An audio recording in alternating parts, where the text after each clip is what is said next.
Good evening. Welcome. I'm Gina Louise Shara. I'm the City Council President, and I will be presiding this evening.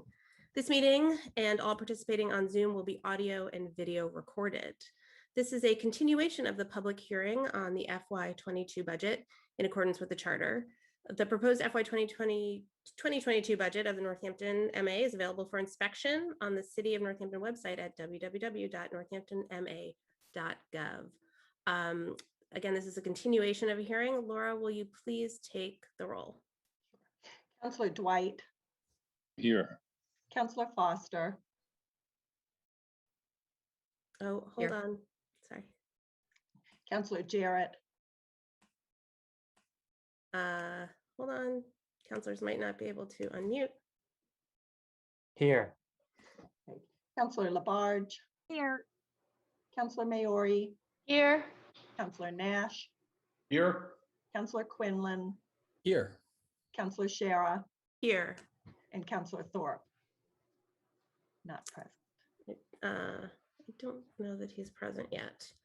Okay. So we've now convened the meeting. We want to thank you all for coming tonight. Those that are here from the city to present and those from the public, we're grateful that you're taking the time to join this meeting this evening. As we did last night, we're going to begin with departmental budget presentations, and then after today's scheduled presentations, we will open up for public testimony. So the first department on the schedule for today is the Department of Public Works, and DPW Director Donna Lascalia. Hold on one sec. Councillor Jarrett, go ahead. Yeah, thank you. So as a member of the Pedal People Cooperative, I have a financial interest in the decisions that are made regarding the Locust Street Transfer Center, which the DPW oversees. So I'm not going to participate in this item, but I will come back at the end to ask questions that are unrelated to that issue. Thank you so much for disclosing that. And now I'd like to welcome Director Lascalia. Thanks for joining us this evening. Hi, good evening. Thanks so much. I appreciate the opportunity to speak about Public Works operations and our proposed FY22 budget. So the DPW's general fund is organized into 4 different divisions. They are administration and engineering, highway, which includes our streets and fleet maintenance divisions, snow and ice, and forestry, parks, and cemeteries. The scale of our operation is quite significant, and just a few statistics here. Some of our responsibilities that are funded by these budgets are the maintenance of 150 plus miles of paved and unpaved roadways, 85 miles of sidewalk, 38 bridges, more than 30 signal controlled intersections, more than 150 vehicles and pieces of specialized equipment like all of our plows and heavy duty vehicles. We also have more than 10,000 public shade trees, 225 acres of athletic fields and parks, 4 cemeteries, all of which are active burial grounds, with over 20,000 monuments and more than 11 miles of bike paths. So a couple of items of note for within this general fund budget for this year. You will see an increase in highway OOM, specifically the roadway improvements item. And this more accurately reflects the costs associated with purchasing the asphalt and other materials that we use for roadway repairs. Each year we purchase asphalt by the ton. We also purchase stone and hard pack, and we use this material for the year-round repair of potholes, trench cuts that are made in our roadways, sidewalks.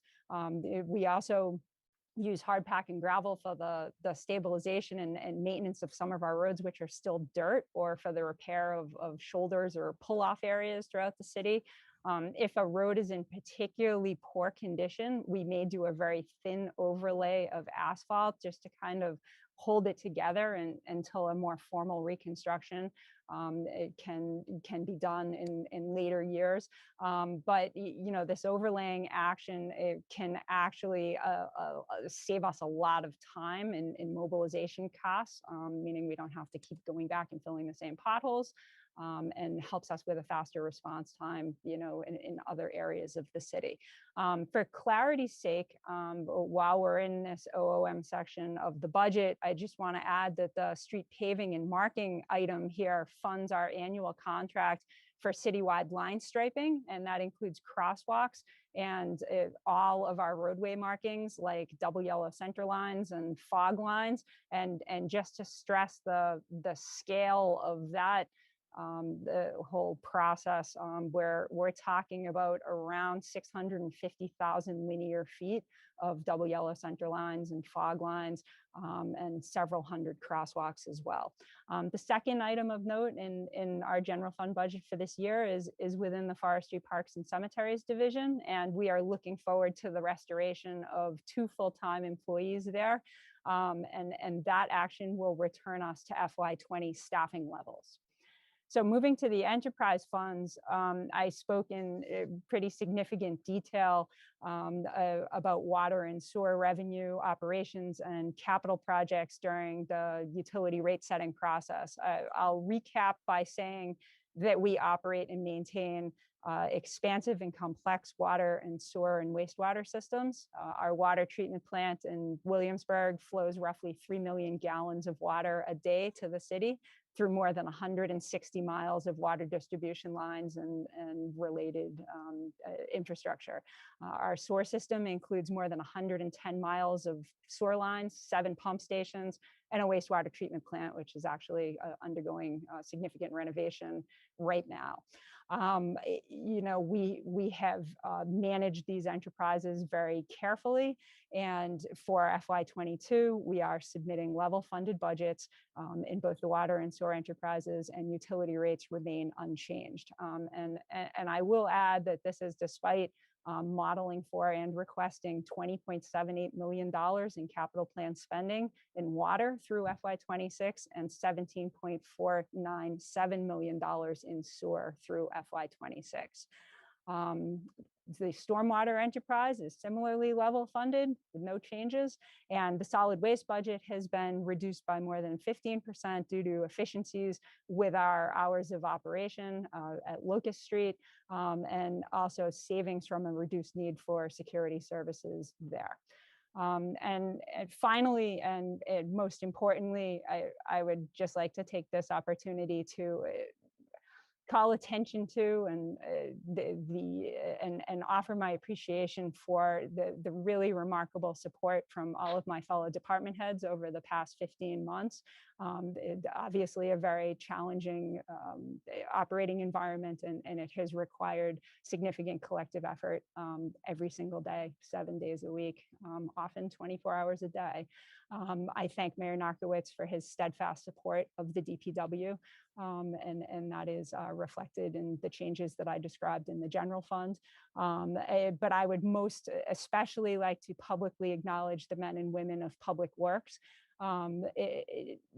who have really gone above and beyond over these past 15 months. In a lot of ways, this has been business as usual for us in an unusual time.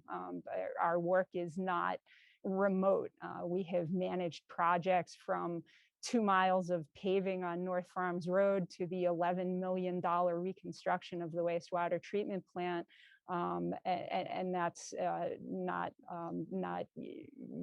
certainly to leave out just our daily operations, like providing drinking water and treating wastewater, the maintenance of our roads and our parks and our transfer station operations. So these folks are not able to work remotely, and they have been here every day in every snowstorm.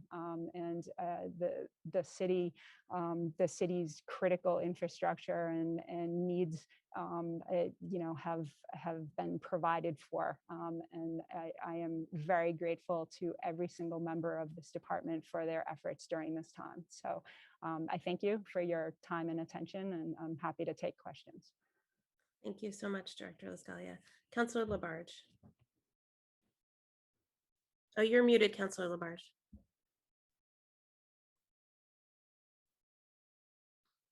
Sorry about that. Dana, I want to thank you very, very much for really giving us a great highlight of the Department of Public Works. And yes, I agree with you. I have to thank all the employees of the Department of Public Works. And again, especially Cindy Quinn for always being there. No matter when you call, she'll call back immediately. Immediately. Sometimes maybe 5 minutes, but she's there. And it's like unbelievable. And a good shout out to Cindy and all the employees who've worked during the COVID-19. I like to know how many employees were actually stricken with the COVID-19 in the Department of Public Works.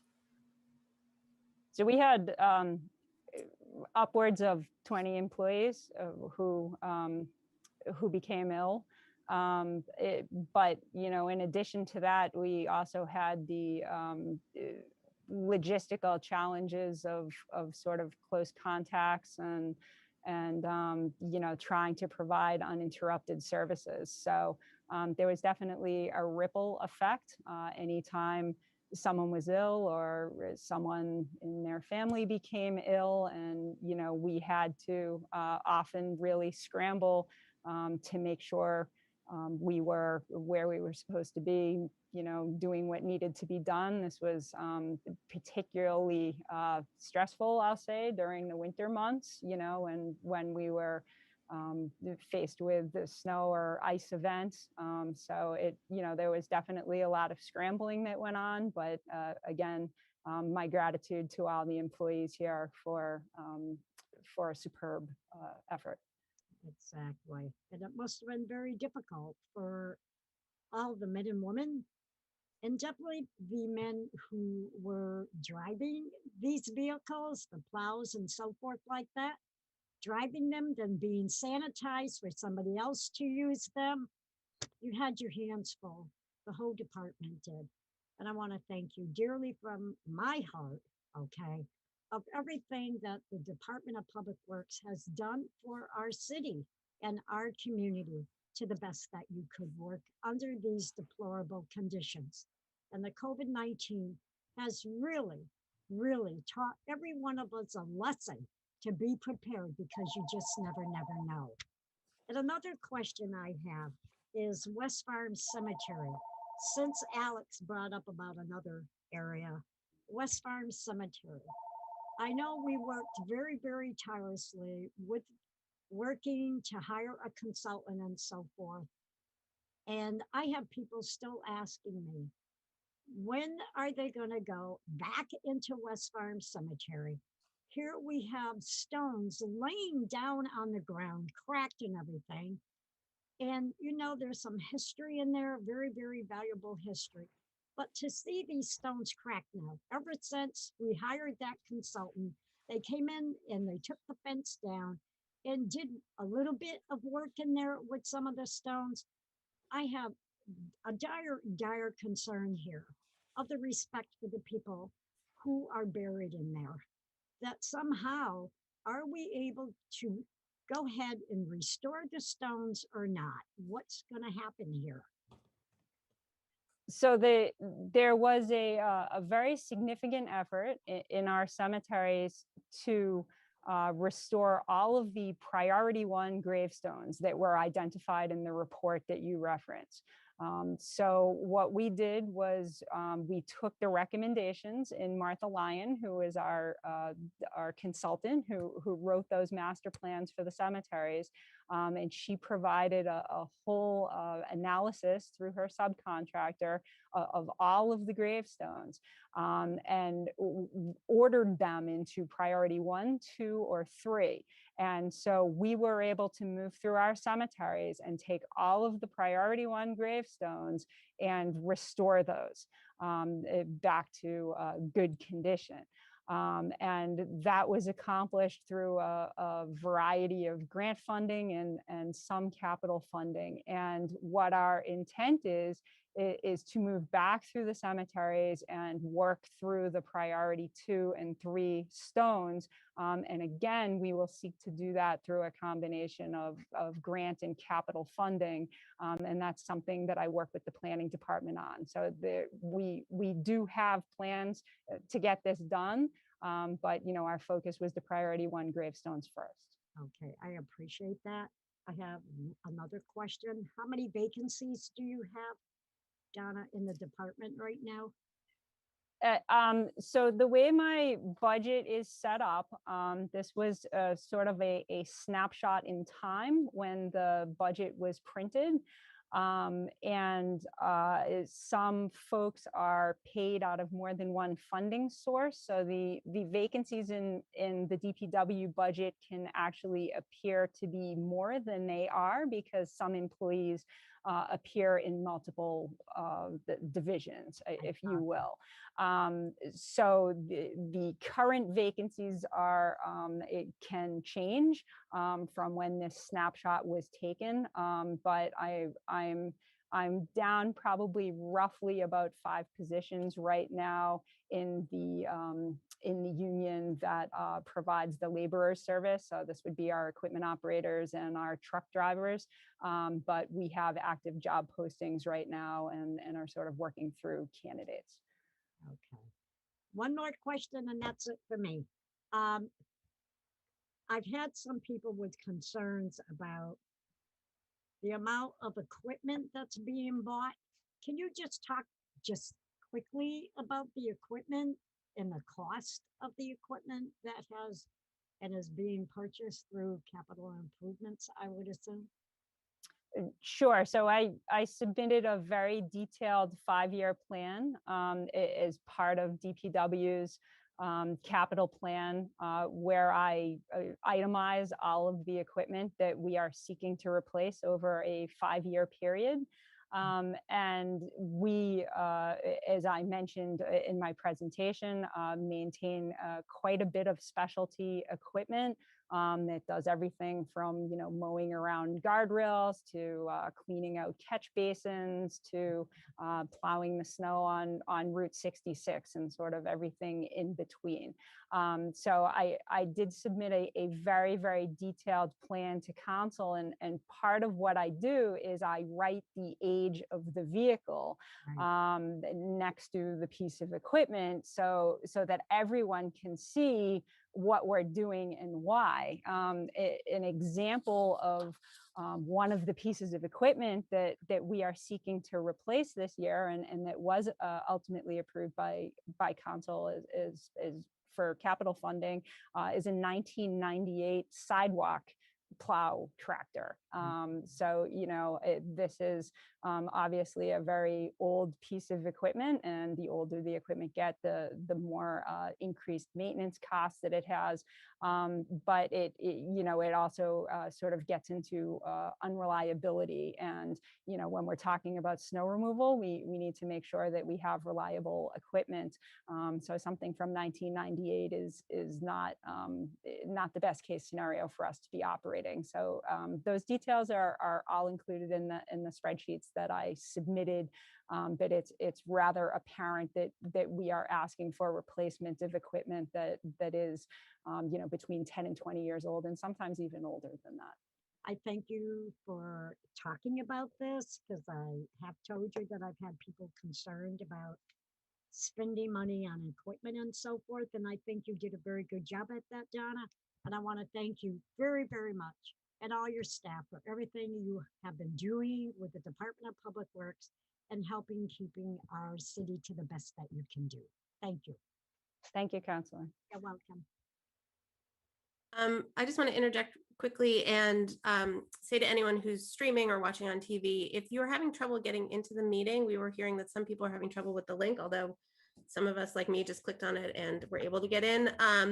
Try copying and pasting it to get in. That seems to be working for anyone who is not able to get in just by clicking on the link.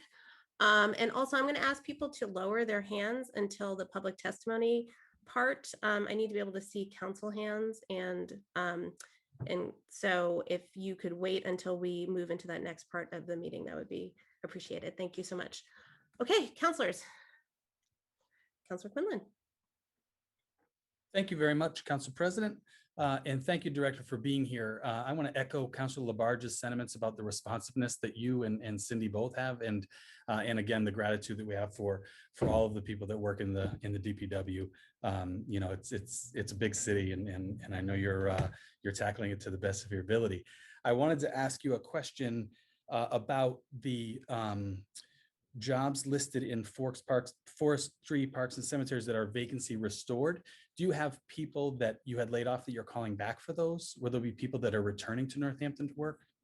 No, those were positions that were vacant at the time that were not full. Full. So, you know, we would need to recruit anew. Okay, great. And then I had sent you some questions that I wanted to ask you about the paving process and specifically from the planning side of it.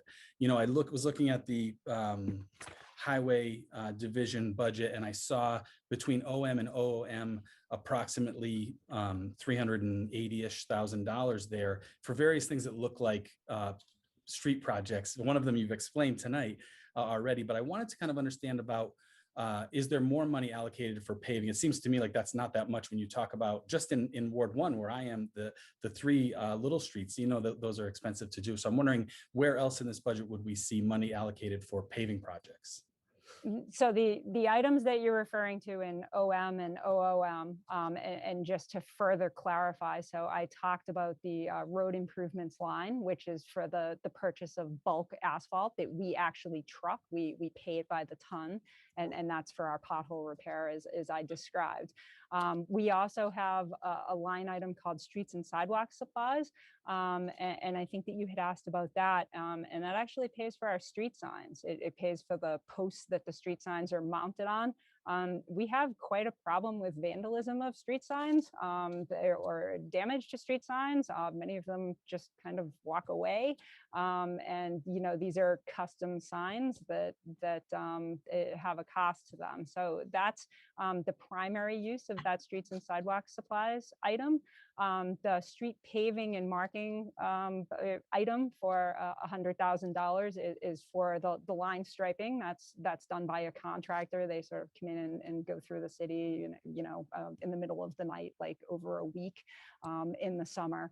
But you know, so those are sort of our operations expenses. But the big capital projects are funded through the capital plan.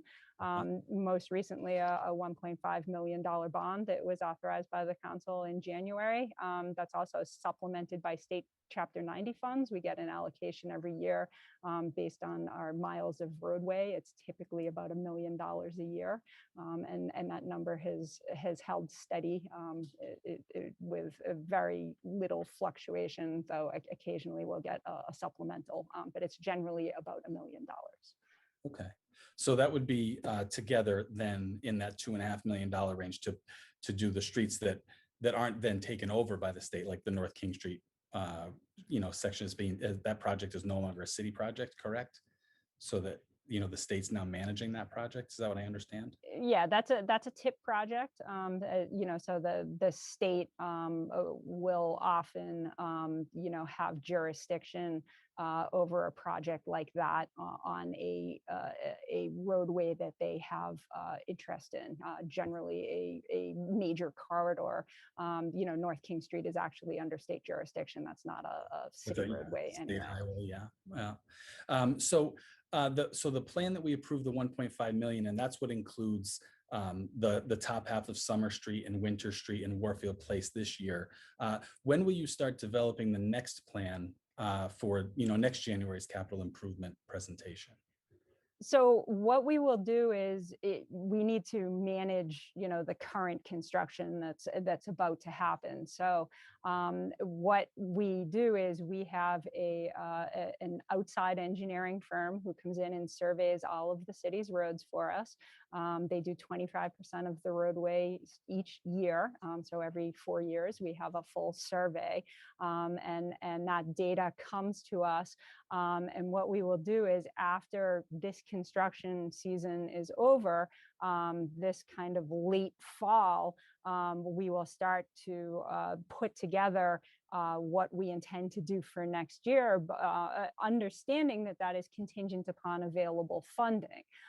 If folks are interested in the data that we are using or what we're looking at or where their street falls, I would encourage them to visit Public Works website, and I'm happy to share the specific link with the council, where we actually have a map of the entire city, and we have each roadway listed in the category of what treatment the pavement needs. So some of the pavement is brand new. We've done quite a bit of paving over the past several years. Some of the roadways have not been touched in many years.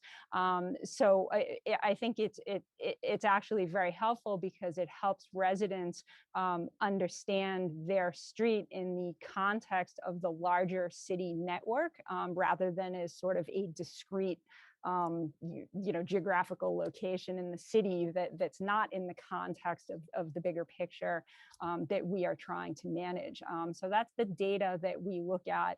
And over the winter, we will consider other factors such as pressing utility needs.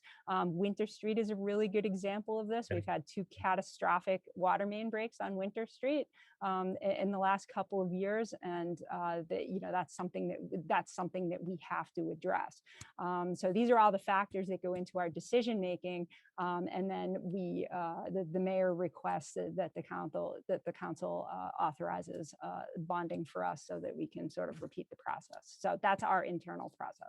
Great. Well, thank you for that explanation. I appreciate it. I know you recently sent me that map of the city so I could see the various conditions, and I appreciate that. And I got a guest here. But outside of that, again, just thank you for being here tonight in your presentation, and I appreciate all your effort. Okay, thank you, Councilor. Councilor Maori. Yeah, hi. I do have to also commend you on your collaboration. I've really enjoyed actually this year on council collaborating with you on Ward 7 issues, and I really appreciate that. And Cindy also has been a rock star, so thanks. I'm glad to hear about the wastewater treatment plan. I remember you bringing that up on our tour, and the visual of that failing isn't pleasant. I remember it was a really big project, so is it a staged project? I mean, it must be being done in small chunks, right? Because it was a lot of, the price tag was pretty high. Yes, I mean, there's a considerable amount of work that needs to be undertaken to sort of bring our wastewater plant to where it needs to be. We call this $11 million project, kind of the first of those phases.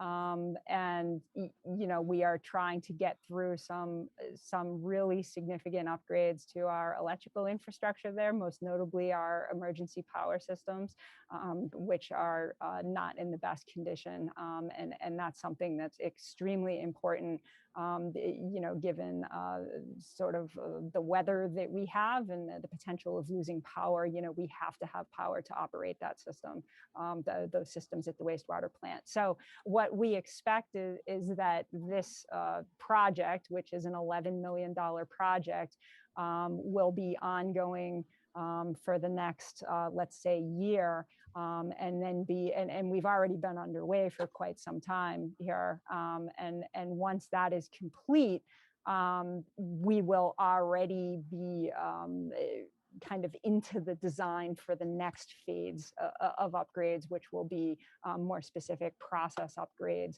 and less for the electrical upgrades, which we're doing right now. So this is a multi-year, multi-step process that we're kind of just getting going on. Okay. Yeah, I remember that emergency system had this kind of steampunk feeling to it, which wasn't the little engine that still could. I guess, let's see, my other question was about the cold storage facility. I was just curious where that was. And I think that's not in this budget, that was in the previous budget. And, or is that project still on a go? Yep, so that funding was approved in the capital plan Yeah. last year. And so this is a storage facility at both Locust Street and Spring Grove Cemetery. And so we are in the permitting phase of that right now. It is under review by the Commonwealth, by an office of the Commonwealth, prior to us taking city action and looking to the planning board for approval for this. But the project is moving, and we are closing in. Do you have blueprints yet, or is that after the permit? No, we do have plans generated, and those are under review right now, as I mentioned, by an office of the state. And you know, they have to approve this project, and then we can submit everything to the planning board. Okay, thanks. My only remaining question was just curious about how it's going at the transfer station. Are things changing as we move through the pandemic and it starts ebbing? Or it was pretty intense last year? Yes, I'm very pleased to report that the transfer station is running far more smoothly now than it was at this time last year. We did have some difficulty, you know, which I think was likely due to social distancing requirements and just sort of the overall environment that we were operating in. But I think things are running smoothly. We restriped the parking spaces and tried to enhance traffic flow and give the pedal people kind of their own space where they could more easily unload, and I think that has really helped with kind of the crowdedness. We also did quite a bit of work to lower the recycle bin or the recycle container rather. So you know, it was not quite so high, and we're trying to work through some of our accessibility issues here and eliminate you know, those platforms which aren't the most stable. And to also help our roll-off driver, you know, avoid crowds and potential incident as he swaps out the containers. So I think overall, I'm very pleased with how the transfer station's running. Yeah, it's a tough space. So is there still an officer there on the weekends? We have one officer on duty for 4 hours from 9 to 1 on Saturday. And that officer directs traffic at the intersection of the DPW's driveway and Locust Street, just because it's very, very difficult to take a left-hand turn out of there. I mean, even, you know, we live it all day, every day here. But you know, particularly on the weekends with the volume of folks we have running in and out of the transfer station, it's tough. So that's kind of a historical traffic control that we've needed. Well, thank you so much, Director Lascali. Thank you. Councilor Dwight. Hello, Donna. Thank you. Yeah, and I'll add to my gratitude, expressing my gratitude for actually your work, not only this year, which obviously was challenging to every department head, but your work overall, your transformation of the DPW has been remarkable. And professionalizing that system has yielded remarkable benefits for the community. Once again, few things that people will actually notice and or ultimately appreciate. But if it counts, I notice. So, and we've already discussed a number of capital projects, but of course we've already approved the funding for that. So, and I appreciate that. But on the OM side, I mean, what I'm hearing you say is that there's been and I would imagine this is true of everybody, but there's been a lot playing catch up after COVID response and COVID reaction that obviously no one could anticipate. But do you expect or anticipate any personnel changes or amplifications as a response to projects and systems that have been deferred? I think that you know, that's a little bit of a tricky question to answer in that, you know, we have sort of increasing demands, I think, on every city department. And as the you know, and as the facilities under our control sort of grow, you know, Florence Field, Pulaski Park are just kind of off the top of my head examples. You know, we always have to look internally and say, okay, how can we make this better? Or, you know, how do I accomplish more work with the same amount of staff? I tend to not default to I need more staff. You know, I try to really look at something and study it and then say, okay, what's the best way for me to accomplish more with the same? And it's not more with less, but it's more with the same amount of money I've been spending or the same amount of staff that I have.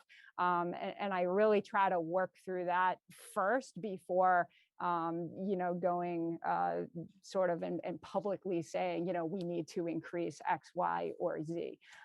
So, you know, I think the dust continues to settle on the last year. I'm confident that with the restoration of the 2 positions in forestry, parks, and cemetery, that will be very beneficial to helping us just sort of keep up with the demands on us for parks and recreation fields. And then I think you know, the next 12 months, you know, will sort of tell the tale of what the continued recovery looks like.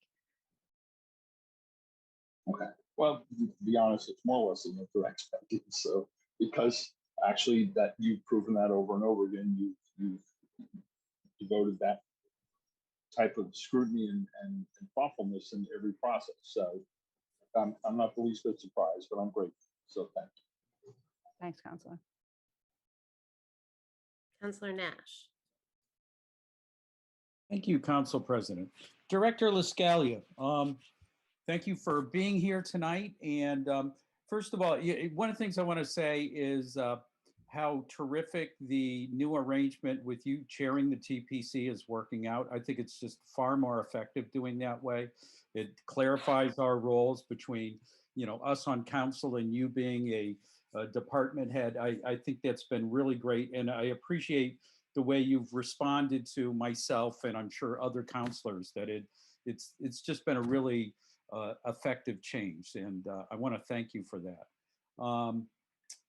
Let's see, you know, things so the Bridge Street Cemetery fence, it looks terrific. And I know that it was an anonymous donor that came forward with money.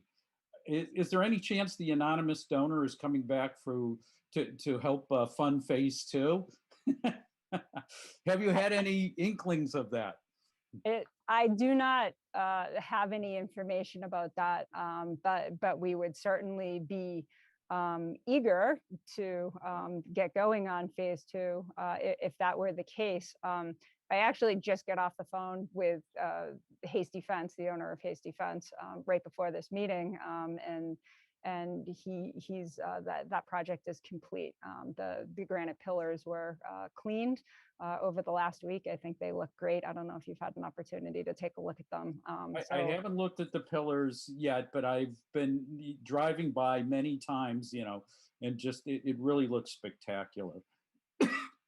So yeah. nice Overall, a great project, and we are certainly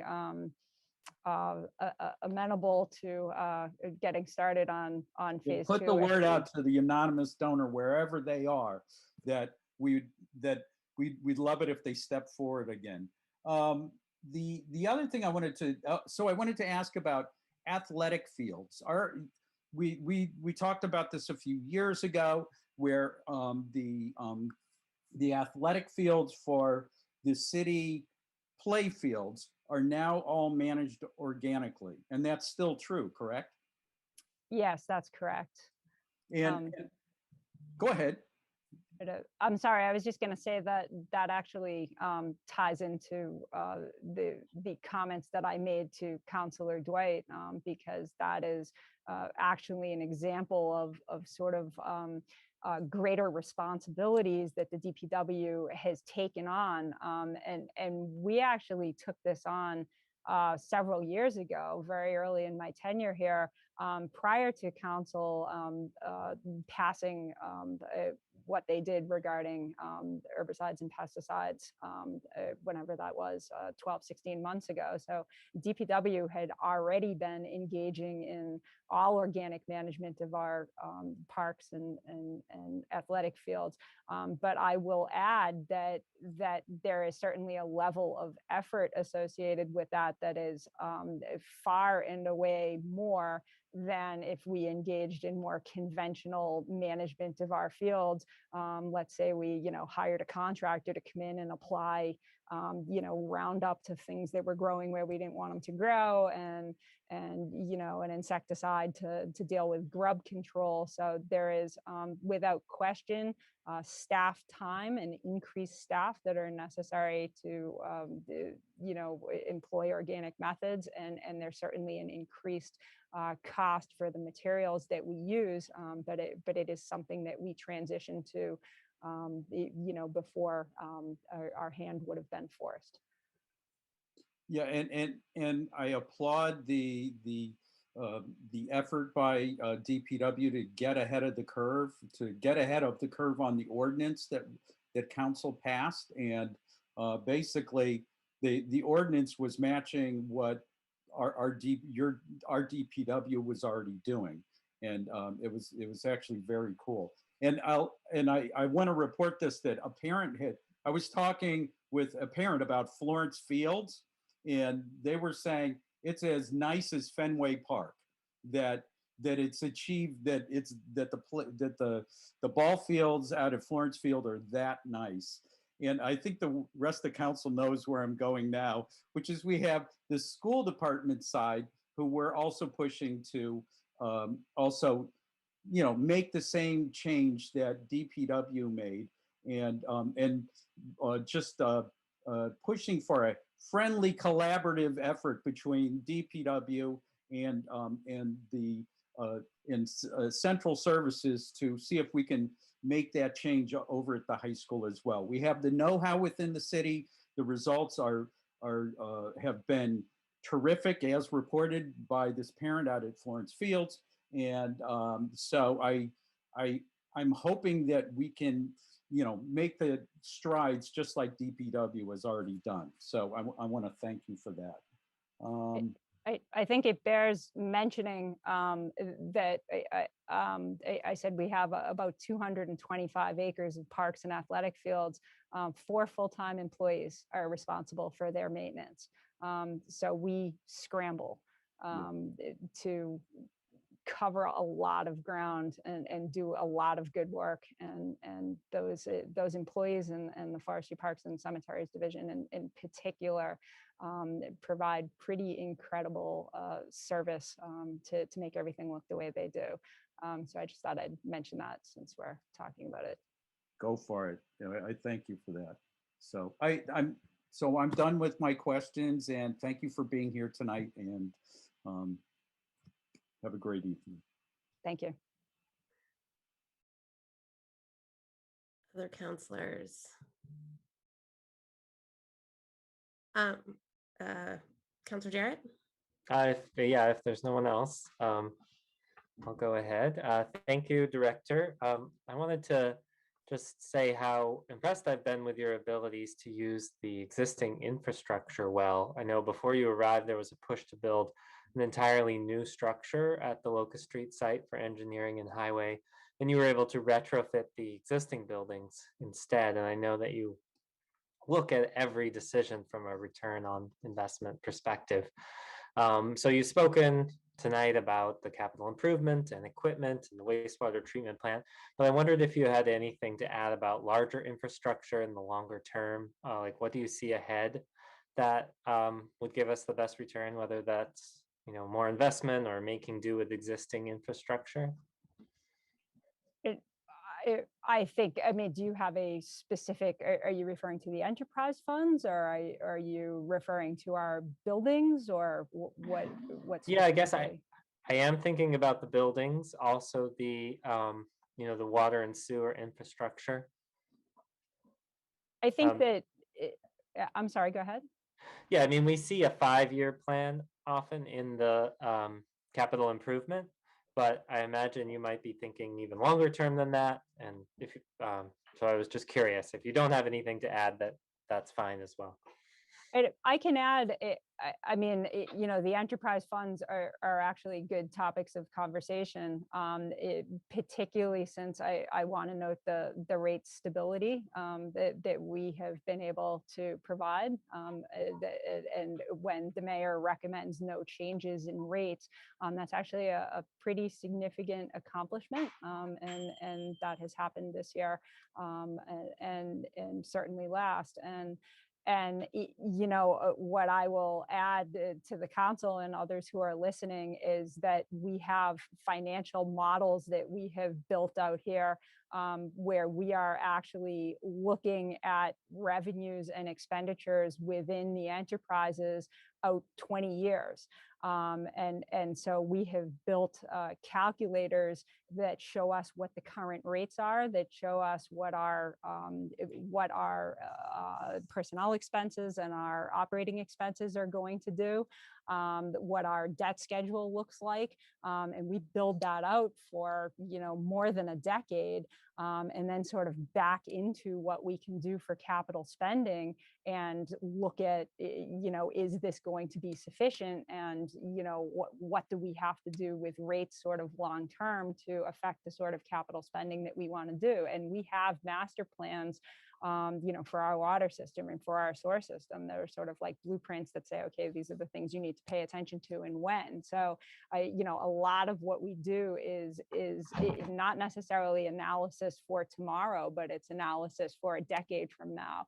And I'm very confident in the financial models that we have built, so that when we come to you and say, we have level funded this budget and we are still addressing all of our infrastructure needs, that, we are not making poor decisions today that will affect us 5 years from now. I can confidently say that.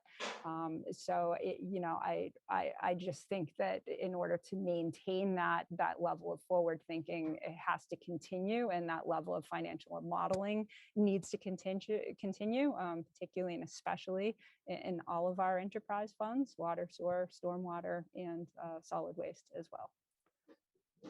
Great, thank you. Yeah, that's very helpful to hear that you're doing that long-term planning. I also have a question around the stormwater fee. So I continue to hear concerns around the stormwater fee, specifically the properties that are charged that do not receive the direct benefit of the stormwater system, or may even contribute to reducing stormwater, such as forest land. Do you think it's appropriate to revisit how this is calculated?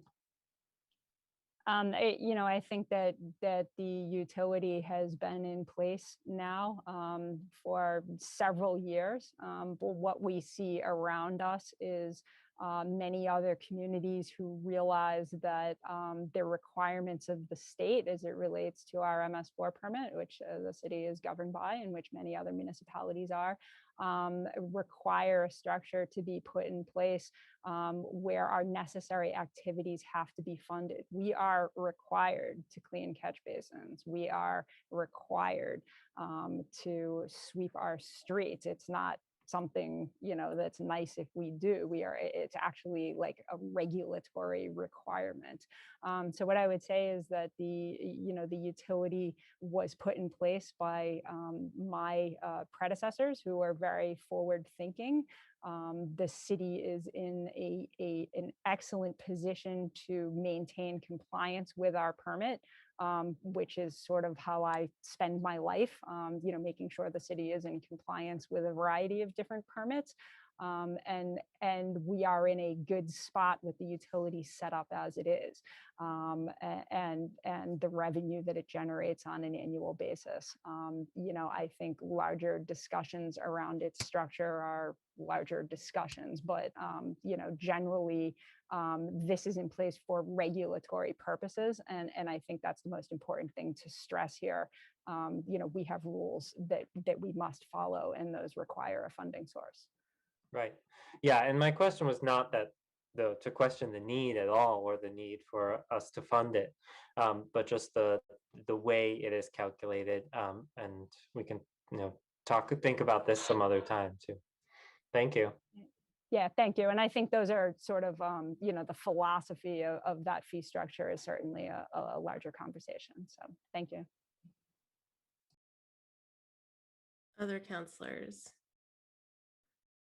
I will add my thanks, first of all, to you, of course, and to all the people of the Public Works. And thank you for making that point in the beginning about how most of the work that you do cannot be done remotely. I think that's a really important thing for people to remember. And I, I forgive me if I think I said this last year at this meeting, but I bumped into you, Dr. Lascalia, at City Hall. I think it was March 11th, 2020. So just like 2 days before everything shut down. And you had been doing preparation already at that point for probably a few weeks. And I just have always been struck by and remember all of everything that you were thinking about, that all of us who could and did work remotely, and all the kids that were home from school, all the things that the Public Works does for us in our homes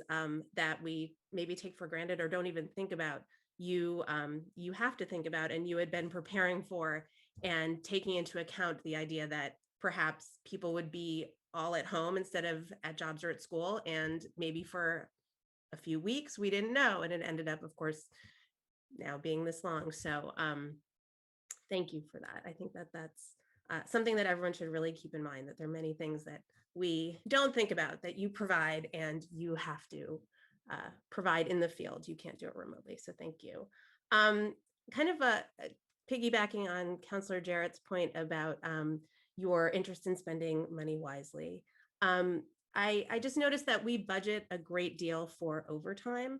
Could you speak to that a little bit? And is there, if we had more staff, perhaps, would we be able to budget less for that? Or is there maybe another way that, I understand, snow and ice is something that's unpredictable, but in some of the other divisions, is there a way that we could have more coverage and need less overtime?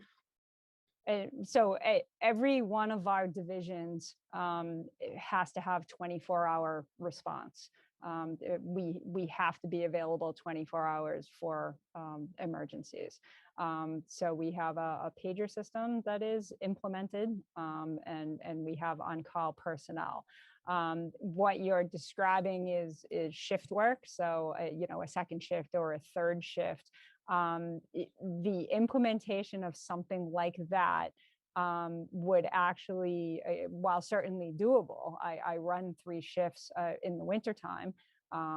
7 days a week, actually, I run 3 shifts. But what would need to happen is we would have to have more staff.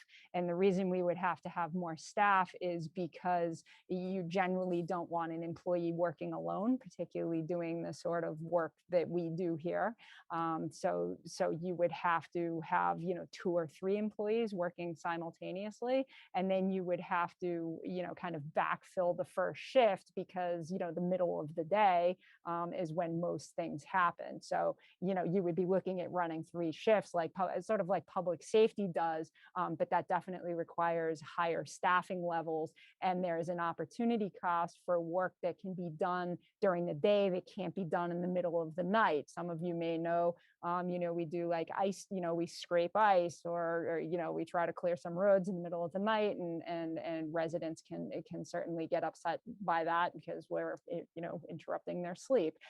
So, a lot of the work we do is dangerous, and it's loud, and it's not necessarily appropriately done, from 11 p.m. to 7 a.m. So it's certainly a philosophical conversation, as many are, where we could look and say, okay, we need to increase our staffing levels, and now we can run 3 shifts, and yes, that would substantially reduce our overtime, but there are other costs associated with that.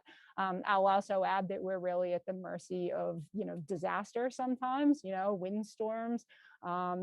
Something breaks at one of our treatment plants. We have a water main break.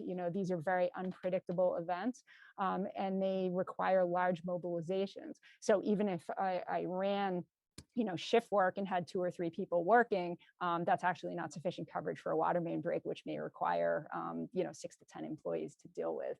So you would still have an overtime cost associated with that. Okay, thank you. Okay, counselors, any other questions or comments for Director LaScalia? Counselor Dwight? Just a comment, the process of that the fees that are the stormwater fees, that's actually determined by us. That's our job and not the director's job. The director has the unfortunate job of enforcing them or applying them, but it's our process, our job for the discussion and the decision about how those fees will be determined, what the formula will be, and what they will be. So just pointing out that to the director, it's not, I mean, since we moved and changed and professionalized departments, the staff are not the ones who determine the fees. That is the elected representatives who have some skin in that game who are responsible for that. Thank you for reminding us of that. All right, counselors, if there's nothing else for Director LaScalia, we will wish you well and thank you so much for joining us this evening. Appreciate it. Okay, thanks very much. Take care. You too. Okay, I see that Chief Casper is already here. Thank you. I want to make that note again to people if they were having trouble getting in the meeting, that try copying and pasting the URL as opposed to clicking, because that seems to be working. I'm also going to remind people that we are not allowing people to queue right now for the public testimony, which is the second part of this meeting. We are hearing from the departments first, and then we will move into that part of the meeting. So if you have your hand raised, please lower it, because once we've concluded this part, we will move to that part, but we're not queuing for that at this moment. So thank you for please respecting that and lowering those hands. Chief Casper, welcome. Thank you so much for joining us this evening. Thank you for having me. Love to hear about your budget. I can't wait to tell you about it. Good evening. It's good to be with you all. This year's proposed police budget includes 3 changes. The first is an increase in the personnel services budget as a result of negotiated salary increases for all employees. The second is a slight increase to the part-time animal control officer position. In 2017, we created a part-time ACO position, but have been challenged to fill it with a long-term employee. Our intent is to increase the weekly hours from 17.5 to 20 hours a week. And we believe that this will help attract the right candidate and will help the city in fulfilling the demand for ACO services. And although not impacting the bottom line, the third change to the personnel services budget involves moving funding. So I moved $15,000 from training overtime, leaving $29,984 for that expense. And I moved $10,216 from court overtime, leaving $14,479 for that expense. I added that combined $25,216 to the special police officer line. And we have 8 special police officers. These are per diem officers who fill in when needed. With current staffing shortages, we ask special police officers to work regular patrol shifts. And we anticipate that this need will increase as we move into the FY22 budget. Additionally, we are sometimes able to have new officers complete the field training and evaluation program as specials before they begin the academy instead of after. And this speeds up the process of filling full-time vacant police positions. The OM items remain the same. It can be challenging to predict anticipated expenditures for the OM budget due to the nature of our unpredictable work. In order to inform my FY22 budget, I conducted a 3-year look back. In FY 2018, we used 90% of the budget. In FY 2019, 80%, and in FY 2020, 94.1%. It's notable that our vehicle fleet is aging, and older vehicles will not only be less reliable, but will result in increased maintenance and repair costs. I also monitor fuel prices and rely on the U.S. Energy Information Administration to predict future costs. And their January 2021 report predicted fuel costs increasing about 12% through FY22. Over the past year, we've been listening to local, state, and national discussions on police reform. In the midst of these conversations and considerations of reimagining policing nationwide, there have been calls to cut police budgets across our country and in our local community. I don't know if any of you are considering voting to further defund the Northampton Police Department.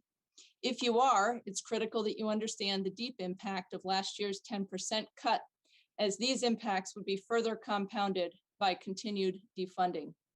The two clearest outcomes from last year's budget cut were the loss of funding for 5 police officer positions and the loss of the entire vehicle budget. However, beyond those immediate losses, the long-term consequences have had a significant and detrimental impact on NPD. The community climate, in combination with employment and security for officers, took its toll on all of our staff. Reflective of the sudden decline in morale, we began to struggle with employee retention. Within weeks of your vote to defund 11 of our officers, that's 27.5% of our patrol staff, submitted employment applications to other police departments. Since that time, 9 officers, or 22.5% of our patrol staff, have resigned, and 3 members have submitted paperwork to retire early. These public servants who resigned did not leave the field of policing, but instead left the city of Northampton and joined police agencies in other communities. They took with them thousands of hours of academy and field training and the invaluable life and work experience gained from the complex and challenging job of policing. It cost the city a minimum of $46,000 to hire and train a single officer. So each time an individual leaves, the city must train a new officer and spend another $46,000. Employees who have left in the last year have taken with them more than $400,000 in training costs that other communities are currently benefiting from. As a result of this employee loss, we are now struggling to meet minimum staffing levels and routinely require people to work overtime to ensure basic staffing. Officers sometimes sign these shifts voluntarily, but if not, people are unexpectedly forced over to work. This further contributes to low morale, burnout, and the loss of trained and experienced officers. An additional outcome of last year's budget cut was the decrease in people applying for police positions with NPD. In the first 6 months of 2020, we received 42 applications for police employment. In the last half of 2020 and after the vote to defund, we received only 20, and thus far in 2021, we have received only 14. As it stands today, out of the 60 full-time police positions that are funded, only 49 officers are available to work shifts. Others are in long-term training, like the academy or the field training program, out injured, or on family medical leave. Typically, on a monthly basis, about 7 of the 60 positions are not available for some of those reasons. In addition to probable continued resignations, we anticipate 5 to 6 employees leaving in FY22 due to retirements. This is a significant number of our patrol group. If we do not plan ahead and have people ready to fill those positions, we will be in an even more critical situation next spring. Shifts will be understaffed and forced overtime will be required to meet minimum staffing levels. This is not sustainable for an extended period of time. These are impacts that are within the department, but there have also been consequences to the community at large. Our shift minimum, or the number of patrol officers on at one time to respond to calls, had to be lowered. Historically, we have always had at least 5 officers available to handle calls. In April of this year, we were forced to drop that number to 5 officers from 7 a.m. to 11 p.m., 4 officers from 11 p.m. to 3 a.m., and only 3 officers from 3 a.m. to 7 a.m. That's 3 officers to serve a city of nearly 30,000 people. We reduced staffing during hours with the lowest call volume, although the overnight shift often handles some of the most serious and dangerous calls. On most days through 2020 and early 2021, we've been able to handle our call volume because bars and businesses have been closed and many people remained home and inside for much of the year. As our community reopens, we are unlikely to be able to keep up with calls. We are at a breaking point. We were not an oversized department before the cut to defund, and we are certainly not now. Expecting 3 police officers to serve a city of nearly 30,000 is not reasonable.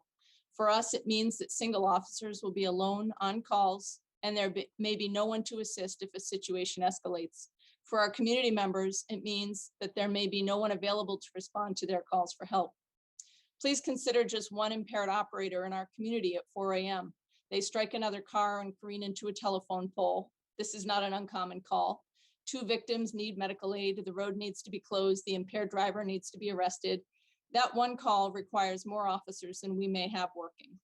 And during that collision call, what about the person overdosing who needs Narcan, the person in cardiac arrest who needs CPR, the second vehicle collision on the other side of town? These are the calls where minutes matter. The public safety in this community is my responsibility and yours. And I want to be clear that our response capabilities have diminished over the past year, and we are less able to handle these busy shifts than we were a year ago.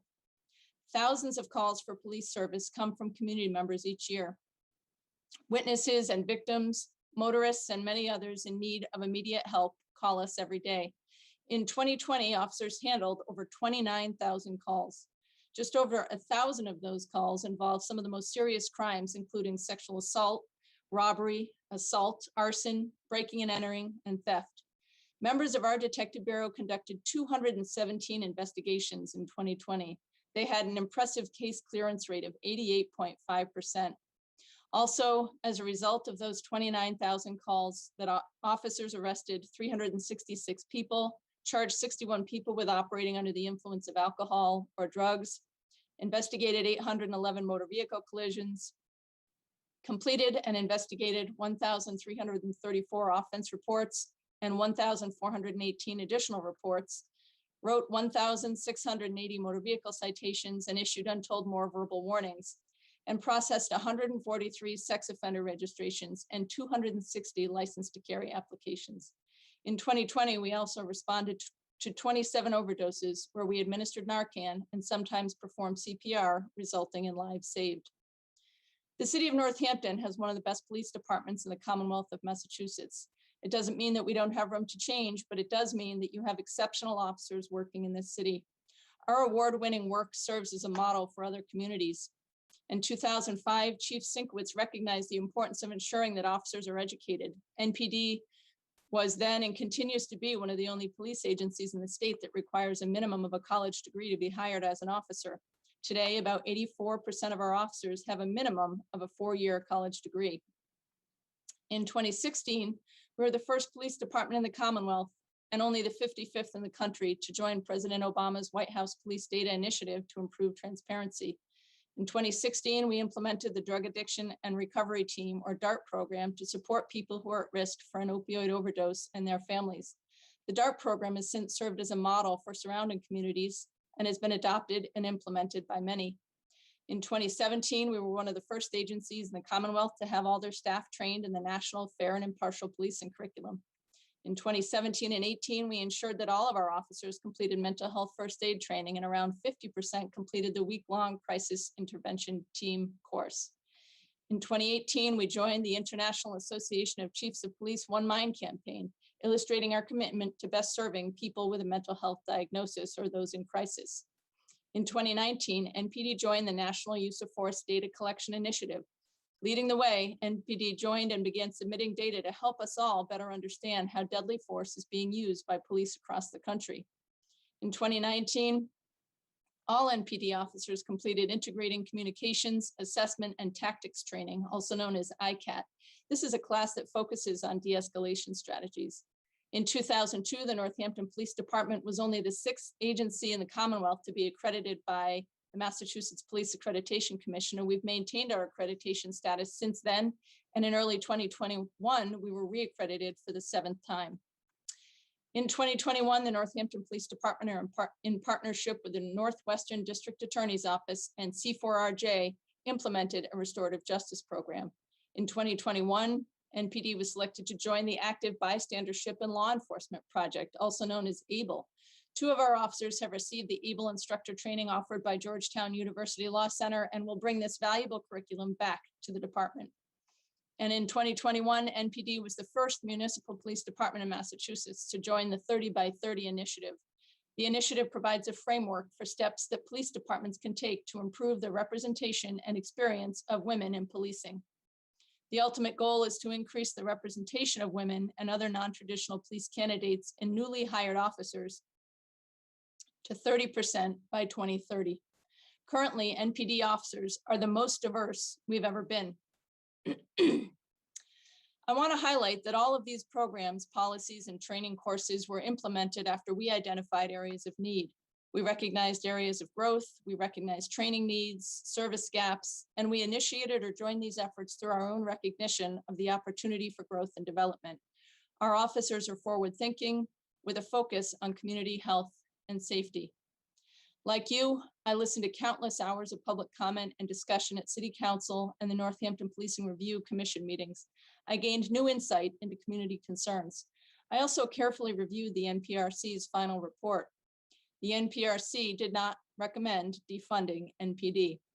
The NPRC did recommend that the City of Northampton continue to provide a police response to many calls and listed this as an immediate priority. Policing is a necessary and critical city service. When people call for help, they expect and deserve to have highly skilled officers respond promptly. This is not accomplished through a revolving door of new officers who we train and send off to other communities. The only way to achieve this is by supporting and maintaining a workforce of educated, professional, well-trained, and experienced police officers. We know as well as anyone else the strong need for support services for some of our community members.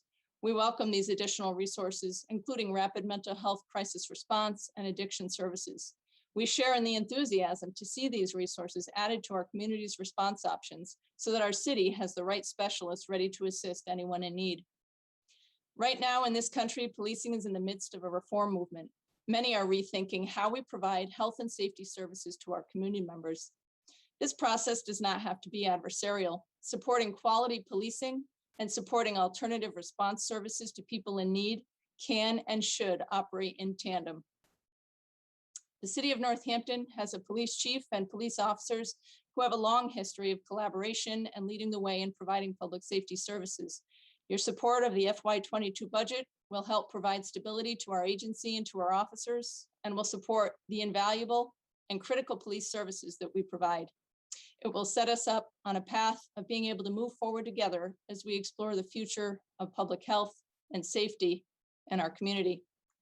I thank you all for your time this evening and for your continued work in public service. And of course, I'm happy to answer any questions. Thank you so much for that, Chief Casper. Counselor.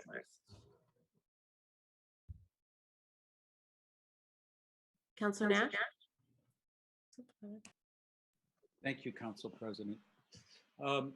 Chief Casper, thank you for those opening remarks. That I get it. It's been a very difficult year for the Northampton Police Department as we've had this very difficult and needed discussion. It's needed to happen, and that around policing and the effects on people of color and the effects on people, who have mental health issues and are homeless, and that I think it's an examination that not only that the police department has needed to have, that we've all needed to have. I too have been like you and the NPD have been listening in to the testimony and have been moved and also and have been shifted in meaningful ways, and that. But I get that what the NPD has been through this year, and for policing everywhere, it's been a trying year, and that I will go on record that I support your proposed budget as submitted tonight. And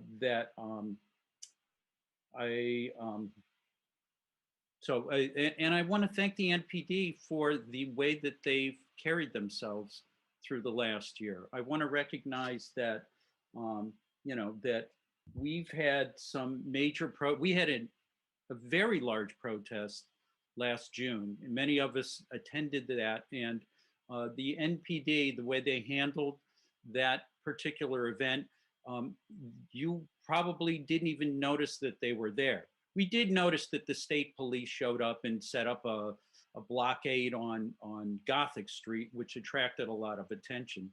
But the NPD set up quietly, as they've done with other protests, just shut down downtown and allowed the people to show up and express their views, even though they were contrary to the NPD, and kept people safe. There were no arrests from that event. That there was a protest last year at the police station that involved people vandalizing the police department and trying to get into the police department, and that there was some pepper spray used as people were trying to enter the police department, and that not when prior to that, when there was the standoff on the street. Again, no arrests. That for that event, there were no arrests at the time of that particular protest. I understand charges were later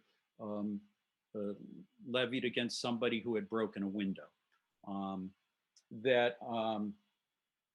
And I also appreciate the way that the NPD stepped in last night in a very thoughtful way at City Hall, keeping everybody safe, including people who are critical of the police department. So I just wanted to put all of that on the table. So some questions, Chief Casper. So when in situations where the NPD are not there, let's say it's a traffic accident, the backup is the state police, right? Would we be calling them in if there were an accident that we couldn't get to?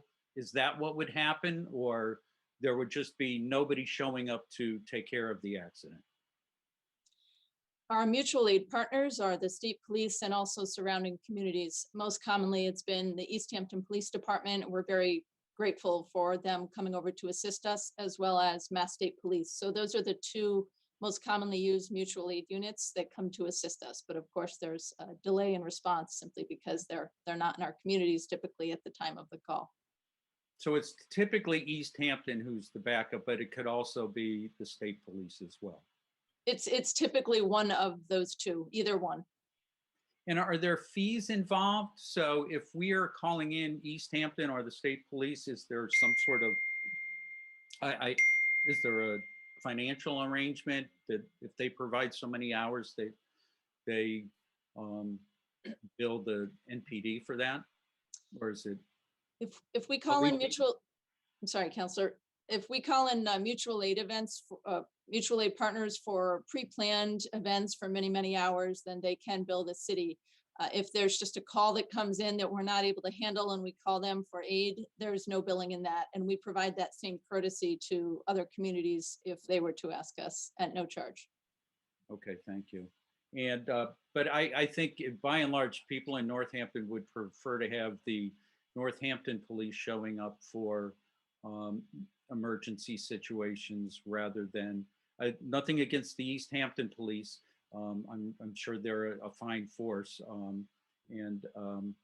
but I definitely would prefer the Northampton police over state police showing up for emergency events. The question of, that a lot of departments have been talking about how things changed under COVID. Could you speak a little bit to how the NPD, I know, as you noted that some arrests and went down, but were there other things the NPD was working on during the last year related to COVID? Yeah, I can't say enough about the people in this building and the members of the Northampton Police Department, our sworn officers, our professional staff, and how they responded to COVID and how they all work together to make sure that we still provided our continuity of care with taking care of the community. Obviously, COVID was, Friday on March 13th, when for us, things really all of a sudden changed. We implemented sweeping reforms inside the building on how we were going to handle calls so that victims and witnesses would feel comfortable. And, at that time, we all know we didn't feel comfortable with COVID. We didn't really know a lot about it, and everything was still, it was scary for a lot of people. And our officers, much like Chief Davin noted last night, our sick call outs went to almost nothing. I mean, everyone was in here really vested in just best taking care of each other in the city. So I couldn't be prouder of the way that our department quickly made adjustments to make sure that we could still provide services. And then my individual work, working with city leaders, and I know last night I listened to a lot of the department heads talking about that, but it really just, I never had any doubt in the city leadership of the other department heads, but boy, sitting with them every morning for months in Zoom meetings and doing planning for the city, and just what people were willing to give, above and beyond doesn't really capture what was going on with Director O'Leary and Director LaScalia and Chief Davin and, Dave Pomerantz. There's so many people in the mayor's office and HR, and it was just, there was so much involvement because this impacted so many folks. So I can't say enough about all those other folks. And then here at the police department, the officers making, handing out masks to people, going out into where people are living out on the streets and handing out masks and making sure that people knew where local resources were, bathrooms, hand sanitizing stations, all that kind of stuff. We assisted the health department with doing workplace compliance checks. They didn't have enough staffing at the time, so some of our officers stepped up and were willing to go in and do that. It was not enforcement oriented, it was just education oriented to make sure that people in restaurants and other businesses that were open were complying with the workplace rules. And then also we put a lot of work into, along with many other department leaders, on the reopening plan and getting people back to work and figuring out how people were going to be in their spaces while they could still be safe. So it was just a lot of outside of the box thinking 24/7 for many, many months. I know a lot of you were in similar situations, probably fielding calls and doing what you were doing as counselors. But it was just a test that I think Northampton met that test impressively. And I'm certainly impressed with the members of the Northampton Police Department who did that. And we stayed healthy. We had only a few COVID cases amongst our staff, which is impressive. We were still doing home responses and, going into places as our job requires. Much like Director LaScalia mentioned, we don't have remote jobs. So I couldn't be prouder of the response of the Northampton Police Department and the folks who work here. Well, I am full of gratitude for all the work the NPD has delivered over the last year. A few more questions. The Northampton Policing Review Commission mentions a needs assessment of emergency response, of community needs. What are your thoughts on that? Yeah, we absolutely welcome that. I think that was one of the very clear directives from the NPRC, was having a better understanding of what do we need for police? What's the right number? Of course, we have our opinion, being responders and looking at our call volume, but we welcome outside input, looking at that from folks who understand police response and who understand what's needed on calls. One of the challenges with police calls, and I've said this before, is they're not all lined up in a nice row for us to handle one at a time. They are compounded on top of each other. And that is the challenge, is preparing for those sorts of events. I see it's getting dark outside right now, and it's gonna maybe thunder, and that means wires down, that means roads closed, that means potential car accidents, power losses, all those things. If that happens tonight, I know it's dark outside of my windows, but do we have enough people on to handle whatever will come in? And that's always my concern, is that we are running low on emergency responders. And one last quick question. How is Officer Knowlton doing in recovering from his injuries with the accident last year? where he got out of the car and actually assisted the individual who ran into him and had a broken leg apparently, and made the call in. And anyway, how is he doing? Yeah, thanks for asking. He's still recovering, still at home, working with a physical therapist to get his knee back to where it needs to be. So certainly not back at work, and probably won't be for a while, but we keep checking in on him, and we're pleased he's recovering. Thank you for the update, and thank you for submitting this budget. And I look forward to hearing what my colleagues say. And but thank you for all your work, Chief Casper. Councilor Labarge? You're muted, Councilor Labarge.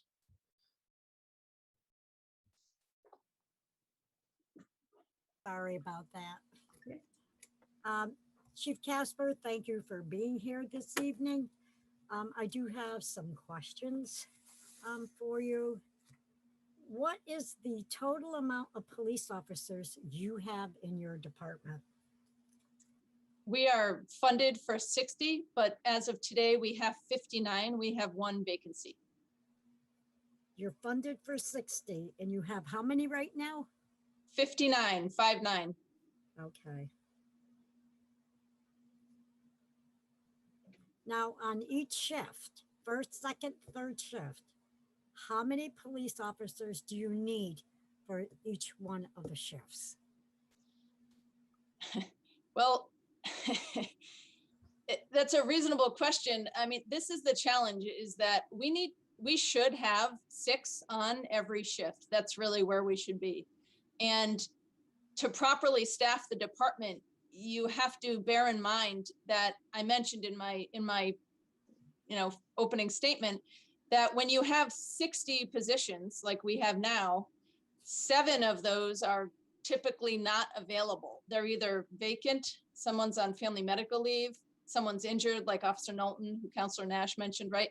So this is the problem, is if you staff for 65, which is where we were before, you're really only talking about having 58 who are actually available to work. And that's just the nature of the work. You have to be healthy to do this job. You can't have any injury. And we sometimes have people who are out injured or they get hurt at work. So 65, where we were, was an appropriate number for staffing our city, considering the challenges that we're facing. And I think there's a lot of work to be done in areas that we have really not been able to get into. Right now, we're doing very one-dimensional policing. We are patrol responders and detectives are investigators, but we've lost our community services bureau. We've lost our community services sergeant. So that work that's really critical that needs to be done, that's the relationship building and many of the things that you've heard folks talk about. We've lost that ability. We are scraping by dealing with just the call volume that we have.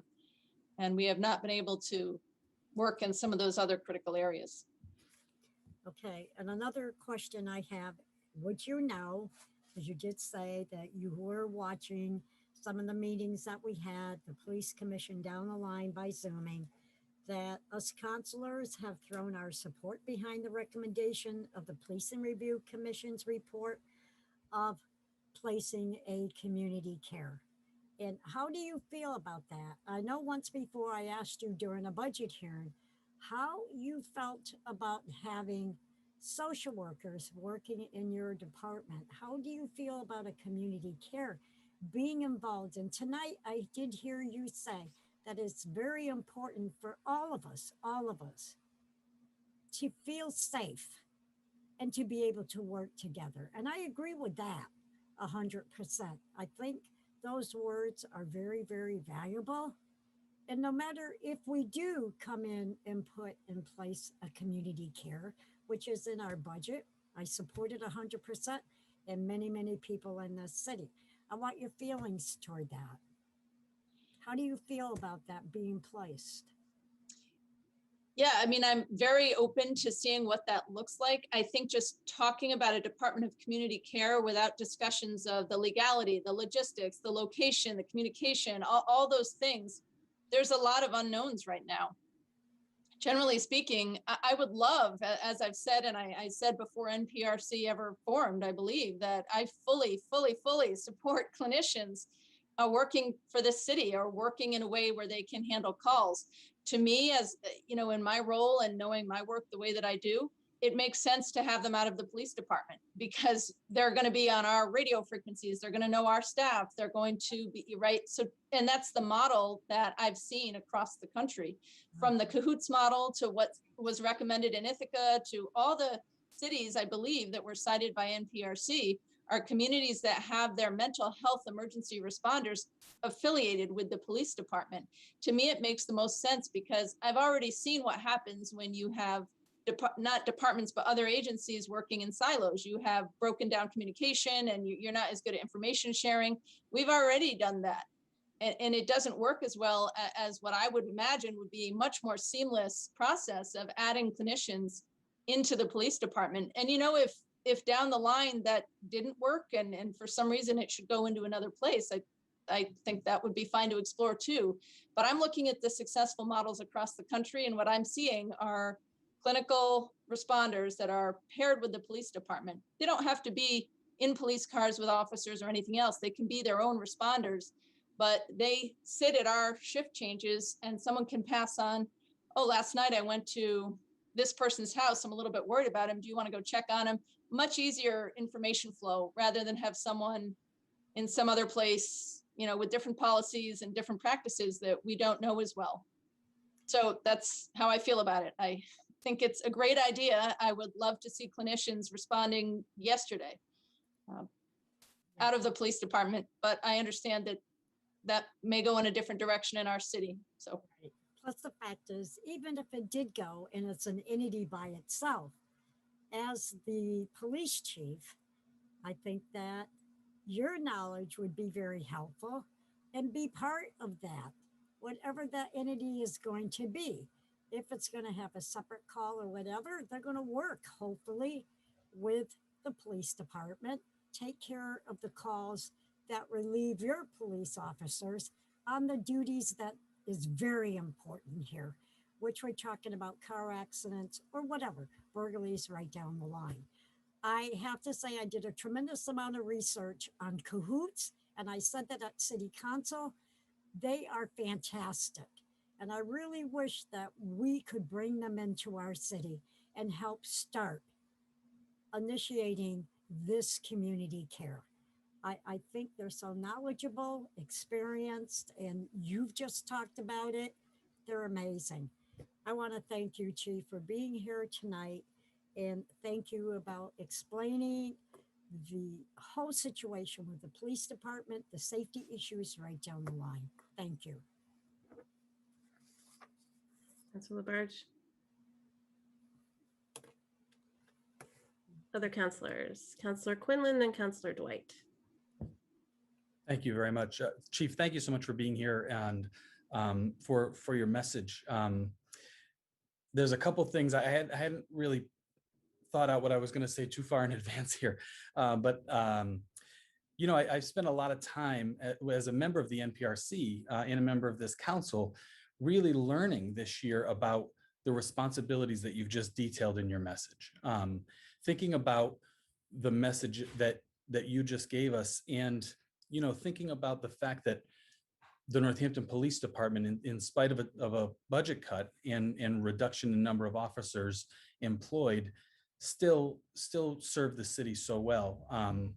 And so I've been thinking about those responsibilities, and that's really, I feel like that's what I've learned the most about this year. And so I kind of, you know, recognize also what you said. Again, I'm rambling a little bit here, but about the standards that this community has kind of put on the police department, and how through Chief Sienkiewicz and through yourself in your term, you've really met so many of them head on and really kind of, you know, been the model police department that you indicated. And so I was pleased that was part of your message, because I think that's important to kind of comprehend here. And then, you know, that you use the terms health and safety together a couple of different times. I happened to attend a college graduation on the weekend where the guest speaker was talking about health and safety, and how so often in our society, we pit them against each other, right? And I feel like the last thing when you were talking about kind of cooperation and what you just said to Councilor Labarge, and I think what Councilor Labarge was getting at was, you know, even if this is not a department that is necessarily housed with the Northampton Police Department, you know, as we do, I think we're going to be counting on you know, the police department to you know, for a certain level of cooperation. So I appreciated your message so much. I did have a question for you. You mentioned that you were listening last night. So, you know, you did hear, we talked a little bit with Chief Davin about recruiting. And specifically, he talked a little bit about an intern that they took from Smith Vocational. And I wondered if you could talk a little bit about the Northampton Police Department's involvement with Smith Voc. And then, you know, also, you mentioned 84% of the officers have a 4-year degree or greater.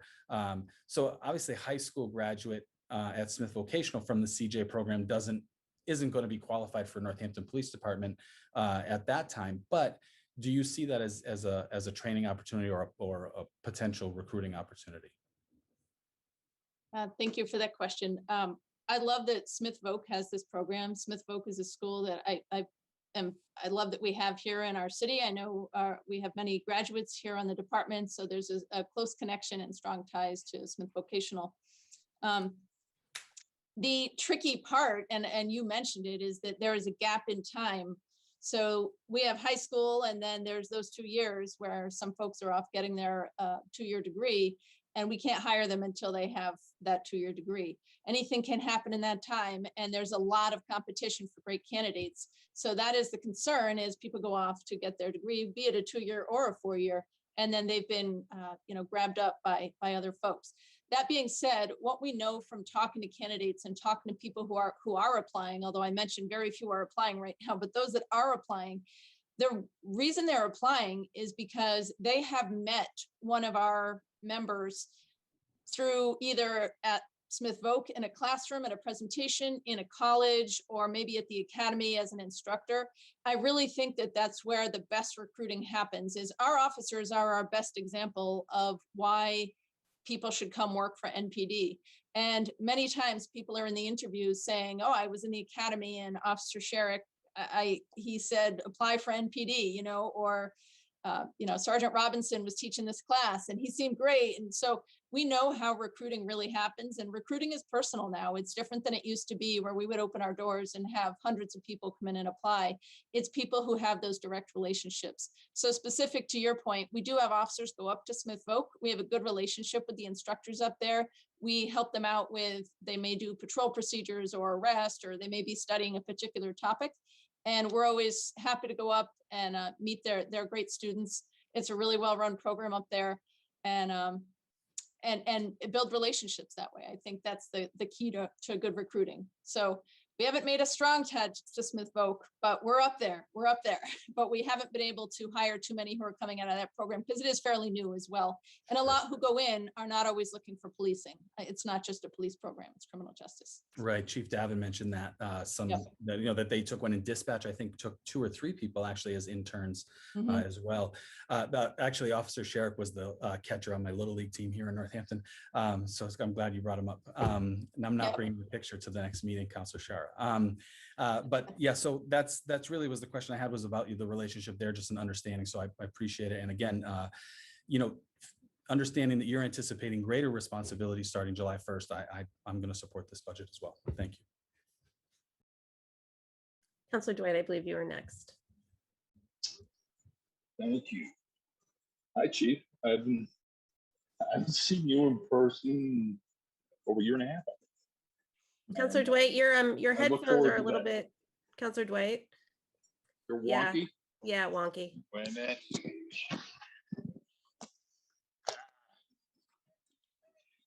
Sounded a Here little we'll go. logy.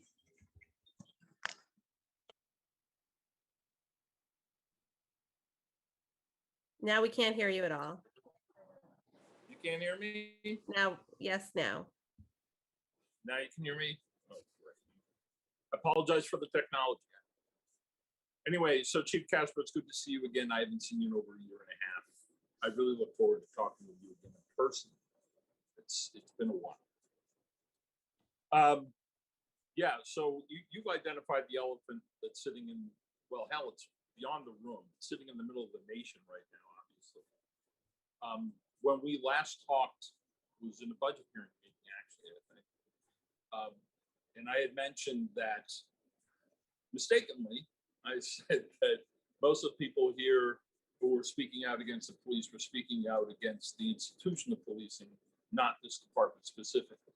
Well, I've been called out on that and all on that I was perhaps wrong. But the fact is that I will continue to point out that in my almost 40-year experience with the Northampton Police Department, well, and admittedly, I spent here as a cis male white guy.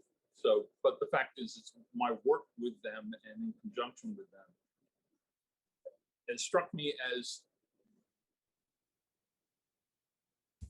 well, this has become a dirty word too, because it's supposedly an oxymoron, progressive policing, but Northampton has been a model of progressive policing. It not only led the way. I mean, principally, starting with your predecessor, I recall that Northampton was the first community in the state to initiate harm reduction programming, particularly as it related to needle exchange. That was at the initiation of the police. There's also the chief of police who approached me as a very young counselor, brand new. That was a long time ago, and telling me that we have to take loitering laws off the books because they're unconstitutional. The same department that when after George Bush eliminated community policing funding, made resources available to up armor every department in the country with Desert Storm paraphernalia. This chief turned that down and instead directed the funding to hazmat response systems, and saying that we're not going to militarize our department with tanks, desert camo, and high capacity weapons. That tradition continues with you. I know that continues with you because I've actually worked alongside of you.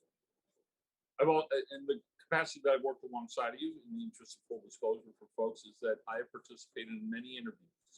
I usually look like the person in the room who's on work release, where everyone else is uniformed, and no one really quite plays what the hell this guy's doing in there. But the fact is that I've witnessed the challenges that you've had, even after we removed, again, another progressive action to remove ourselves from civil services requirement for application for the department, which is being called for statewide now, but the fact, or reform the civil service.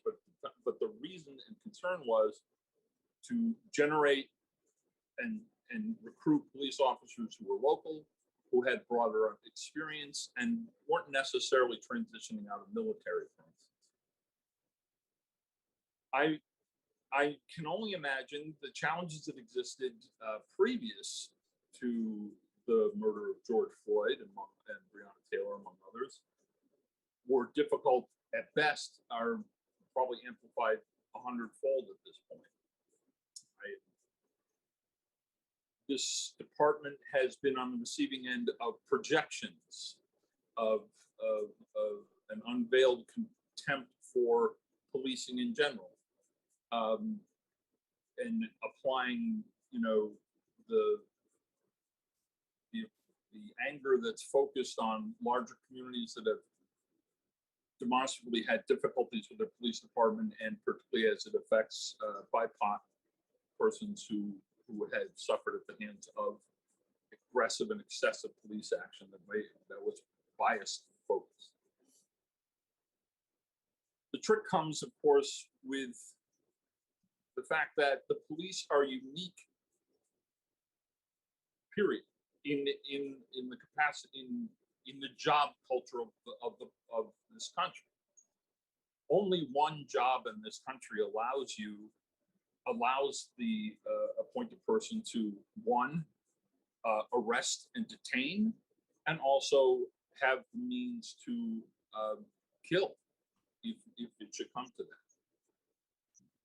therein lies an automatic and embedded resistance to that. And that's been historic throughout the history of policing, that people's resistance to any group granted that type of authority or that type of power over any individuals comes with concern, fear, resentment, all the other things that go with it.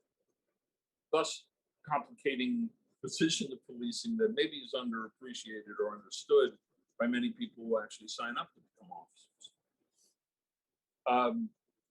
I've always had difficult, this has been a push me, pull you thing with me forever.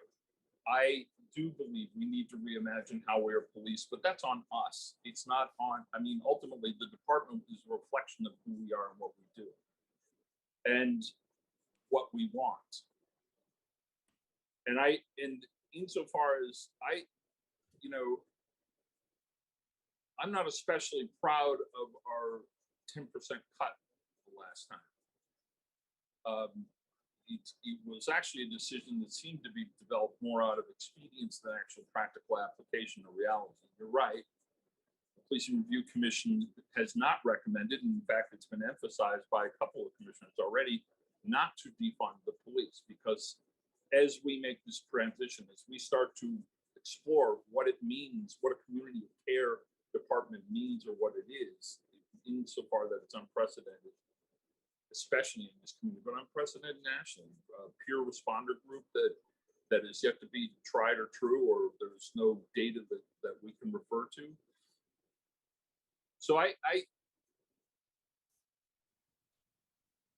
think that, and by the way, and I'll say right now, in the interest of avoiding suspense, that I will support your budget, of course. I have difficulty with that.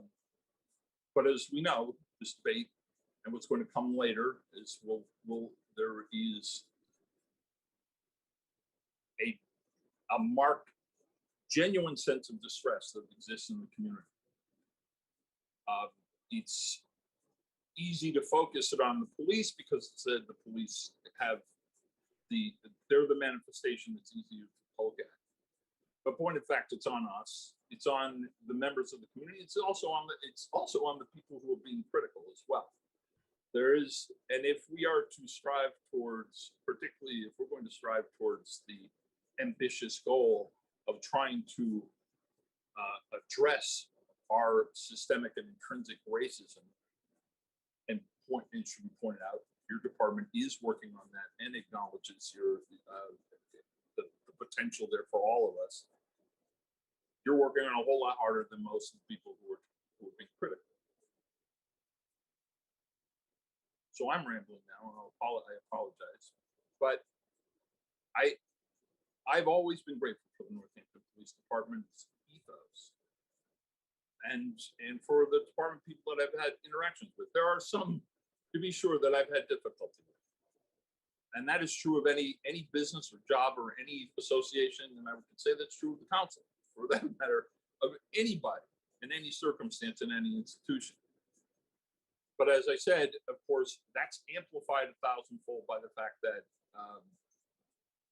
there is ever present that authority that exists with that badge. So as we continue, and I hope as we continue, I am grateful for your efforts to be receptive to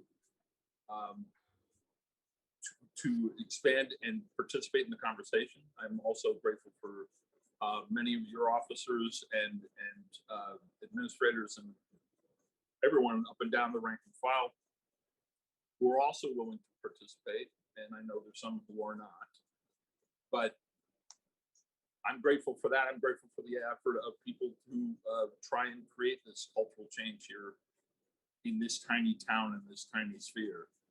And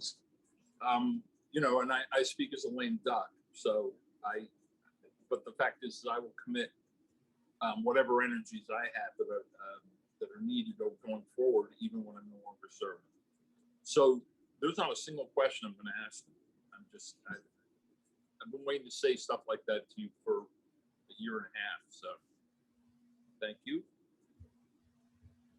Thank you. Those are quite Counselor Maori.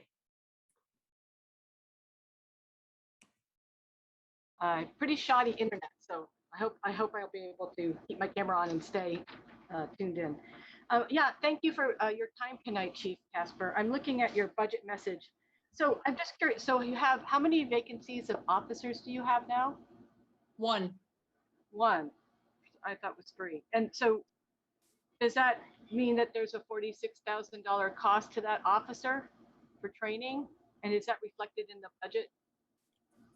So the training costs typically come out of the salary. So the vacant position that you see, that's where that comes out of. There's a small training cost for like the tuition for the academy, which comes out of our training line. But the bulk of that cost is the salary itself. Okay, thank you. And so the issue with losing junior or diverse officers who tend to be more diverse, I mean, that's a point of negotiation with the union, correct? Is that something you can negotiate with the union? No, I believe those are fair labor standards laws about who you can lay off and a member of a union. It's historically the junior people. And there's no other structure for that? Not that I'm aware of. Yeah, thank you. Let's see, any other questions? I guess a couple of comments. One is, I respectfully, I guess, disagree with Councillor Dwight. I stand by the 10% cut. It was a pandemic year, where every department was cut except for the health department and fire and rescue.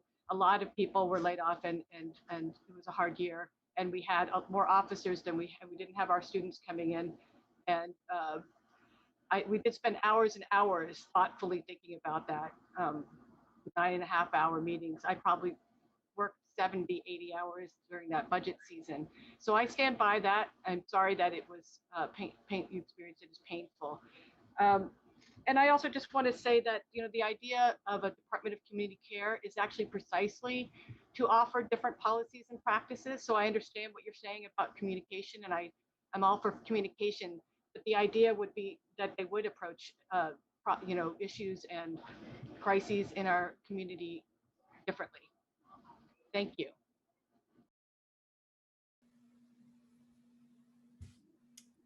Thank you.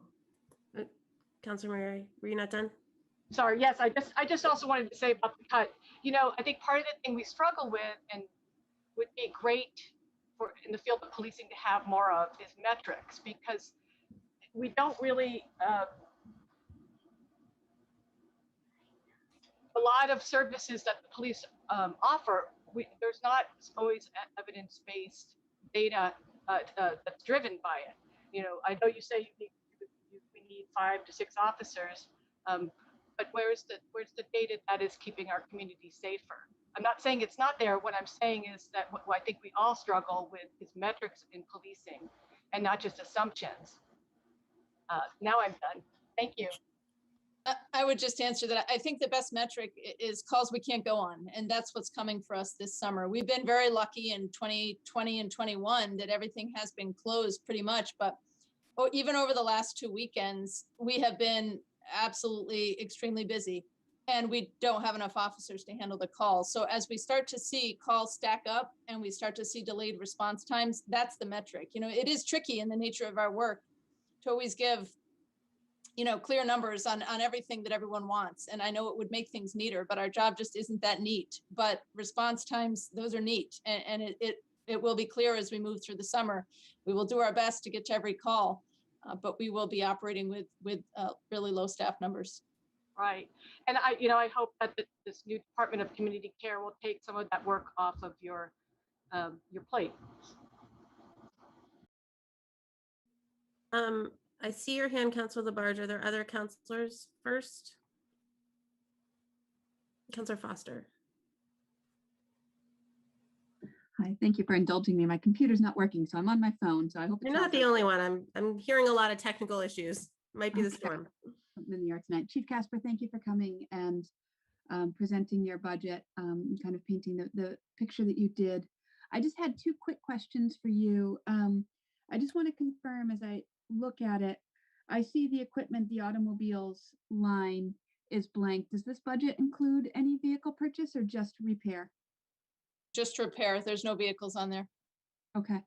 And then I'm also reading it, it appears to me as, I just want to make sure I'm having it correct in my head, that it's basically a level services budget to what you had last year, and any of us who have been in a union understand the contractual increases. So it's basically a level service budget, but of course the dollar amount is higher because of contractual increases. Absolutely. That's accurate. Yep. Okay, alrighty, thank you. Counselor Jarrett? Thank you, Chief Casper. Thank you and your department for their service over the past year. I know it has been a especially challenging time. I think that we as a society have tasked police with an increasing number of tasks over the past few decades. And I appreciate your department's dedication to that work that we have tasked you. For me, I don't want you and your department to take the calls for change as a personal attack, but as a necessary shift to bring about the greatest public safety for everyone, to have the right people responding, to support people so they do not have to be policed. And I just had a couple of questions.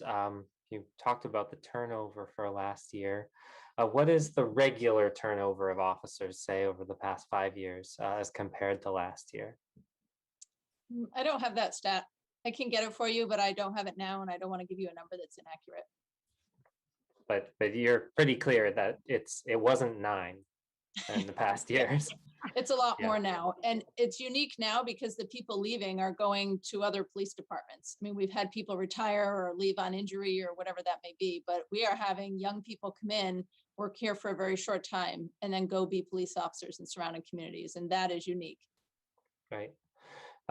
So if there are reductions in funding in the future for the department, and I know for me, I would like to see not see that happen until there are alternatives in place. But what timeline would help you plan for this? What would be the least cost for the city?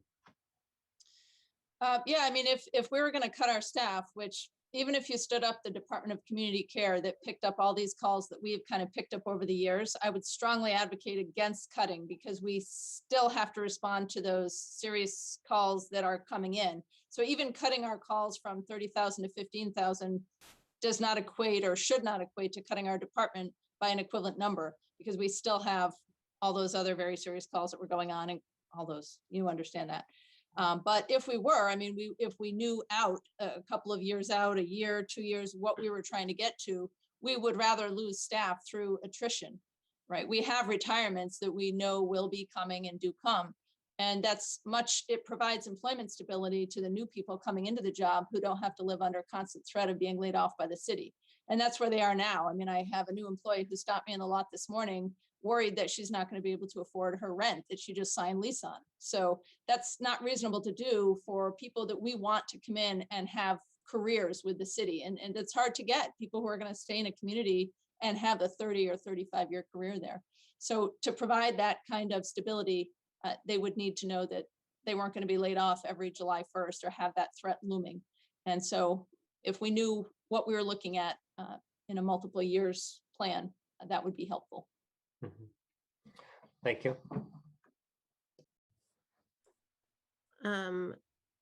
Councilor Labarge, you had another question, is that right? Councilor Foster answered one of my questions to Jody Casper, which I appreciate hearing what I heard. And I also want to say that born and raised in the city, from a little girl on, with our families running the Mayflower restaurant, I have always dealt with police coming in and out of our family's restaurant, knowing them, how kind they were, right up until Chief Casper left and Jody came in. All this has happened, and the pressure out there, and it's still out there big time, of the death of George Floyd has caused such problems throughout our country. And it's a shame with what has happened to George Floyd. But I have to say, all my life here in the city, I've always respected my police officers, no matter if they were female or men. And Chief Casper, again, I want to thank you for doing what you did this evening, going on the critical parts of what would happen to your department if it had to be cut again. And I am going to support this budget. Thank you. Thank you, Councilor Labarge. Other councilors? Chief, I also want to thank you for your very detailed message and your willingness to talk about the significant challenges of this year, and also the things that you're very proud of in general, but from this year in particular. You know, we spent a lot of time in the other departments kind of highlighting that work, and so I want to make sure that the Northampton Police Department also gets that recognition for all that you did. As you said, above and beyond doesn't really capture it or cover it. So I won't struggle to find another term, but we really appreciate all the extra work that you put in around the pandemic. And as you noted, like the Department of Public Works, it is not remote work that you do. It had to be in person. So thank you so much for that. I have a couple questions. One, just to sort of reiterate again. So the level funding that we're seeing. So any increase that's seen, because I feel like there's actually been a lot of confusion about this. So I want to make sure that we're really clear about it. Is these are step and COLA increases that are you're contractually obligated to have in the budget, correct? And then the only other thing is what, a 2.5-hour increase on the assistant animal control officer, which also we've been talking about a lot, about a need for Shayla to have more coverage than she currently has, our animal control officer. So so is that right? That's the only, if people see an increase, that is what accounts for that. That's it. Just like every other department, it's just contractual raises and the 2.5 hours for the part-time ACO. Okay, thank you. And then I have another question. I noticed that actually there were more responses to motor vehicle collisions this year than there were in 2019, which I thought was really curious. Do you have any idea why that, you know, in my mind, I thought people were in cars less and, you know, people were not commuting. And so I was really surprised that in 2020, there were 811, but the year before in calendar year 2019, there were 511. That's interesting that you point that out, and I don't know why. We do have two different types of motor vehicle collisions that we track, and I have that on your narrative. One is all collisions that we go to, which is usually the higher number, around 800. And then the lower number is the one that is serious property damage and or injury. So that number has been steadily dropping over the years. If you look in our open data tables, it used to be like roughly like 650 or 700, and it's been going down every year. So then the number that I read to you tonight was all of our motor vehicle accidents, but I included in the narrative to you that lower number of, I think it was like, is it like 367 or something? 366. Yes. Yeah, I was right there. 366.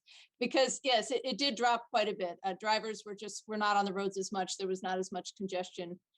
So we had less accidents. That was a trend across the country. Although injuries and fatalities actually increased because cars were traveling faster. It's kind of an interesting side note of that nationally, but.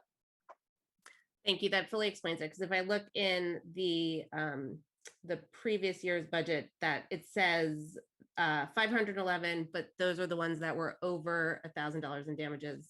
Mm-hmm. And in this year's, it says 811 total, but then calls out the 366 for those that had that level of damage. So Yep. Thank you. I'm sorry, I Welcome. didn't put that together myself.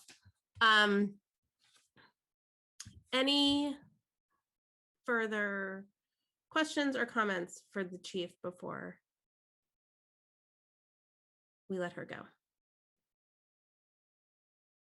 Okay.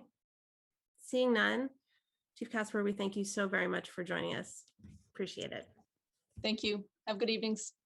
You as well. Okay.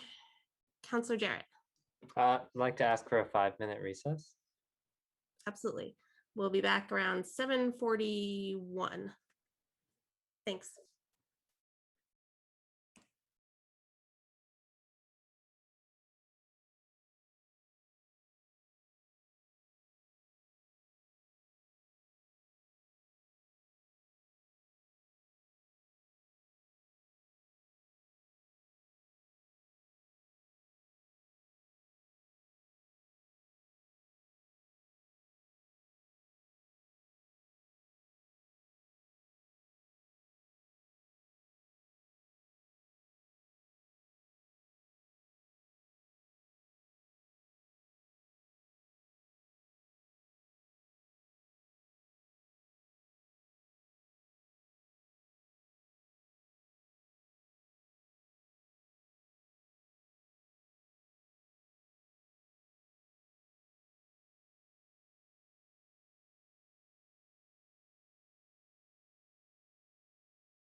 2, 1.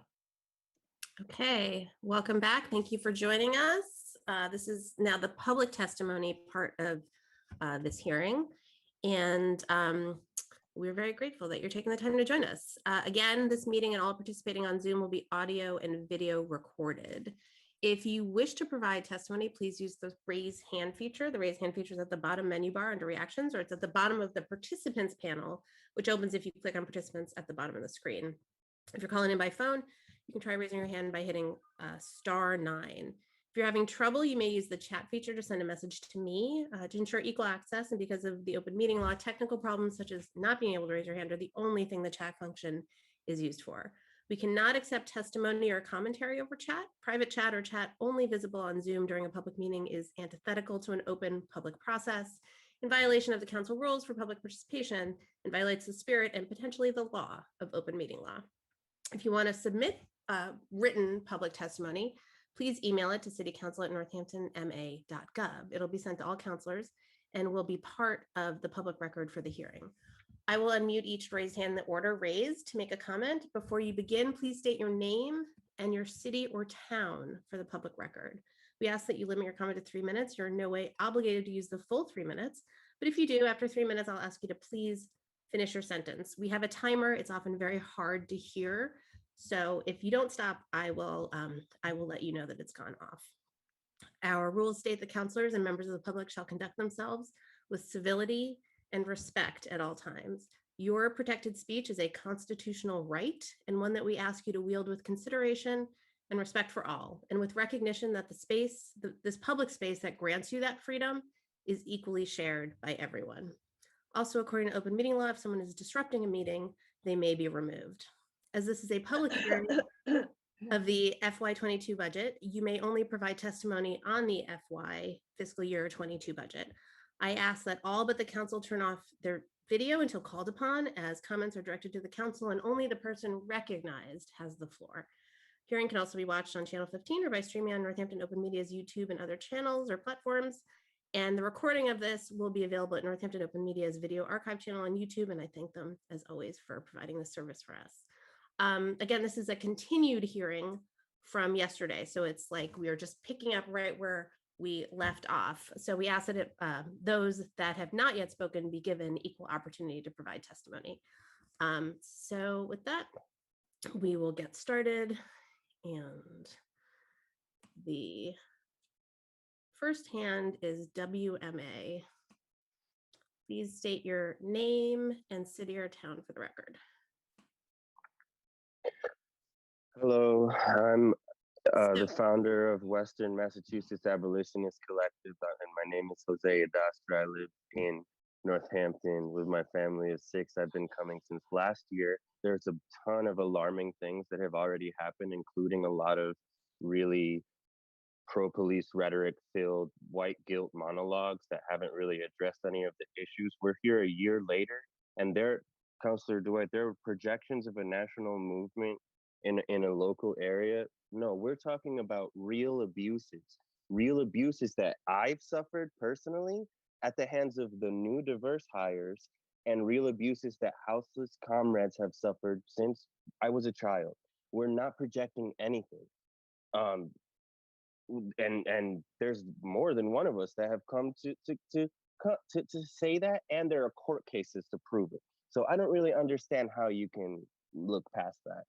We haven't addressed any of the violent police officers. We told you last year that the union contracts had an integral relationship with state violence. The relationship with the police union is state violence. That's a unique relationship. I heard Marianne Labarge say that COVID taught us a lesson, and I just want to say, now that all the restrictions are being lifted, now that we learned that there's an airborne possibility that for a worldwide pandemic, it taught us a lesson and we lifted all the restrictions. How hypocritical can we get? The city has a long history of city projects displacing people and interrupting their sleep. I'm talking about the Roundhouse lot. That's going to be used as an excuse to clear out houseless encampments and to arrest them like they have been. We haven't even been able to cover the more creative aspects of community care because we're hearing all this pro-police rhetoric. Minneapolis tried everything humanly possible to reform the police and it failed. They spent more money than God has, I promise, if there is one. And it didn't work. They ended up kneeling on George Floyd's neck. Okay, that's what happened. Special police officers that have been hired recently are especially aggressive and violent and dismissive of advocates. That's not a solution to the problem. We don't need more police officers and we don't need special ones. The drones work with ICE. They provide information for ICE and they feed information to racists like Robert Powers, Andrew Cole, and special police officers that can use it to target us and arrest us where we're at. Okay, that's what happens. I know. And diversity does not solve the issues of police brutality. The community care department must not run out of the police department. That is one of the most insulting things that I've heard tonight. Okay, it's almost like some people didn't bother to attend the meetings. They didn't bother to look up peer-led peer response crisis. If you don't have the time, you should quit and let someone else be elected that has the time to read all of the work that we're putting in and the resources we're giving you. It's insulting that we have provided you with That's the facts time. and numbers and that this is what we're getting. That's the time. Thank you for your time. I appreciate it, settler government. So I'm going to again reiterate. So this is the same hearing as yesterday. So that means if you spoke yesterday, you spoke in this hearing and other people need to speak before you. So if you spoke yesterday and your hand is up, please put your hand down. Next, it just says abolish MPD. Can you hear me? Yes. So hello, at this point, I'm not going to be a thankful citizen for this discussion to be occurring because it doesn't feel like a discussion is actually occurring. It feels very isolating to be at home and speak to an empty void when I guarantee that any change that will unlikely be made will be out of white supremacist ideation. Frankly, I believe you know exactly what you're doing by putting public hearing late at night. You are purposefully preventing your community from speaking out against oppression. Last night, we held an event where we put up a beautiful mural of George Floyd. Do you know what Northampton did? The day after the anniversary of George Floyd's murder, they destroyed the work that we did for a man who was murdered by the very same brutality Northampton police practice on its Black, Indigenous, houseless, and poor citizens. It was so disrespectful and insulting. Last night and this past year has proved to me that Northampton does not give a shit about Black lives, Black liberation, and public safety. I am absolutely appalled by the treatment the police and public services gave us last night. I don't know what it will take for you to realize that Black people are dying and that you are staying silent. Your silence is telling us everything we knew already, that this system only cares for its able, white, cisgender, housed, and middle upper to class citizens.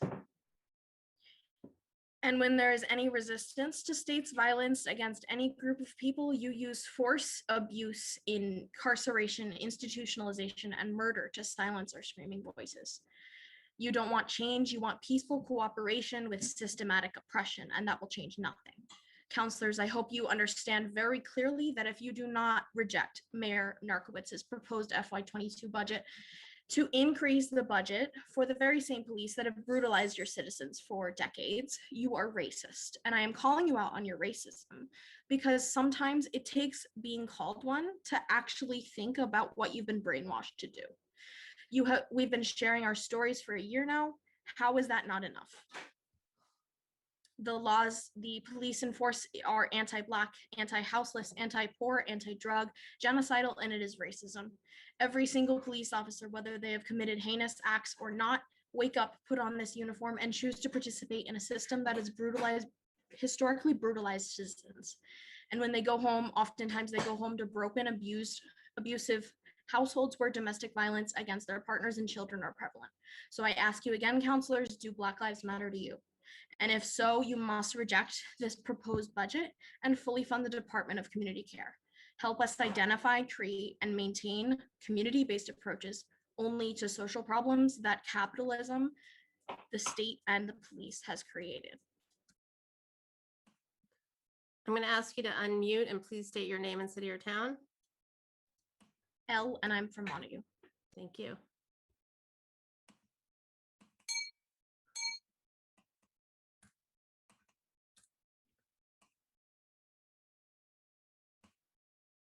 Next is Josh Wallace.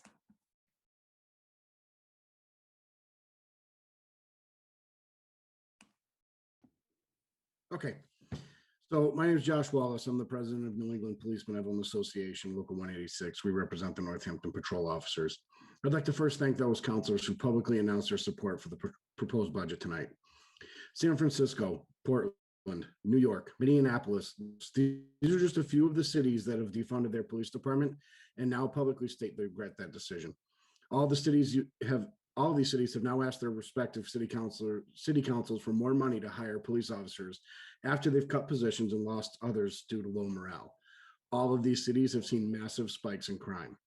Those in support of defunding the police now or in the future, as Councilor Jarrett has alluded to, and the Northampton police budget cannot handle any amount of cuts without losing staffing. We'll try to sell you on a utopian community where crime does not increase. If you believe that, I have oceanfront property in Arizona to sell you. When you learn about criminology or the study of why crime occurs, you learn about the crime triangle. That model states that in order for crime to occur, there must be three factors present: desire, target, and opportunity. Police officers work on the opportunity portion of the triangle as their primary function, but we all know they do so much more than that. Decreasing the size of the police department lessens the ability for those remaining officers to patrol the city and lessen the opportunity for crime to occur. With more opportunity, those with the desire and a target will have a higher opportunity to commit those crimes. Some may argue that police don't prevent crime, but there's actually no study to prove that. And just this year, this department caught a group stealing catalytic converters while doing a property check.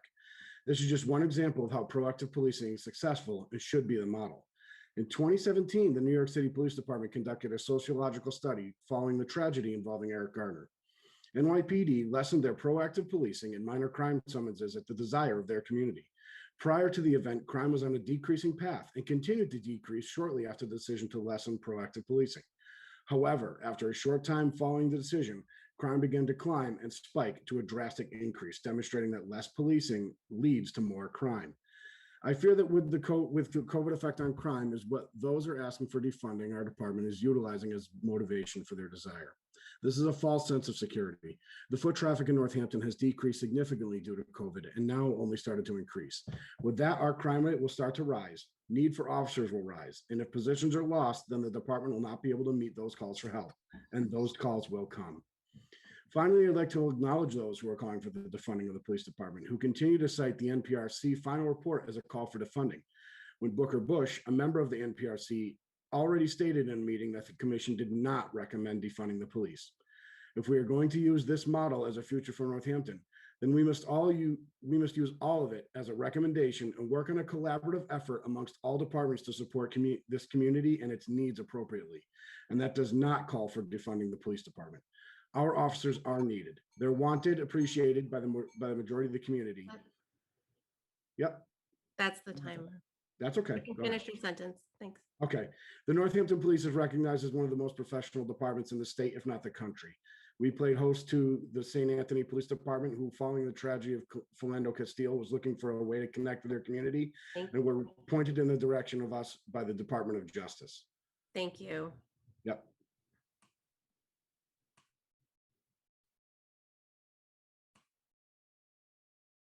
Next is Mary.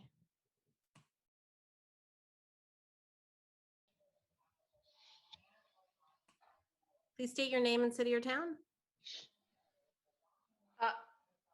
Can you hear me? Yes. Yeah. Hi, I'm Mary. I live in Florence and have lived here for 35 years.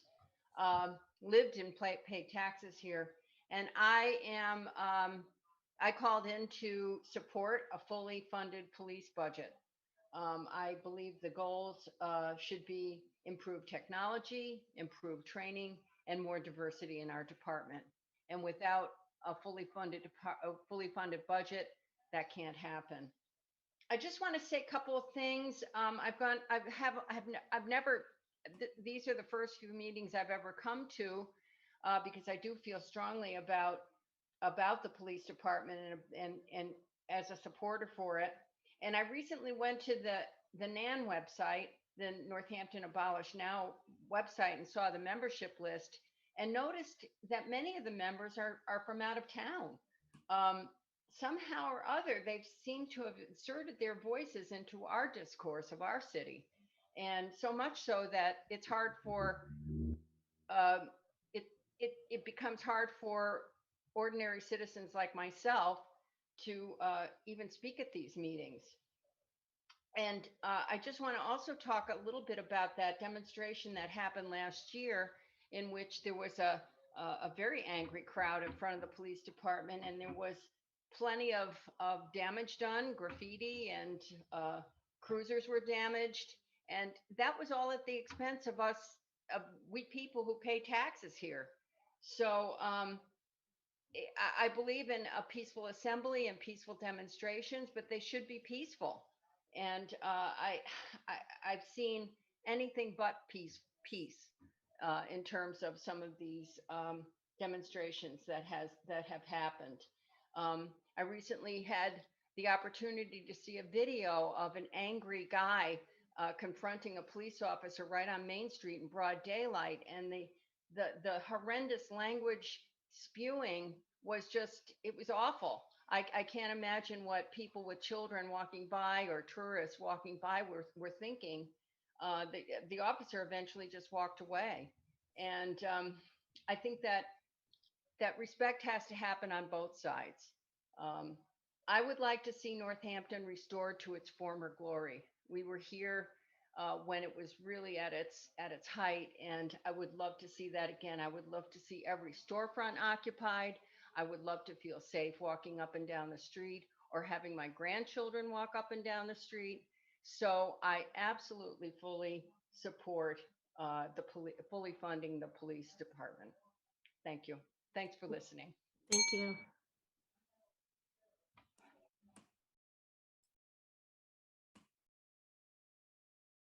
Next is Hattie Adastra. Hi, my name is Hattie Adastra. I'm a resident of Northampton. I'd like to start by saying that I agree with Elle from Montague on all of their points, but specifically that this meeting feels like it's purposefully inaccessible. As a mother with 3 young children, 8 o'clock at night is not a time that's accessible, and especially having the public comment section at an undesignated time at the end of the meeting feels like an attempt at silencing opposing voices. I've watched my husband do this work for the past year, and it's been really scary and stressful. And it's very clear to me that they are not the only person claiming that we need immediate change. We've seen amazing presentations from several organizations that run peer-led response networks in Canada and the US. And this proposed budget makes me feel like you're pretending that the last year, and especially the last 500 years, didn't happen. I would like for you to adequately fund the Department of Community Care and cut the NPD by at least 50%.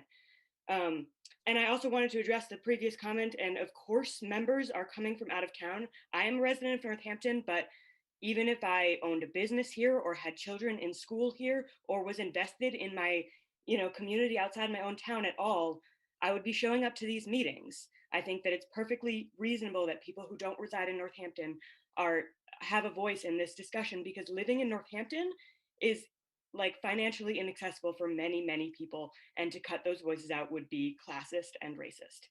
Thank you for your time. Thank you. Next is David Murphy.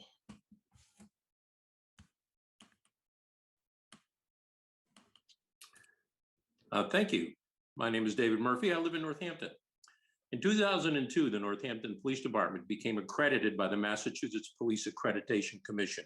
At the time, there were only about a half a dozen police departments in Massachusetts that were accredited. Today, only about 100 of the 351 municipalities in Massachusetts have accredited police departments.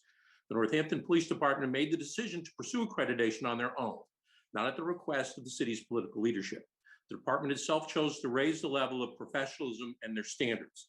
They did this to assist in recruiting the best and brightest young people interested in a career in law enforcement to join the Northampton Police Department. About 10 years later, voters in Northampton approved an override to build a modern police headquarters. It's a state-of-the-art facility with training space and a range for ongoing state-required firearms training.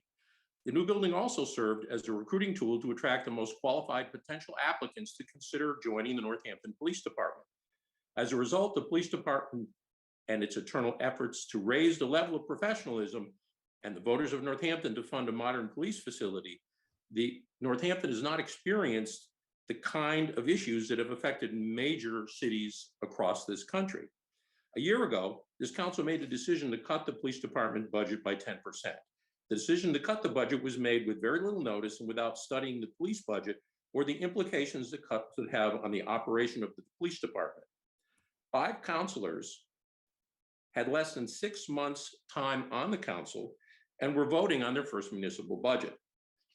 The contemplated study of the police department was still months away, making the 10% cut a very random number, not based on any particular program or department activity. A year later, let's take a look at the results achieved by the council's budget cut. The city had 3 officers at the police academy at the time the budget was cut. Northampton paid to equip these officers, paid them while they were at the academy. Upon graduation, Northampton had to inform these 3 officers they no longer had jobs in Northampton. Northampton recruited them, paid to train them, and had to cut them loose at graduation. They were, of course, immediately hired by other police departments. The fallout continued over the last year, with 8 additional fully trained Northampton police officers resigning to continue their careers in communities whose political leadership chose to support their police department. In a typical year, the Northampton Police Department handles between 30,000 and 40,000 calls when there's no pandemic. Police arrive at a call, determine the need, and then call for appropriate support. But when the call does involve criminal activity, having an initial response be police is very important. If only 10% of Northampton's police calls are criminal in nature, that's 3,000 to 4,000 times a year you want a police officer quickly. Unfortunately, it's very hard to predict which calls will be dangerous and which calls won't. Northampton is a destination community, so we police far more people than actually live here. In closing, I find it ironic that the City Council routinely inserts itself in union labor disputes, consistently siding with labor. Yet when it comes to the unionized members of the Northampton Police Department, you have no qualms about cutting their budget, terminating their jobs, and creating working conditions that result in Northampton police officers feeling they need to seek employment in other cities. For 20 years, this city tried very hard to attract the best and brightest young people to become Northampton police officers. That effort resulted in a police department that is hardworking and well-respected. And yet this council in 1 year has done its best to undo 20 years of progress. Well done. I appreciate the fact you intend to support this budget. Thank you. Thank you.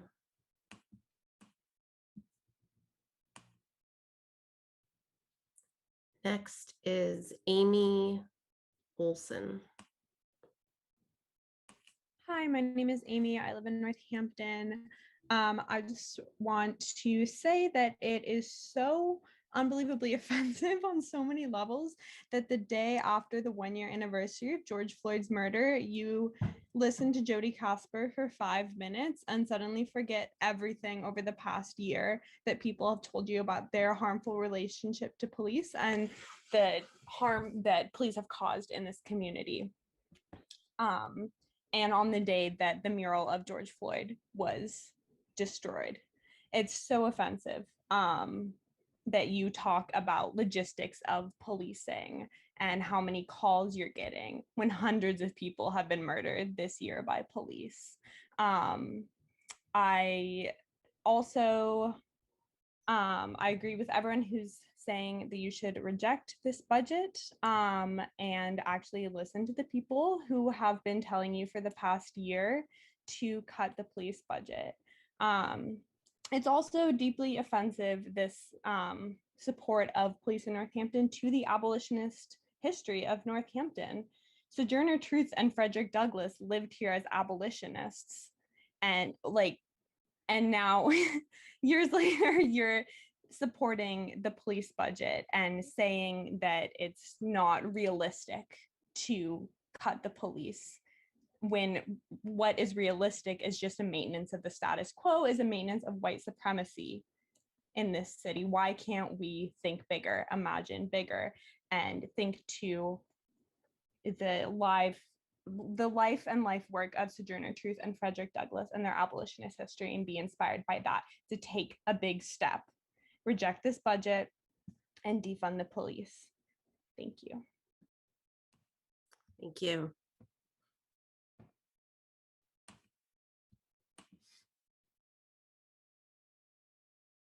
One moment, please.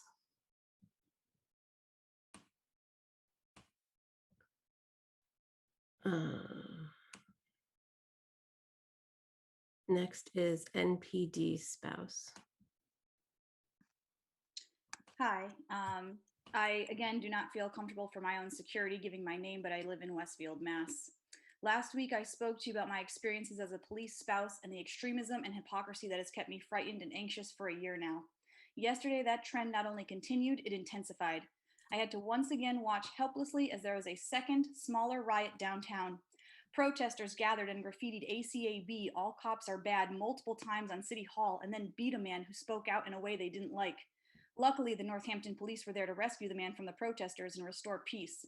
Afterwards, one of the main leaders of Northampton Abolition Now, Jose Ad Astra, publicly on record, flagrantly and unapologetically threatened you counselors, as well as the larger Northampton community, saying, and I quote, "I promise we're going to redirect the tax money and you should be worried about how we get it because it's a guarantee. You can vote for it or we're going to take it." Not only have you disrespectfully ignored the voices of the victims in your community who helped NPD, as well as the officers themselves, but you have exclusively listened to and emboldened the most extreme, dangerous minority in the community, a minority of loud voices that have now felt entitled to openly encourage fascism, where they make political demands, and if those demands aren't met democratically, they will be met with force.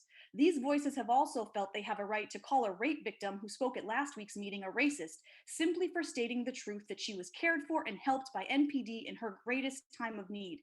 They have marched down the streets of Northampton with posters saying that the police cannot be quote unquote pinkwashed, a direct attack on Chief Casper's sexual identity as well as that of other officers on the force.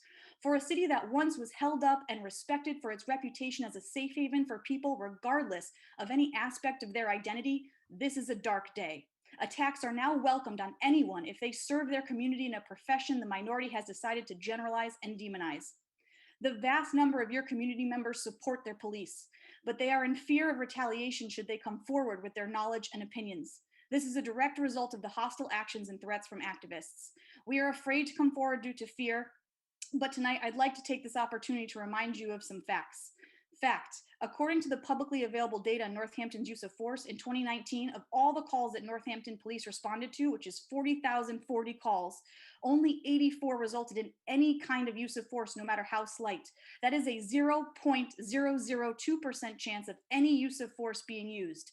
Fact, from this same data, all racial categories other than white had a 0.0006% likelihood of a use of force encounter.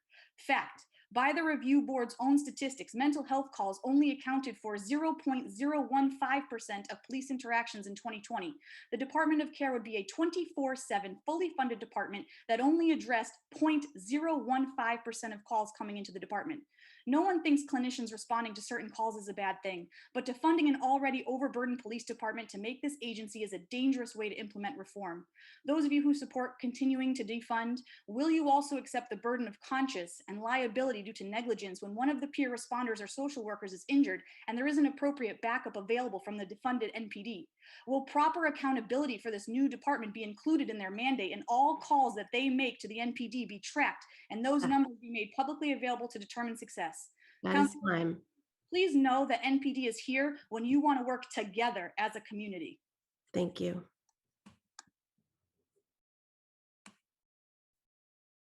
Next is Dan Kennedy.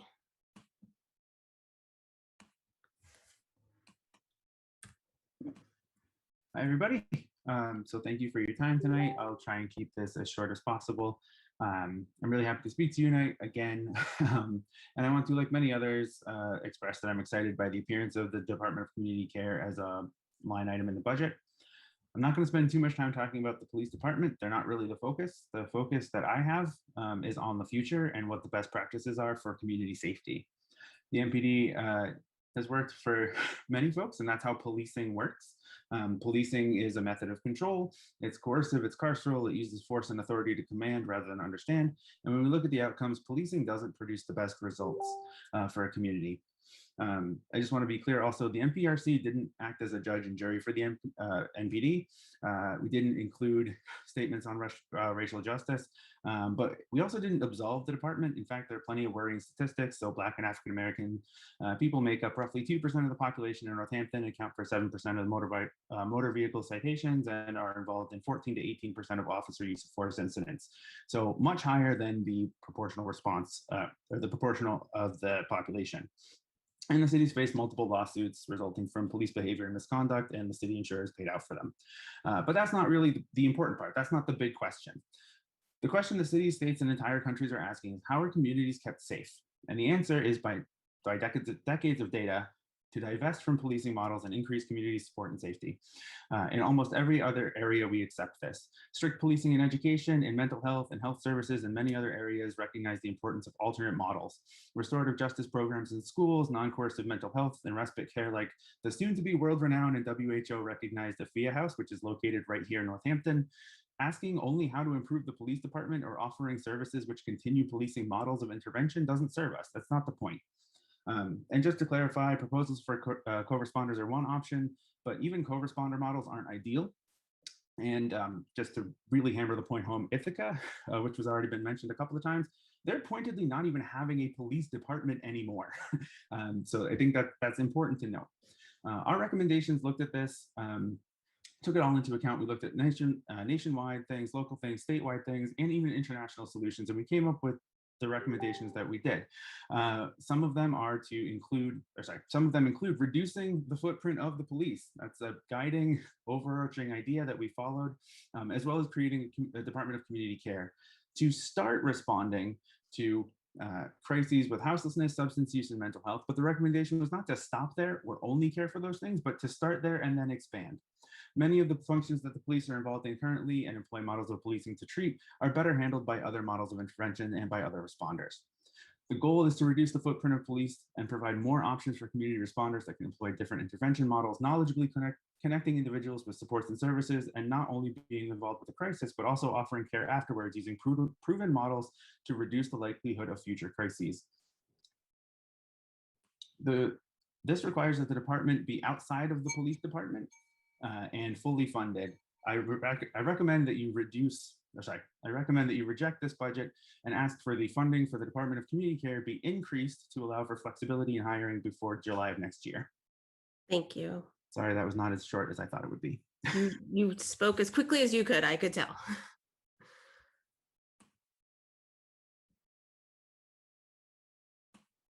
Dana, did you speak yesterday? Yes. Then can you let others go before you, because we have an obligation to let everyone in a hearing have their time. Sure. Thank you. Next is Corrine Olson. Hi, my name is Corinne. I'm a resident of Florence. I'm also a licensed clinician.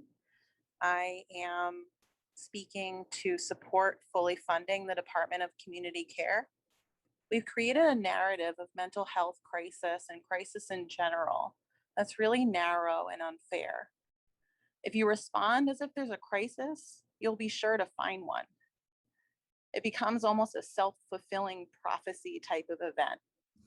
If you respond as the Department of Community Care would like to respond, with curiosity and not sure necessarily of the outcome, not predicting the outcome, just asking what somebody needs, the outcome will likely be much different. The captain shared that there's a community need, and what evidence do we have that just hiring more police will meet that need? We have clinicians, we have peers who might, who likely can be more helpful and who have more knowledge of this. We are assuring, we believe that if there's a lack of police response, there will be danger. However, there's no evidence that this is true. Actually, Kahoot's work has shown that when a clinician or a peer responds to a crisis call, it's typically the person who's getting supported that's injured if there is an injury, and the responder is not injured because they're responding thoughtfully and intentionally instead of reactively, as police are trained to respond in certain instances. Calls become dangerous because of the way we respond to them. And if they're handled appropriately, the likelihood that they will escalate will be much lower. Thank you. Thank you.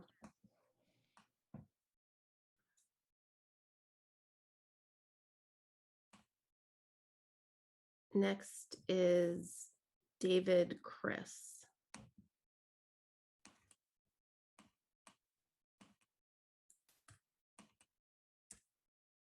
Hi, my name is David Chris, and I live in Ward 3 in Northampton. I just want to try, I'll keep the time short and brief because I know there's a lot of people who want to speak. I just want to say it's despicable that the George Floyd Memorial was torn down today. Because last summer, many members of this city council made all these statements about striving for a more perfect Northampton and addressing racism and addressing systematic problems in our society right here at the local level. But the fact that this memorial couldn't stay up for more than a day is just disrespectful to the people who did it, disrespectful to George Floyd's life, and disrespectful to the overall commitment people make each and every time they come to these city council meetings. And it makes me question the city council's commitment to actually addressing these problems of racism at a systemic level. It makes me feel like those words are nothing more than just weak-wristed virtue signaling. And I think we all know the answer and what that is. And then when I look at the city of Northampton, I see lots of houseless folks, lots of people struggling to make ends meet, working class people. And the pandemic's been really hard for houseless folks and working class people. People are unemployed. But yet the police get a raise this year. And I know it's union contracts and all this stuff, but they were able to get a cost of a living adjustment. But yet houseless people don't have enough food to eat, don't have shelter, and working class people struggle month to month just to pay their bills. And so overall, I'm just disgusted by this whole process. The fact that there's a sort of real lack of courage from city council to really even, I noticed there was more questions about DPW and everything they wanted to do, but there didn't seem to be a lot of critical engagement with Chief Casper. And I think that's just a negligence of city council's duty. That's really all I have to say. Thank you. Thank you.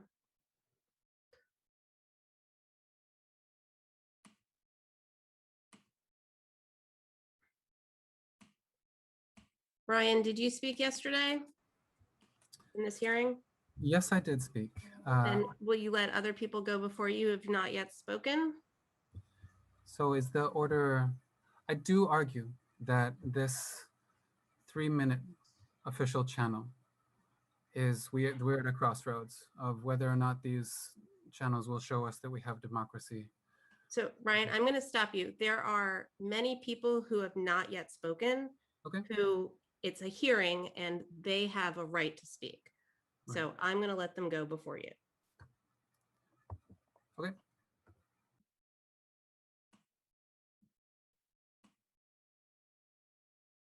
Next is Ashwin Ravi Kumar. Hello, counselors. My name is Ashwin Ravi Kumar, and I live in Amherst, and I spend a lot of time in Northampton. So I'm very angry right now about the mayor's budget, and I'm going to tell you why. And I hope you'll remember that when I address you right now with some disappointment, it's not coming from a place of universal or perpetual condemnation, but hope that we can still do the right thing in this budget cycle. So I want to show you a chart that you've seen before, okay? So this chart shows how police budgets have grown in Northampton, in blue at the top, over the last 30 years. They've grown by 148%, while other budgets for health and human services, public works, and arts and culture have grown at much slower rates. And this basic trend line, this historical trend line over those years that you see here, right? That trend line is inscribed with violence, with murder, with white supremacy, with police militarization. And the mayor's budget, after a 10% cut last year, reverts us to that mean. 1 year after the murder of George Floyd, when you all promised us that we would have significant transformative change, what you are doing, if you are supporting this budget, is ratifying a reversion to this vile and revanchist historical trend that led to the murder of George Floyd, that allowed for the murders of 1,000 people since George Floyd was killed by police, and continues to allow for harm to occur to people here in Northampton. Harm that is well documented by the Northampton Policing Review Commission, that also provided a clear roadmap to shift resources to other places. I want to address a couple counselors individually, and I think it's important to do this publicly. Counselor Dwight, when we spoke in Pulaski Park a few weeks ago, you said to me in language that could have been written by the patron saint of white liberalism, Aaron Sorkin, that your victories are often small, but they are not Pyrrhic. It is hard to imagine a victory more Pyrrhic than reversion from the brink of change to a historic mean of white supremacy, to a mean that allowed for the murders of Floyd, of Breonna Taylor, Daunte Wright, Ma'Khia Bryant, and countless others. Unless the durable victory that you seek, and I don't think it is a white supremacist victory for policing as we know it, unless that is what you want to inscribe your legacy upon, in which case, congratulations, buddy. This is not a real durable victory, and I hope that you will make real change to cement the legacy that you want. Councilors Jarrett and Quinlan, I appreciated your work on the Policing Review Commission, and yet I am hugely disappointed to hear you suggest that this budget is acceptable to you. The commission pointed out clearly what functions can be moved out of policing now. It showed that only 6% of what NPD does is spent on, quote, violent crime, and emphasized through data and testimonials that much of what MP does is unnecessary and harmful and can be cut right now. To miss that central concept after so many months of study would, in any course that I teach, earn a very poor grade indeed, with strong recommendations to come talk to me in office hours. Please go back to the main concepts and act accordingly.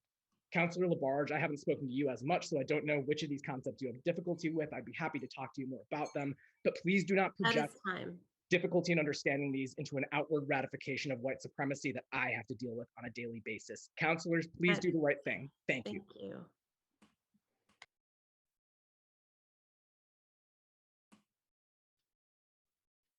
Next is Ashlyn Craddock.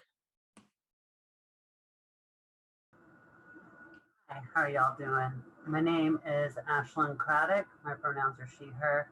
I am a member of the City Arts Council, a municipal board that is under the City Council. And as of recently, we stand with defunding the police. A little bit about myself. I am a comedian. I'm a local comedian and artist in Northampton. I live in Ward 3. My family and my ancestry is Cajun Creole from Louisiana.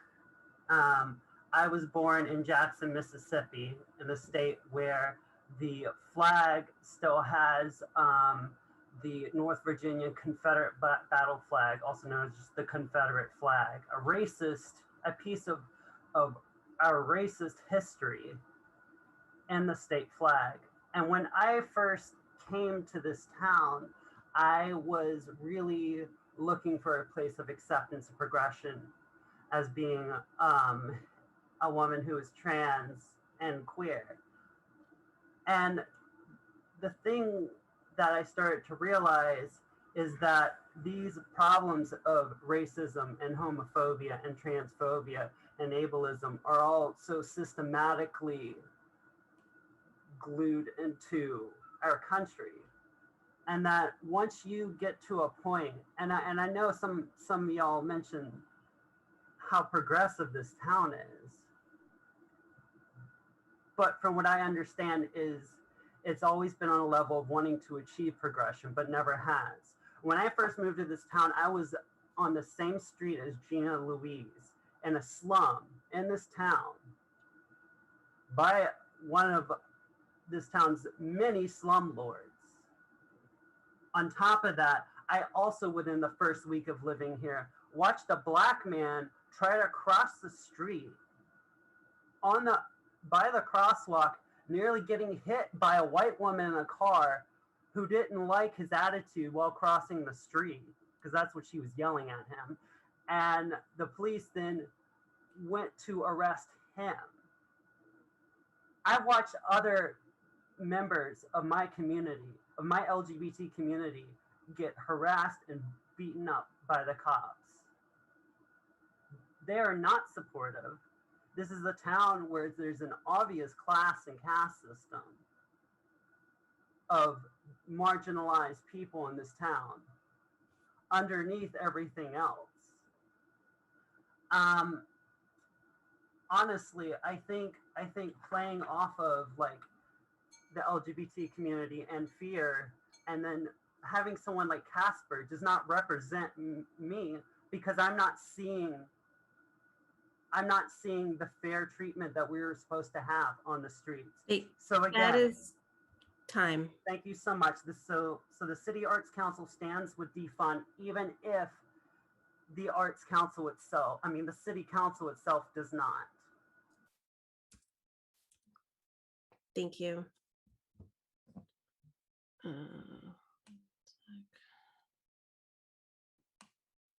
Oops, sorry. Apologies for that.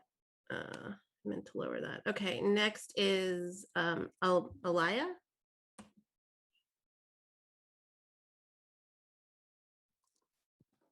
Hi, my name is Ahalia, and I live in Northampton. There have been a few points made here by people who are for the police department that just don't make sense. There is no connection between punishment and deterring crime.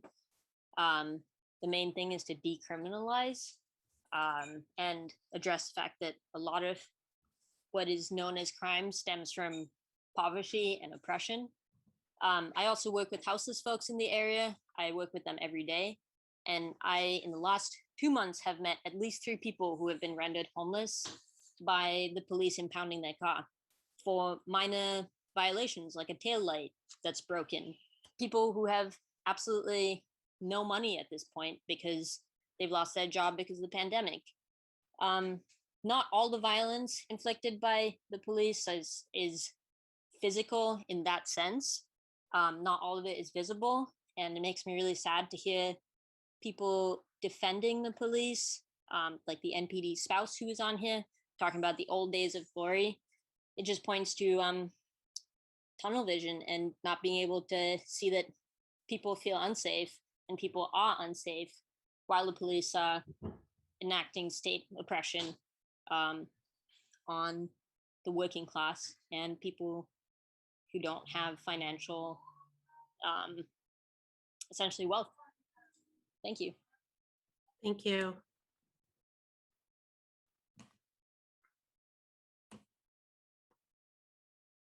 Next is fully fund the department.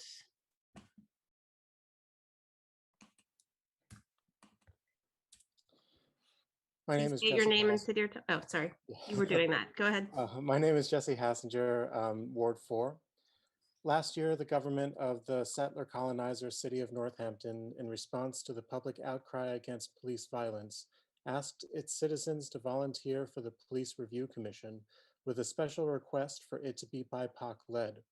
Not only did they spend 6 months as unpaid volunteers, sacrificing untold hours and precious family time in the middle of the pandemic to reviewing how the NPD does its job, but at the end, they presented a report which was full of data and with a strong recommendation to build a new department that would move certain jobs from the NPD and completely out of the carceral system to be addressed solely by trained peer responders. After listening to council and the mayor speak on the FY22 budget, it seems unequivocally clear that this body of majority white middle-class individuals continues to undervalue, undermine, and ignore the voices of oppressed and minority people in our community, asking again and again that the tasks that the white supremacist institution of the police department do on a daily basis be transferred to the department that is supposedly being assembled as an anti-racist, community-led, non-carceral assistance to our town. This is the only way that we can try to ensure that violence against our community is taken away from the hands of people who on a daily basis are walking around with killing machines on their hips. Listening to the same stories being told over and over again by your constituents for a whole year does not seem to have landed anywhere close to the hearts. I joined the dozens of like-minded individuals at this meeting calling for you to reject the mayor's FY22 budget and demand additional funding to the Department of Community Care to at least $882,000, plus a demand to further defund the NPD and transfer those funds as well into the new department. Thank you. Thank you.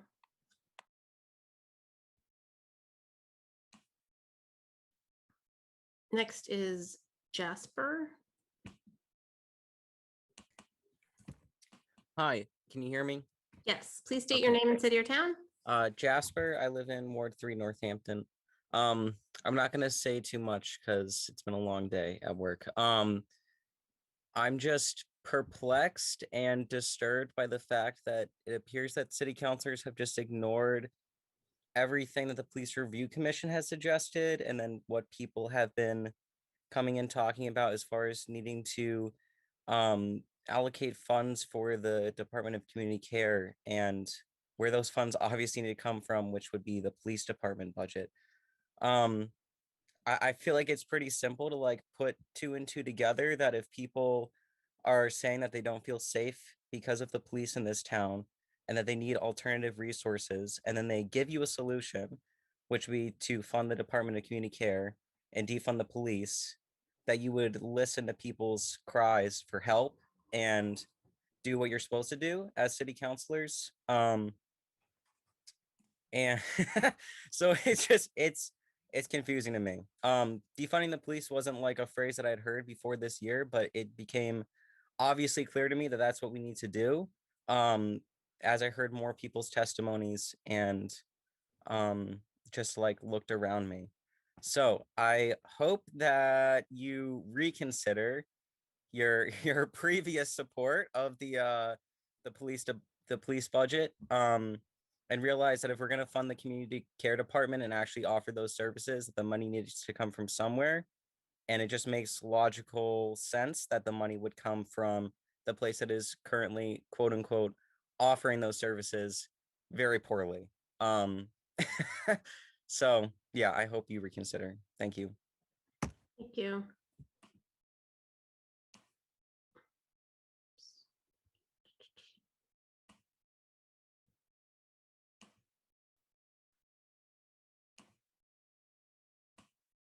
Jenna, did you speak yesterday? Yes, I did. Okay, then I'm going to ask you to let other people go before you. Sure. Thank you.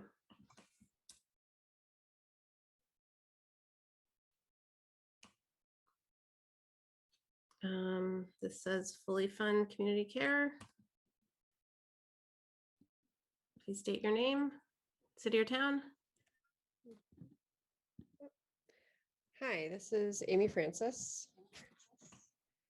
I'm a white woman who owns property and owns a small business in Ward 4, Northampton. For the past year, you all have heard consistently from the community members that we want to defund the Northampton Police and fund a Department of Community Care to respond to wellness checks, including mental health calls, traffic stops, patrol and accidents, and countless other incidents where an armed person is not only unneeded, but may make the situation deadly. The incredible hard work and countless volunteer hours of the Police Commission clearly shows through careful research and analysis that based on the 2019 time spent on calls, the NPD the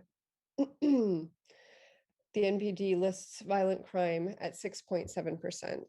There are 7 categories listed: nonviolent crimes, general annoyance, annoying calls, 911 hangups, noise complaints, etc., non-criminal, traffic, animal, medical, violent crime, and miscellaneous. Clearly, the Department of Community Care can take on and uphold our community in a safe, wonderful environment, whereas the NPD cannot. They're stretched thin. The training and amount of work that they have to do is incredibly overwhelming. I don't see why, after all this time, all this research, everything that the community has brought to you in terms of what we are looking for and what would make sense, we are still in the midst of having this discussion. It just should be so clear at this point.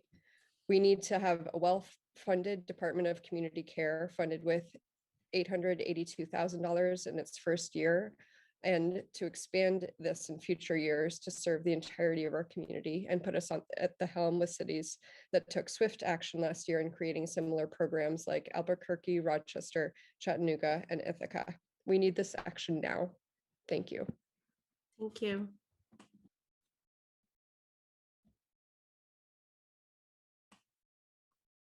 Next is Mark Cody. Hi, my name is Mark Cody. I'm a resident of Ward 1 for my entire life. I'm a local student and I work downtown. And, you know, I've definitely heard some fear mongering by people who feel that somehow Northampton will stop becoming safe if we even marginally reduce the role of policing in our community.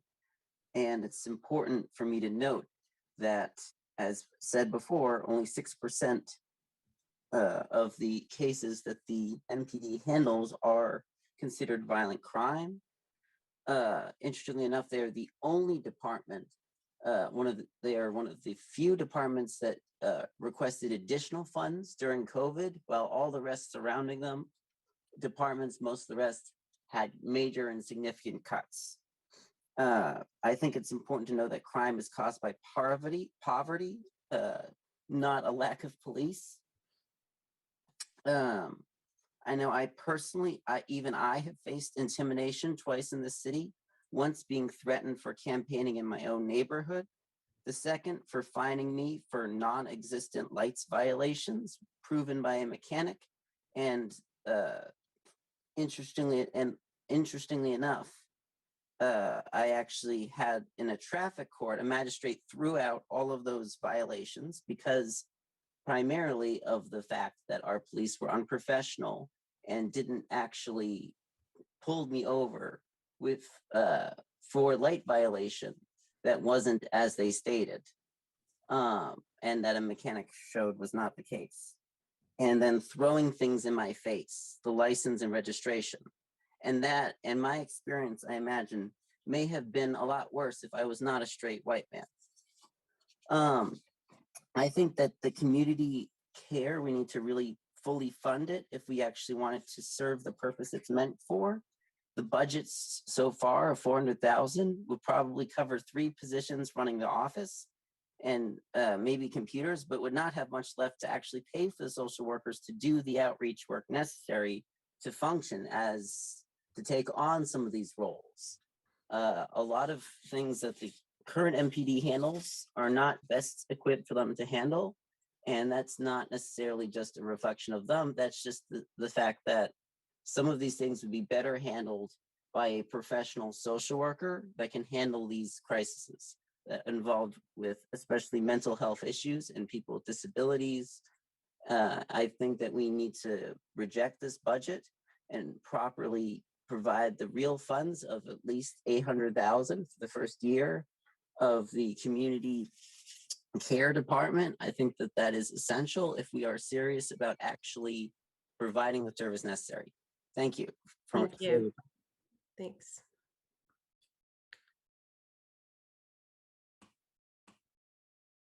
Next is Autumn. Hello, my name is Autumn. I am a resident of Northampton. I am a working class person, a working class queer woman, and I just want to respond to some of the really, for lack of a better word, ridiculous claims that the supporters of the Northampton police are making, particularly the claim that people who support about defunding and abolishing the police, which we absolutely need to do, are, somehow people from out of town, we're not connected to Northampton, we're not part of the community. That is utterly false.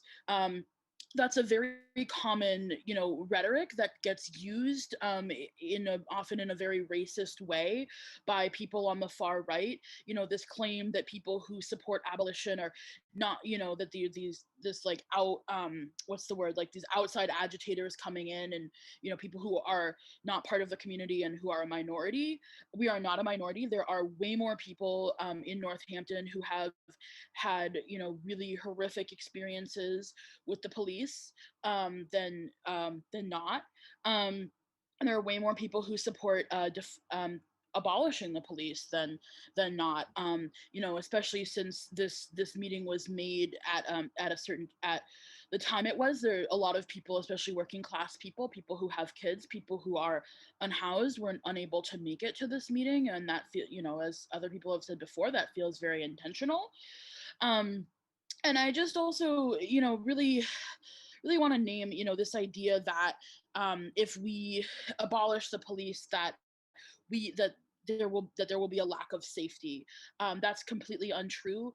As abolitionists, every day in our lives, we rely on each other and we take care of each other, and we respond to different situations, including crises, without involving the police and without creating further crises. And as someone who has feared for my safety, I have never ever felt comfortable going to the police. I always have felt a lot safer, and I know that I'm safer going to my community members and my neighbors. And so it's just that's absolutely ridiculous that getting rid of the police will somehow cause a drop in safety. So I just really wanted to speak to that, and just there is a majority of people who support abolishing and defunding the police are not allowed outside agitators. We are part of this community, we are here, and we will not be erased. Thank you.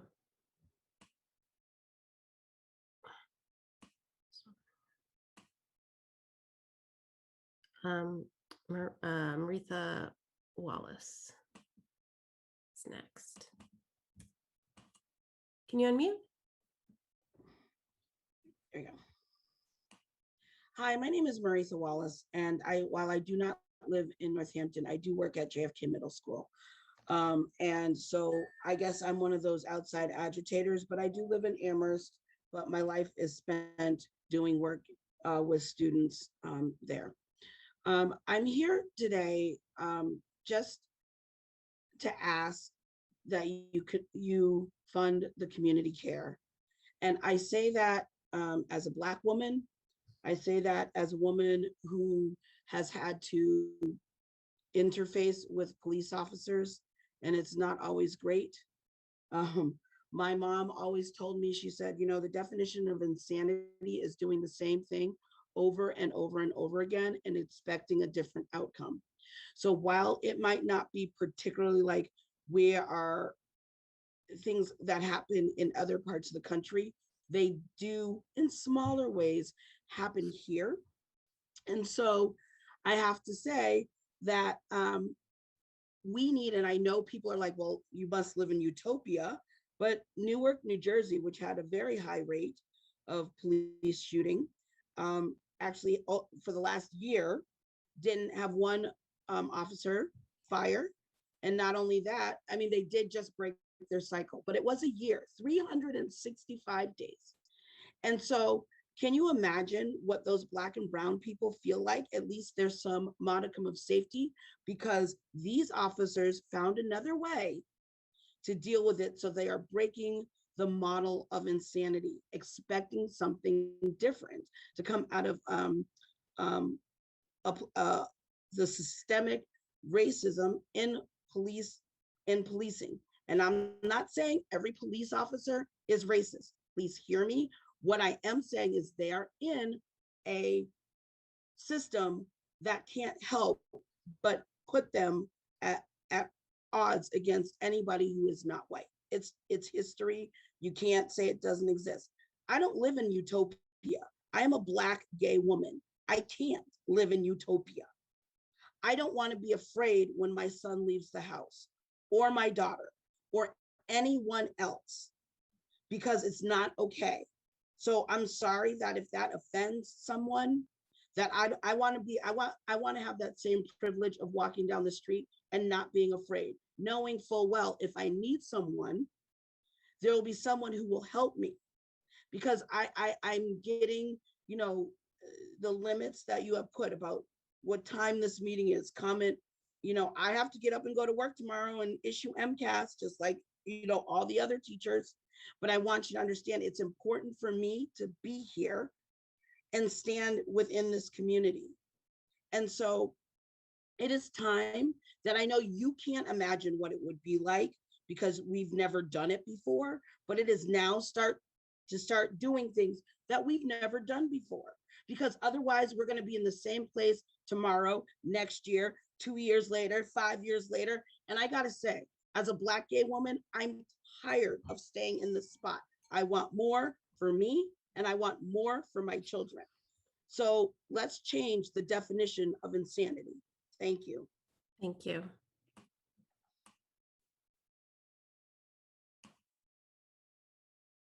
Next is Gabe K. Can you hear me okay? Yes. Hi, I'm Gabe. I live in Northampton. And I apparently need to qualify that I've, was born and raised here for the people supporting the police tonight. Because apparently that needs, that holds some weight that I don't understand. But I was born and raised in this city. I've lived here all my life. I wanted to say that I'm here in support of defunding the police and fully funding the Department of Community Care. I really haven't spoken, but I've been a part of all these council meetings on policing since those surveillance cameras came into play. I felt the need to speak tonight because I found it really disturbing that some of the counselors came out in favor of the budget without hearing public comment finish. And that, I can't even explain how painful that is to have been sitting in these meetings for years, listening, and then we have public comment still to come, and our counselors are telling us how they're going to vote. Depressing, sad. I'm a nurse practitioner. I work in this city. I feel like I need to make all these qualifying statements so that you believe me for some reason because I have a master's degree. I'm transgender. What do you want me to say? It's so painful to have been saying all this stuff for years and not having anybody believe us and not having anybody support us when police are following trans people with their hands on their guns, when they've come into my apartment building, banging on the door, trying to talk to us at midnight because they had a quote unquote letter. I had to call the police on the police to ask what the hell was going on. So I've been terrorized by the police. And then I also don't understand why people who are injured need police. I don't understand. As somebody who actually had a severe injury on the bike path one day, the first person to respond was a police officer. He did not assist me. The only thing he did was lean in my face so that the butt of his gun was in front of my eyes. And I'm leaning there with a dislocated elbow in severe pain. And I've got a cop's gun in my face. And I'm transgender and I can't get up because I'm in so much pain I can't move. I didn't get an EMT. I didn't get a paramedic. I got a cop. That is wrong. And I'm done. I'm in so much pain for everybody here listening, and that the council is just not supporting us. I'm in so much pain. This is my hometown. I live here. I work here. Most of my patients are transgender. We're afraid and we're done. And I'm tired. I'm tired. I'm done. Thank you. Next is Mary Jones. Good evening, counselors. My name is Mary. I've lived in Northampton for 3 years, but I recently moved to Holyoke. I still work downtown in Northampton at one of our flagship tourist destinations in retail. Northampton is the most policed place I've ever lived. I've lived in big cities, I've lived in small towns, I've lived all over the US. And so much so that when after George Floyd's murder, I used to play this game when I lived in Ward 2 in Northampton, where I would see if I could drive to work, which is in downtown Northampton, 5 minutes away. Could I drive to work and back without seeing a cop? Not only did I never win that game, I never got to work without seeing a cop at all. That is how police this city is. I want to also argue today that this is the moment that you city councilors have been waiting for. You now have in your hands what you said you wanted this time last year when all of us were here banging on your doors asking for change. You said you were horrified by the murder of George Floyd, but you just didn't have enough information. Well, guess what? We've had a police review commission and they have given you a roadmap. 6 months of research, data-driven research, led by diverse voices in this community that the mayor and city council appointed have told you what to do. They have clearly laid out that we can redirect the vast majority of calls that the police handle, and that they can be handled better by peer responders instead, that are accountable to the communities that are most harmed by policing. And they recommend a number for you, $882,000. That is what they've asked you to do. So the question no longer is, what does Northampton need to do? It is, do you, the elected leaders of Northampton, have the courage to do it? 1 year ago, it was hard enough to stomach the premise that you didn't have enough information after hearing hours and hours and hours of heart-wrenching testimony like you just heard firsthand from people with the Northampton Police Department, not some police from afar, the Northampton Police Department. And today, the idea that you don't have enough information is an excuse you cannot hide behind. You can't hide behind it any longer. That is why we have stayed here for 4 hours tonight, asking you to reject this city budget and demand that Mayor Narkowitz fund the Department of Community Care by $882,000, as is outlined in the report that you asked for and you endorsed. I also just want to say that you know us. You have seen us come to these meetings month after month after month over this past year. These are dedicated citizens who are in it for the long haul with you, who live both inside Northampton and outside and come in to work, to learn, to play, to skate, to do all the things our city offers. So we aren't going to go away if you have the courage to do what is right and fund the Department of Community Care and stand up to Mayor Narkowitz. We're going to be right there cheering you on because we are in it with you for the long haul. Thank you. Thank you.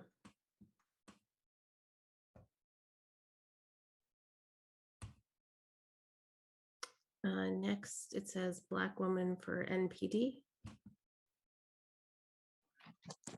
Hello, can you hear me? Yes, can you please state your name and city or town? Hi, you could call me Ann, and I just rather not state where I live just because of my support and the threats that have been made against those who have supported NPD. I just want to talk about a little bit about what it's like to be a Black woman. I've heard a lot of white voices, white individuals trying to define that, and I do feel that it's only fair for Black individuals to also speak. Not all of us are against the police. Some of us actually do appreciate the law and order, and everyone is entitled to their own opinion. However, the further you go east in Massachusetts, the more you notice that minorities, Latino, Black, other immigrants do appreciate the law and order. If we do look at how the state and the country and other countries are right now, people need help. People are looking for help. People need people to protect them. That is exactly the way that we're going right now. If someone breaks into your house right now with a weapon and threatens your life, what are you going to do?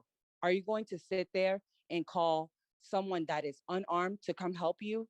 Because I'm telling you right now, realistically, nobody wants to die. Law enforcement officers put themselves on the line. Their families don't know if they're going to come home at night. They put themselves on the line to protect the individuals in this community. The individuals in this community have it very good. As a matter of fact, this community of almost 30,000 individuals lacks diversity as it is.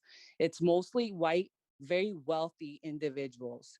Those that are minorities, I have heard, actually do appreciate law enforcement there, because a lot of them are immigrants. A lot of them need help. And when someone's in their house taking advantage of them, who comes to help them? It's not a social worker. It's often someone with a weapon, with a service weapon, to help them protect them. A lot of these individuals are faced with situations that they cannot control.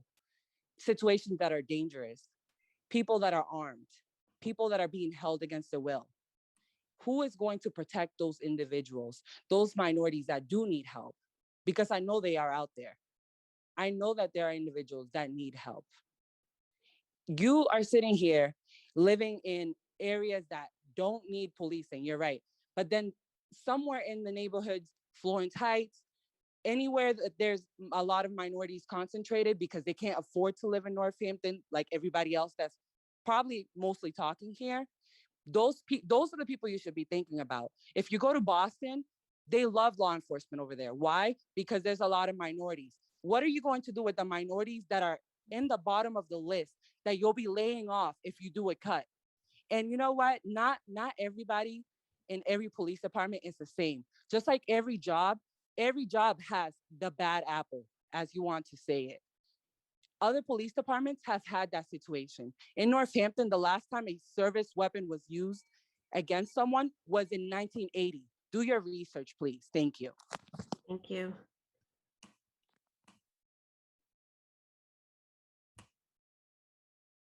Next is Clara Wagner.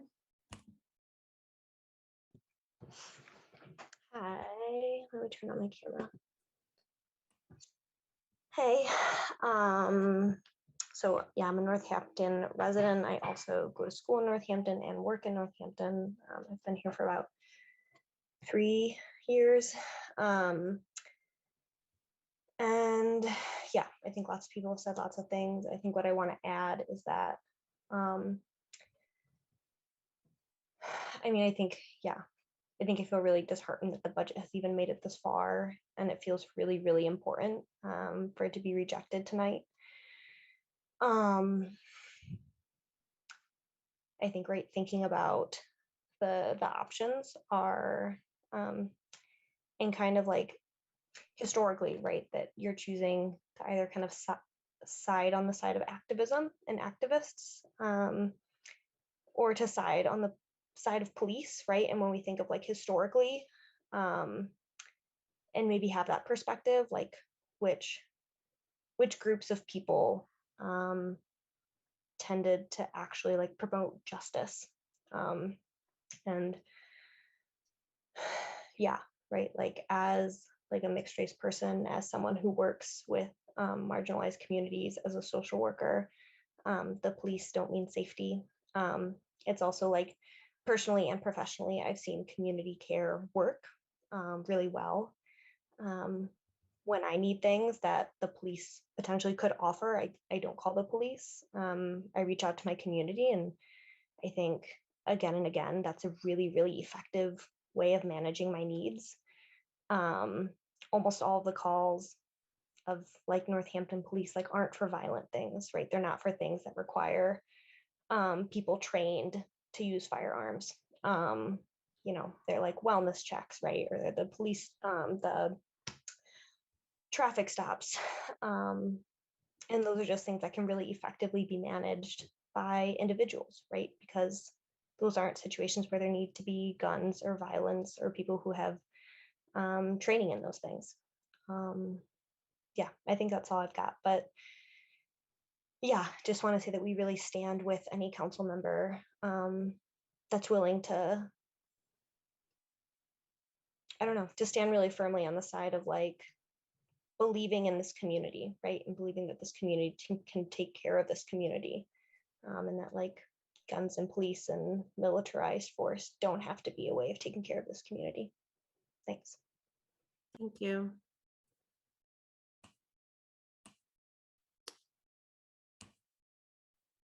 Oops, sorry about that.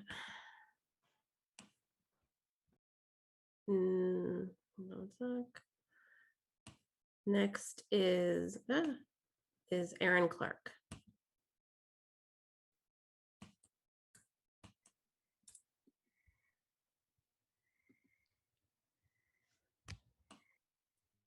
Good evening, everyone. I'm Aaron Clark. I'm from Ward 7. I'm a homeowner for the last 7 years, resident and citizen of Northampton for the last 11 years, as if that matters. I'm grateful for everyone joining this meeting. I agree with Jose, David, Jesse, so many others. This is a complete and total echo chamber to the point where it feels like it's just by design, according to the context of our shared history. It should be clear at this point, Amy Francis so clearly just told us. Councillor Nash earlier tells us it's been a tough year for Northampton PD and PD across the country. A trying year, he tells us. I motion for property in Arizona to sell you, Josh Wallace, representative of the police union, tells us earlier in a public community meeting in response to a little bit of criticism. What does that mean specifically? I'll motion for property to sell you in Arizona. I ask, whose interest does that statement truly represent? As a union rep, you're a reflection of your officers, therefore a reflection of the community that you claim to protect and serve. But that really seems like a conflict of interest there, Josh. And to further address Karen and Josh directly, I think that person's name was from Westfield, Karen and Josh. Police unions don't belong in the labor movement. You, the system of policing, and those who support it are antithetical to the labor movement. These are reactionary bodies, police unions, that are used to protect and defend racism and white supremacy. That's all it is. It's a disguise. Not one mention of white supremacy, of police violence by Chief Casper in her comments earlier, or anyone in this rigged opening of the 967 people who have been killed by police since George Floyd's murder last year on May 25th. At the same time, a disturbing but familiar narrative by Chief Casper, as well as Councillor Thorpe, full of inferences and insinuations that police are somehow the victims of oppression.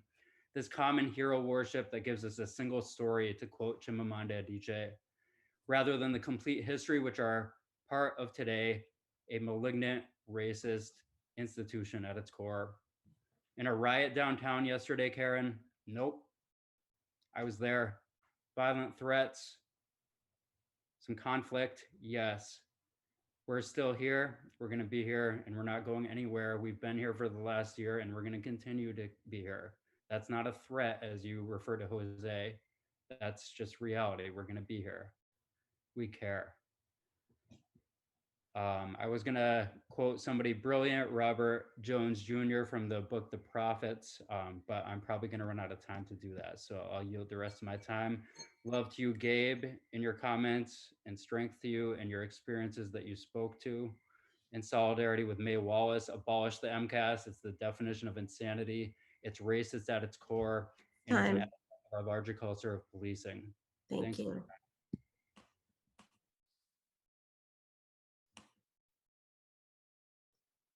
Next, it says Mal Northampton. Hi, I'm Mal. I live in Northampton Ward 3. I would like to point out that it is 9:08, and I'd like to echo those before me who said that we started this far too late. Now, I don't have kids, but I'm disabled, and 9 is just too late for me. I'm not mad that we were here for 4 hours. I want everyone to be heard, but we could have started this earlier, and we had this problem last year. And I heard y'all speak that you wanted to do something about that. Similarly, last year, I heard y'all say that you just didn't have the information or the power to do what you wanted to do to change things, or to know what you wanted to do to change things, that road just wasn't clear. Over the past year, that road has been made clear. The information, the data has been given. It is very clear that what needs to happen is to lessen the footprint of the Northampton Police. Chief Casper spoke about not having enough people to roam enough police officers to roam the streets to prevent crime. We don't need more police officers roaming the streets. This is already an extremely over-policed town. I have never seen them, never been able to go downtown without seeing them. Never been able to walk between stores without seeing them. And it doesn't seem to be for any good reason, other than to threaten, to intimidate, and not to any reasonable goal or end. Also, I would like to speak to the need for the community care. There are so many people who need help that cannot seek it because at best it's this form of help comes in the form of handcuffs, and that's at best. We don't need handcuffs, we don't need weapons, we need community members who care. And I, like others who spoke tonight, I'm already someone who doesn't turn to police. I turn to my community, and I seek those who have skills who can help in the situations that me and my community members are facing. And we interface with each other. And I'm totally in support of a separate from the police entity that streamlines that. I am horrified by Chief Casper's and others' idea that that entity should be through the police, because that is antithetical to what we've all been asking you for the entire last year. I ask you to please listen to your citizens,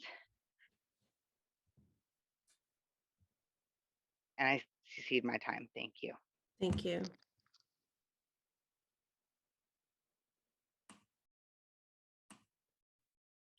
Next is Sophie Chambers.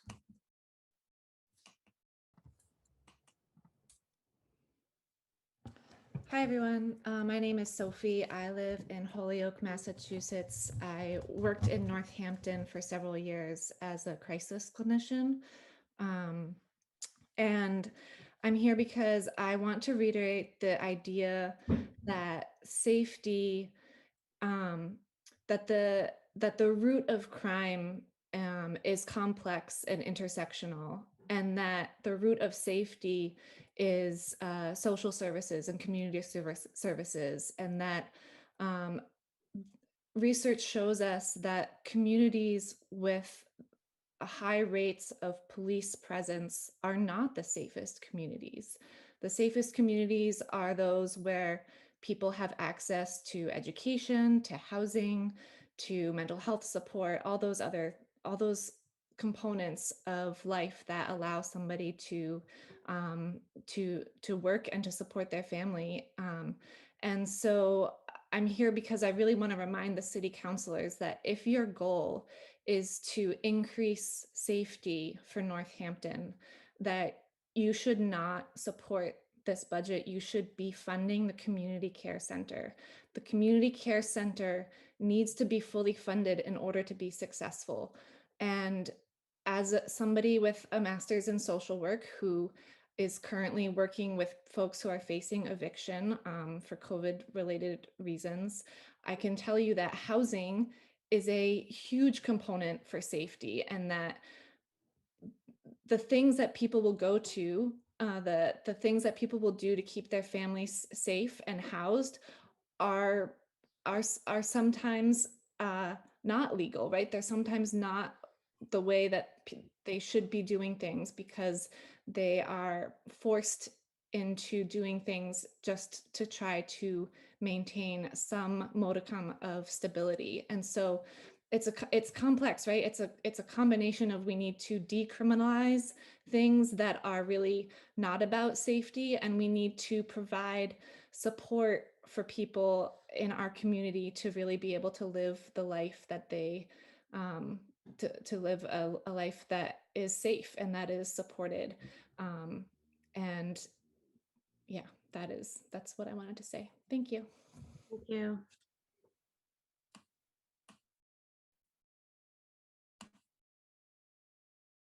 Next is Sean Don.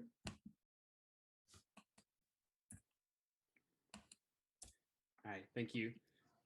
Yeah, my name is Sean. I've been part of these meetings in the past, but I'll just reiterate, I live in Ward 3 in Northampton. And yeah, really tired tonight. I'm tired of being at these meetings. I'm sure some of you are as well. And but I'm not tired necessarily of showing up for my community, stepping in when I need to support people or deal with conflict, support people who are feeling suicidal, etc. Or even just pause when I'm walking through town to ask if someone's okay if they're nodding out on the sidewalk. And I guess I'm a little bit done trying to appeal to City Council because, as Gabe has stated, it seems like most of you have made up your mind about the policing budget this year for fiscal year 2022. And so, yeah, I'm pretty dismayed about that because it feels like we have an opportunity here to, really be a leader in something where we're putting more money and funds and energy into supporting people in a different way. When so many police are leaving our town, I think this is an opportunity to fill that vacuum with something different that won't be targeting people of color or disabled folks, that can really be meeting people where they're at, that are peer-led, that are involved in harm reduction. I'm part of a community that's been doing that for more than 10 years in Northampton and beyond. Yeah, so I guess I don't really have much to say. I'm tired. I'm sick of these meetings. I feel like we also shouldn't be measuring whether or not our city should act on separating from the system of policing and white supremacy just because police haven't killed a Black man in our city. I think like death and murder shouldn't be our threshold for change. Not to mention that there was a beautiful memorial for George Floyd that was dismantled within 24 hours. Although George Floyd is from Minneapolis, there are a lot of people that get channeled into the racist and unjust, criminal justice system, so-called, in Massachusetts, and that's something significant that does happen that Northampton police are part of. So I'm really dismayed that we are underfunding this new Department of Community Care. I'm grateful that it's being thought of as something worthy of being on the budget as a line item, but I really worry that we've already destined it to fail by not funding it fully. And so if there's any way for you on city council to really follow through with some of your words from the past year about George Floyd and Black lives, like I really would wish you could take a harder stance with the mayor and the police budget to put some of that money from the police into this Department of Community Care that could actually be a great asset to our, not just our town, but our region. So I'm going to leave it at that. Thank you for your time. Thank you.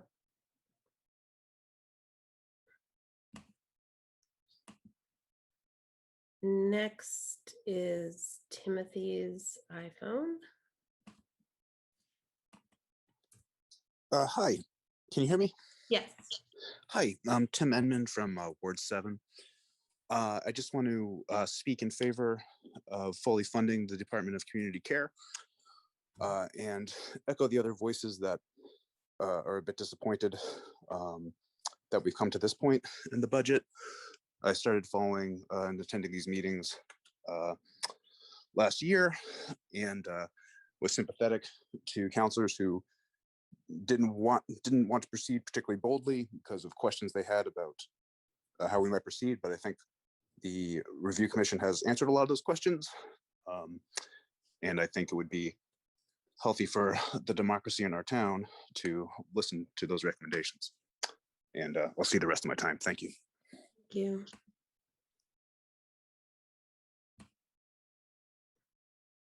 Next is Guinevra. Yes, hello, my name is Gwen, and I'm a resident in Northampton. And I'm calling from a location that is originally is the land of the Nonotuck, the Pocumtuck, and the Nipmuc. And I've come here after them. So I want to express my gratitude for being here, first and foremost, and for having access to local resources that have been a complete and total gift and a total saving grace in my healing process since I came here to Northampton. And I also want to thank the businesses and the people who have supported me in so many of my passions. And I also want to thank the Northampton Police Department. And I just want to say thanks to everybody for being here and for being part of a greater movement. My grandmother immigrated here from Italy. And when I met her and knew her, she was my great grandmother and she lived in the projects. And I am a woman and I still live in the projects here in Massachusetts. And so I'd like to stress that. I don't know what to say about this budget, but what I do know is that we all need to live here together. And if this city is being less funded by the state because it is a very sought after city in Massachusetts, then it does become a part of the community issue. And homeless people and programs that support mental health are absolutely essential. You know, programs that are addressing issues for women and children. I don't care how it happens, but that's where the problem starts. And the problems are also environmental. You know, these are old buildings. They need to be updated. It's just things need to get fixed. And I don't care how it gets done. I don't care about the money. But what I do care about is that when I'm out and I'm complete and total boots on the ground, and I'm seeing other people out there with boots on the ground, I know that we are the change makers, no matter where we live in the city, no matter how much or how little money everybody has a place in this community. And I want it to stay that way. But I also want to talk about systemic racism. I guess Sorry, my time is up. That's correct. Thank you. Thanks.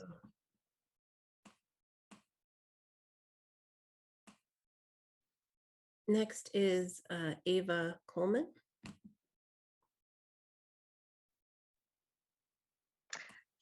Hi, my name is Jen and I live in Ward 3.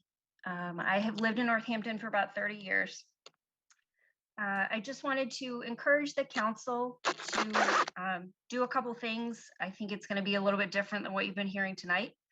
The first is to fully fund the police budget because there's no other system in place to transfer calls to. If we decide later on to create a Department of Community Care, I think that's fine, but until something like that happens, I don't think you can cut the police budget. I would like you to consider working together with the police department to come up with solutions rather than just cutting them out of the process. I feel that the communications coming from most people at this meeting really are not restorative. They're not looking for a way for us all to get along. And I'd really like to see something like that happen in our community. And the last thing is to support a mental health clinician program within the police department, if only until something else like the community care department is in place. I am done for the night. Thank you. Thank you.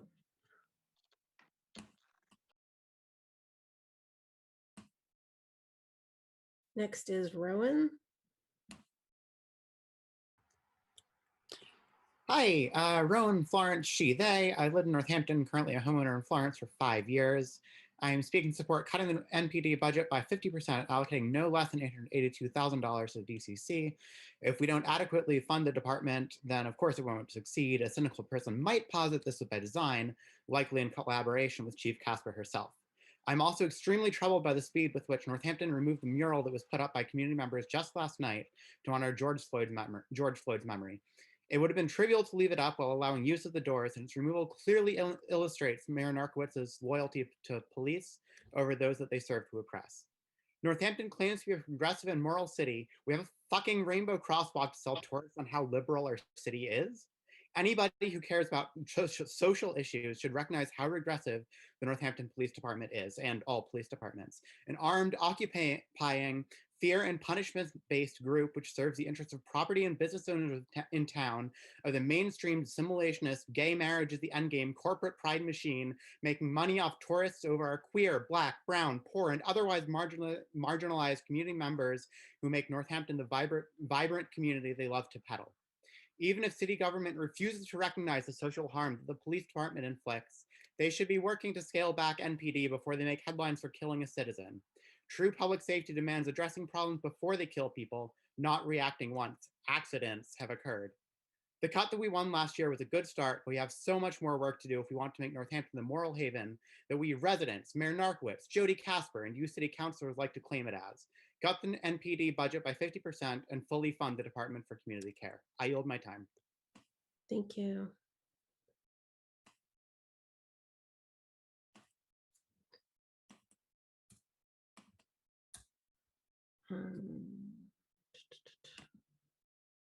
Next is Brian Zayats. Hello. Yeah, so I've already emailed you comments in this vein. They're going to be more detailed in the email, so I would still ask that you read that. But you know, let's imagine that policing is a machine, and every town has one. And the machines across the country kill about 1,000 people a year. Do you think that such a machine would face a product recall? And if the machine of policing in Northampton was showing signs of many of the same issues that machines in other towns did before they killed people, you know, we have these racial disparities in use of force. Do you think if that were the case, would we look at that and say, that that's not an issue, it hasn't killed anyone, it's probably fine? Or would we say, you know what, it's been recalled, this is an issue, we should probably take that pretty seriously? And so I guess I'm just going to suggest, since throwing money at public safety seems very important to you, and accountability doesn't seem very important to you, since most of these metrics that the police give us for measuring them are just pretty baseless, I would suggest that instead of fully funding the police department and giving very little funding to the Department of Community Care, you could give half of the police department funding to the Department of Community Care. And that way you're still throwing money at these things. And, you know, that way we're not getting the situation where it feels on our end like the Department of Community Care is being set up to fail, because we're not really being given any timeline where we're going to see actual significant amounts of funding on the same scale that we see for policing being directed to the Department of Community Care. And so naturally, to those of us who believe community care is important, this is concerning. And so I would suggest, why don't you fund the two departments equally? And then we might actually have a level playing field on which we can decide, you know, which strategies are actually being helpful to our community. So I'll leave it at that for now. Thank you. Thank you.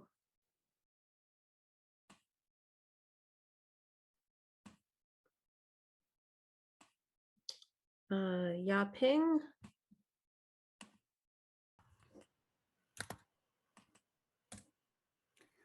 Hi, my name is Yaping. I live in Turners Falls.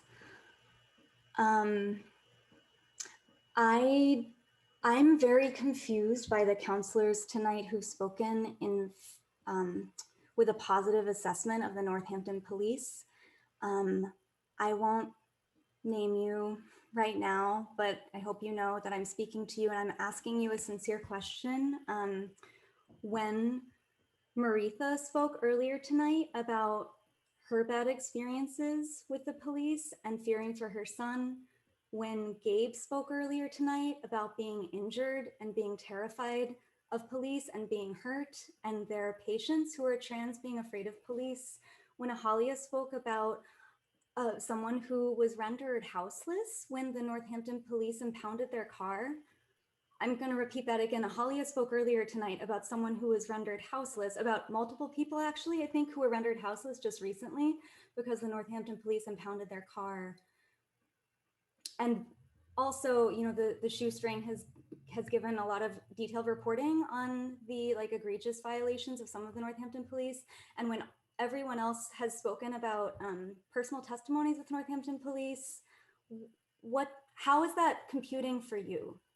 I'm speaking to a few counselors specifically tonight who praised the Northampton police and said that the Northampton police were progressive. How did those testimonials fit with your assessment of the Northampton police as being progressive? I'm actually curious. I would love to hear your answers. I bet a lot of us would hear, because it doesn't make sense to me. The only things I can, the only explanations I have are that you don't believe these people, that you don't think that their pain is valuable. I don't know what else kind of cognitive dissonance is going on, but many people have spoken about their personal experiences of fear and terror and abuse and witnessing terror and abuse from the Northampton police. So what goes on for you when you hear these things?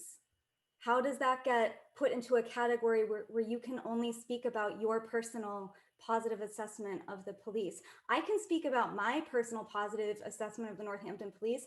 I interacted with an officer yesterday. He was friendly, and it doesn't matter.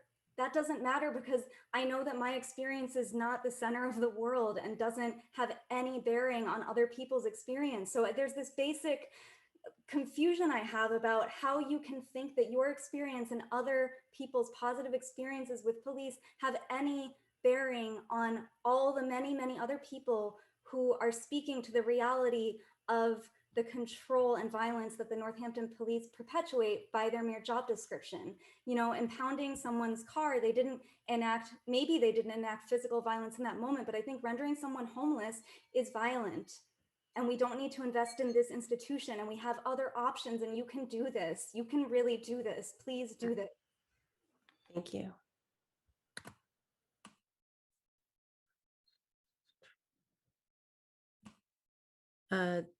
Danielle Amadeo.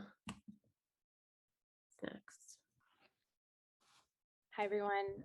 My name is Danielle Amadeo. I am a homeowner in Ward 3. I feel the need to say that I graduated summa cum laude from Amherst College. I hold a master's degree and taught at Williams College. I serve as chair of the Arts Council. I'm also a survivor of sexual assault, domestic violence, and poverty. I'm white, and I've had both positive and really negative experiences with the NPD. I hate that I have to say those things to feel like our city councilors might hear me more clearly.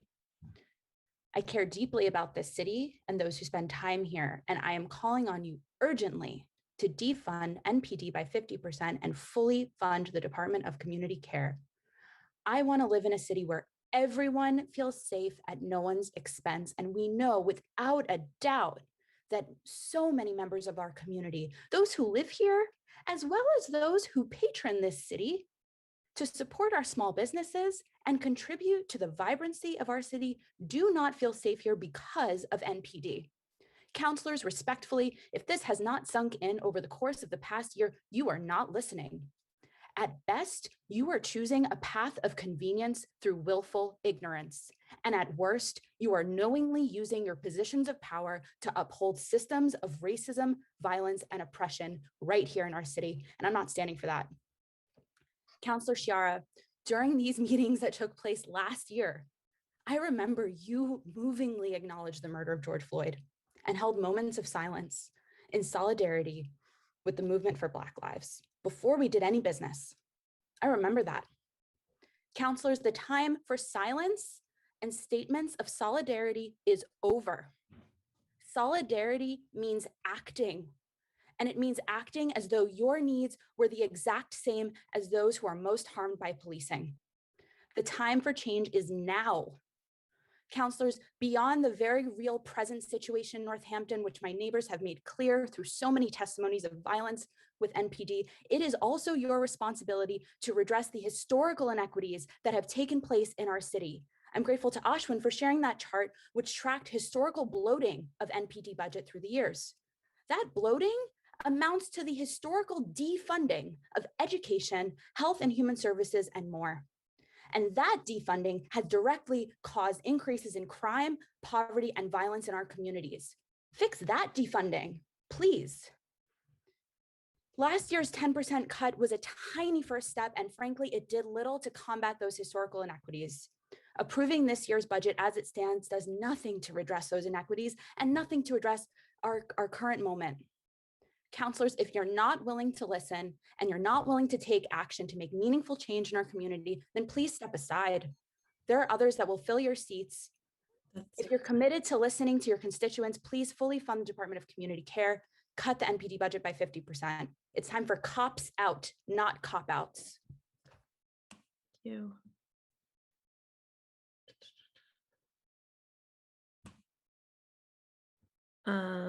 Lemmy is next. My name is Lemmy Coffin. I'm a licensed clinical social worker who lives in Ward 1. The chief said that they administered something like 1,680 motor vehicle infractions this year. That is 1,680 opportunities for people in our community to be uprooted from their lives. One infraction such as this can lead to a domino effect of mothers losing children to DCF, families losing parents to incarceration, and any person losing employment or housing. Parents who have had to use every sick day, every vacation day to take care of their children or to put out various fires caused by the state criminalizing and demonizing poverty, a day to go to court even just for a motor vehicle infraction, let alone the numerous other abhorrent things that are criminalized in our community, can be the thing that sends folks over the edge. It can be the last straw with their boss, causing them to lose employment, then their housing. Even minor infractions can cause dilemmas with childcare and become the last straw with their DCF workers in deciding that they can no longer have custody of their children. I've seen it firsthand as a social worker that works with families in our community. Additionally, a Valley Advocate article from 2015 states that the majority of arrests in Northampton, former NPD Chief Sinkowitz said, 66% are people who are not Northampton residents. 19% of those arrested in Northampton identify as homeless or transient. This article also detailed some accounts of Hampshire Heights residents who do not feel more safe with policing in our community. We've heard a lot of folks criticize folks from outside Northampton, yet in 2015, 66% of arrests were people outside of Northampton. And I hope that I don't have to explain in great detail the extreme segregation between the Northern Connecticut River Valley and the Southern Valley that has implications for Northampton having 66% of arrests being residents that live outside of Northampton. Lastly, I want to emphasize the implications of policing on our young people. Numerous young people of color who have stayed at the Cutchins program on a Pomeroy Terrace are criminalized by police. When they run from the program into the community, often dysregulated, they've gotten charges of assaulting a police officer when police intervene in trying to get them back to their residential program. Again, I've seen it firsthand in my work and the way that it keeps literally children out of their homes with their families. And these examples don't even skim the surface of what the school to prison pipeline does to our young people in our community. To use Counselor Dwight's language, it is not just the aggressive and excessive action police take that is violence. Cutting the police budget this year is divesting from the pernicious violence of everyday criminalization that the Northampton Police Department upholds every day. As a social worker, I see what it's like to provide community care uphill against a stream of criminalized community. Funding community care while the river of criminalization runs strong is setting the department up for failure. This budget funds our homegrown arm of criminalization in full, which is antithetical to community care. Investments in policing is theoretical safety and financial gain on a foundation of violence to so many, everyday violence, just like pernicious violence, especially Black folks dating back to slavery. Please divest from policing, divest from systemic violence here at home. Thanks. Thank you.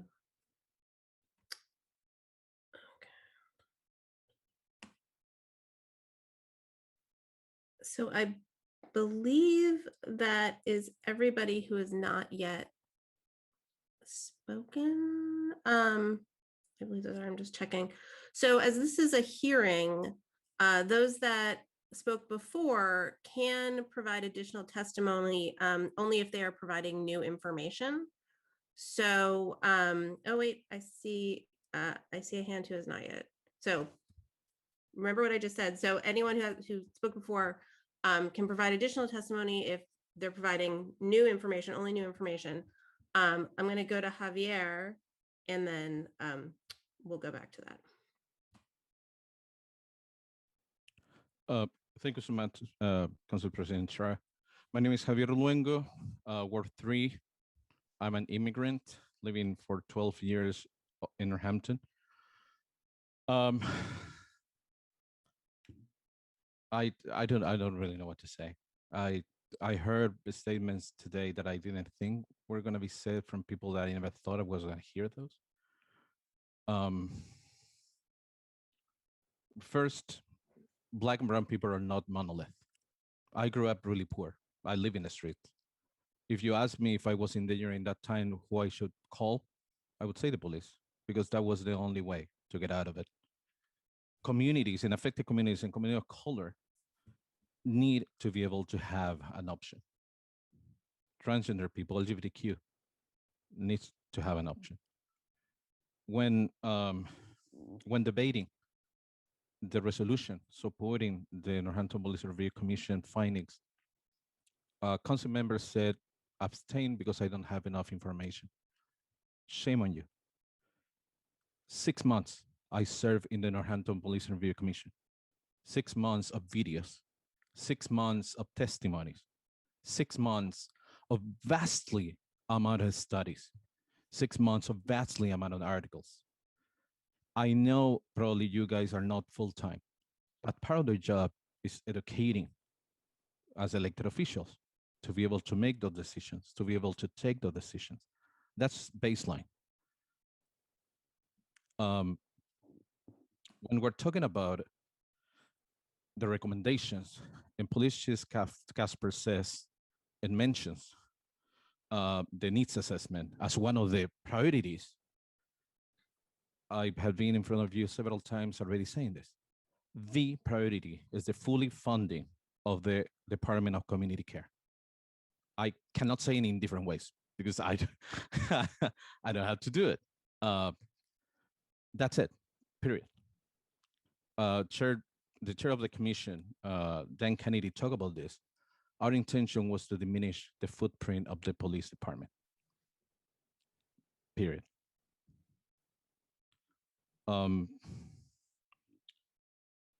I can understand when community members don't understand because they have not read the report or they didn't go to the meetings to say that if there is a violent crime, we're going to be sending social workers. I can understand that. I cannot understand. And I also cannot accept that elected officials do not push against that, saying, oh, by the way, you know, I read the report. That's not the case. This is what's going to happen. I think that's morally necessary because we are in a, we came out for 4 years of lies with Trump. Facts are important. We did a thorough study of options for a lot of months serving in the commission. Also, probably my time is going to be up. Yeah, it actually was up. One more line. You heard the one more line. Finish your line. Money has to be allocated for an advisory board. And the reason why is because the Northampton Police Review Commission lost 3 or 4 women of color because they didn't have access to childcare. That also has to be part of it. Thank you so much. Thank you. Okay. So, hold up one second, everybody. Dana, I know you haven't re-raised your hand, but do you have new information to add? Am I unmuted? Can you hear me? Yes. Okay. Yeah, I do.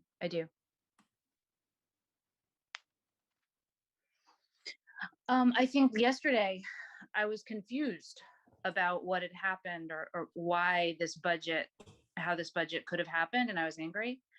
And now I have new information because I think I figured out what's going on here.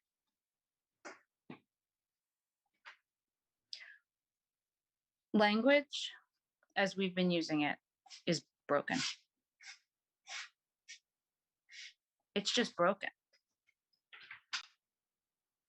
This council asked for new information sufficient to justify turning down a budget that didn't fund police. A report was written, hundreds of hours of testimony was given, and it's as if it didn't happen. You couldn't even hear it. There was some concern about that maybe people were caught up in a national movement and overlooking the needs of Northampton. So hundreds of people provided hours of testimony about their personal experience with Northampton Police, and a report was written specifically about Northampton Police. And I still heard the counselor saying, well, this is just some kind of confusion. People don't understand about Northampton and how special we are. And I used to think it was denial. I think yesterday I thought it was denial.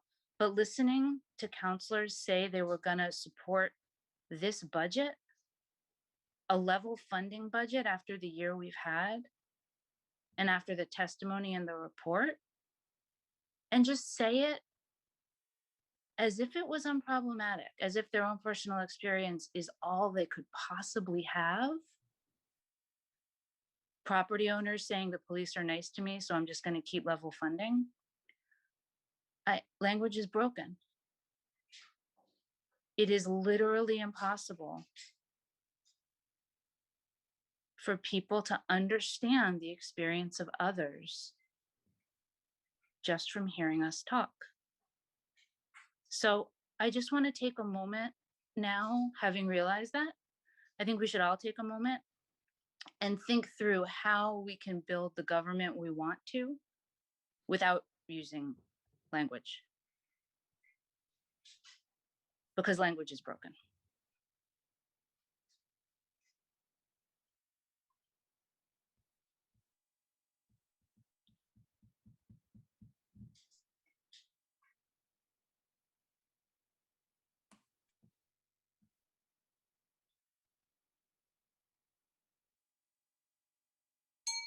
Time, thank you.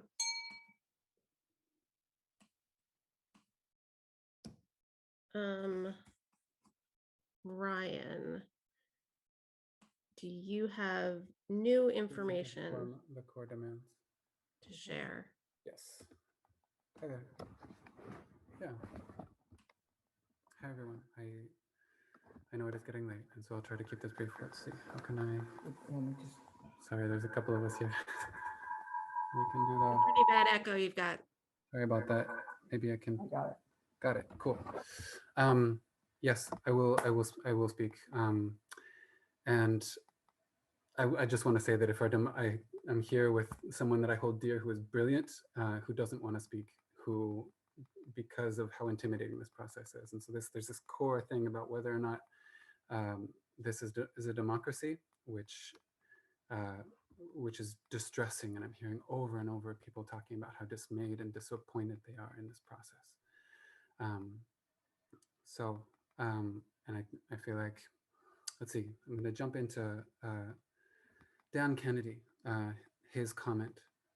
He spoke much more clearly than I can. I really hope that people, that there will be an ongoing written dialogue, between the PRC and City Council about what fully implementing those recommendations means. And what him and also Javier said very clearly is that the PRC calls for the reduction of the footprint of the police. This is done by reducing their budget and reallocating their money. Mary Jones said as well, you've got a clear roadmap.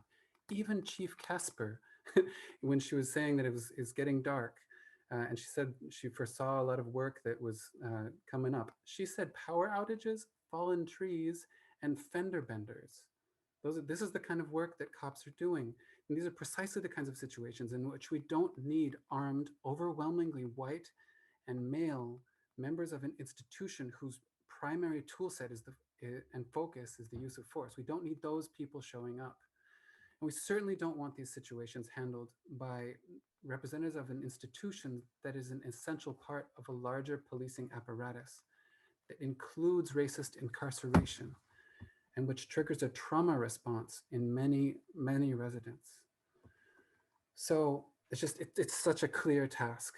And so, yeah, I agree with you, Bill. You said before, I agree with you, man, about how reimagining safety, that's on us.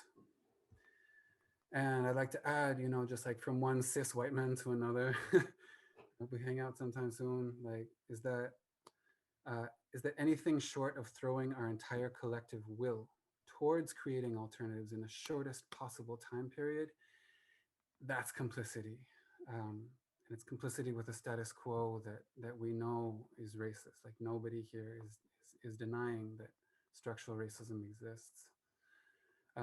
So the budget as it stands, with an increased police budget and a crippled symbolic budget for the peer-led alternative that's been proposed by civil society, it's just another stalling tactic. And That it's is time. That's did you time. That's that. Okay. Thank So you. just to finish, our passivity Quickly. and white silence will be judged harshly by history, possibly Thank- by our own descendants. Thank you.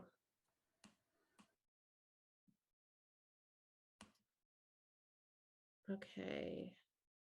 Jenna, do you have something new to add or new information? I do. Yes.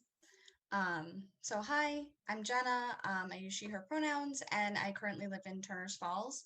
I'm here to encourage the counselors to reject the proposed budget and opt to fully fund the Department of Community Care by at least $882,000 this fiscal year.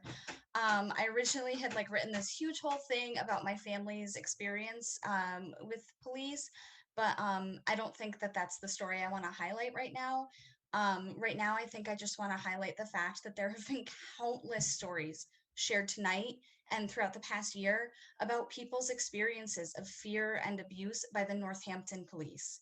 What's important is that this past year has been spent creating and implementing a policing review commission with knowledgeable volunteers who recommended defunding the Northampton Police and investing in a Department of Community Care. Sorry, my cat is in my way. The current budget does not support this recommendation, and that's a slap in the face to the volunteers who spent hours doing research backing those recommendations. Last night, the community members put up a beautiful George Floyd memorial at City Hall. Less than 24 hours later, the memorial has been torn down by the city. To my knowledge, this memorial was not doing anything to block the front doors, which I don't even think are in use at this moment. The memorial was made to honor George Floyd's memory and spark action in this town over on the year anniversary of his murder by police. To tear this down so quickly and so crassly sends a direct message. Mayor Narkowitz and the city of Northampton do not believe that Black Lives Matter and don't care about community safety. If that's the message you were intending to send by tearing down the memorial, then congrats, you've been heard. In creating a peer-led Department of Community Care, many responsibilities will be taken out of the police and put into the hands of people better trained and better equipped to handle such situations without force or coercion. It's confusing to me then that the proposed budget actually brings $178,633 more into the police department. I'd just like to know why the proposed budget moves responsibilities ideally out of the police department, but also gives them more money. Like, why are we paying them for less work? And I just want to make a few things clear. Firstly, supporting defunding the police does not mean that I want an unsafe community or that will be the result. It means that I believe in a community where we invest in prevention and care rather than punitive actions, incarceration, and coercion.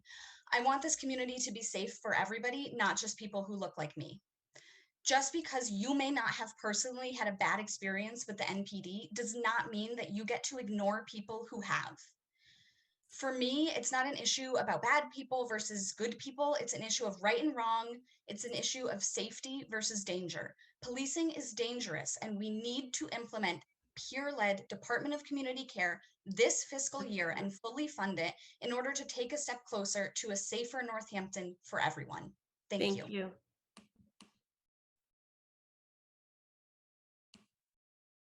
Next, Rye, do you have new information? Yes, hello. My name is Rye Buckley, and I live in Ward 3 of Northampton. I am pretty sure I am an ordinary citizen, but that is a new term for me tonight, so there is a chance I'm actually extraordinary. I wanted to agree and build upon Mary's comment about Northampton being heavily policed. Last night, around midnight, I gave 2 friends a ride home and then drove myself home. Probably a 15-minute round trip. Both times, when I pulled over to drop a friend off, a police car drove up from behind me and sped past where I was parked. I passed a third car parked on Main Street. Tonight, I learned the NPD staffs 3 officers on the night shift. I also want to acknowledge the memorial to George Floyd, which was torn down today, was a memorial to all Black lives ended by police in the US. The names were written upon the memorial and were torn in half and shredded as it was torn down. Dante Wright's name, Breonna Taylor's name. I don't have a percentage point of the time it would take to list them all. I noticed Chief Casper discussing how NPD officers are leaving the jobs because the community doesn't want them here and they do not want to be here. This seems an elegant consensus within our community. Northampton is moving past policing. Casper is concerned that a decrease in NPD staffing will cause the NPD to no longer be able to provide staffing. I can think of a clear, elegant solution to this issue. Fund the Department for Community Care so that they can provide services to people in need immediately and compensate for the supposed lack of service Northampton is experiencing. Councillor Nash, to your question about who the community would prefer to have showing up to our emergencies, NPD or state police, the answer is clear, and we have been saying it to you for a year. We would prefer our peers arrive with tools and intentions to help us, not the police with weapons to harm us and the legal power to arrest us. I hear the police have been instrumental in combating COVID. Every person in our community has had to work to fight COVID. I'm sure the NPD was part of this effort. I can't help but imagine the staff of the Department for Community Care could much more naturally and effortlessly go about caring for the community and reducing the harm of COVID. It would not be an unusual or abnormal service, as Casper described the police's work in combating COVID. It would be a natural extension of their task and labor, which would be care. Overwork, overtime, and training money being wasted on officers who will not stay in our department. This problem can all be avoided by giving that money to the Department of Community Care, investing it there. I was really discouraged to hear so many councillors had already chosen to support this budget before tonight's hearing. I wondered, why have we even gathered as a community? Why do we gather as a community? I hope those of you who stated you had already made your decision will be considering what you have heard tonight. Thank you. Thank you.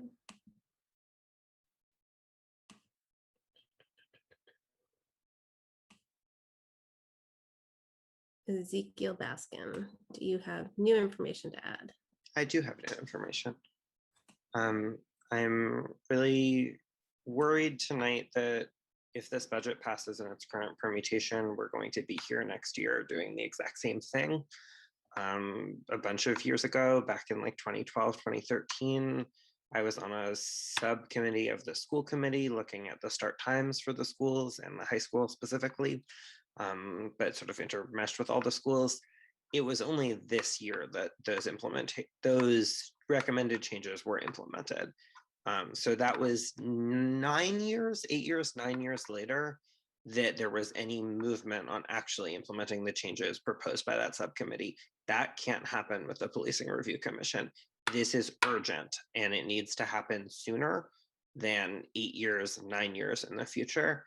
And one full-time project manager and one half-time administrative assistant are not going to be able to build out a plan that will get us to a place where next year we're actually doing something different. And I just see in my mind us here again next year, and there won't be enough information and the plan won't be enough. And that can't happen. There needs to be more staffing or we will be in the same place again. And it's just not, no. Thank you. Thank you.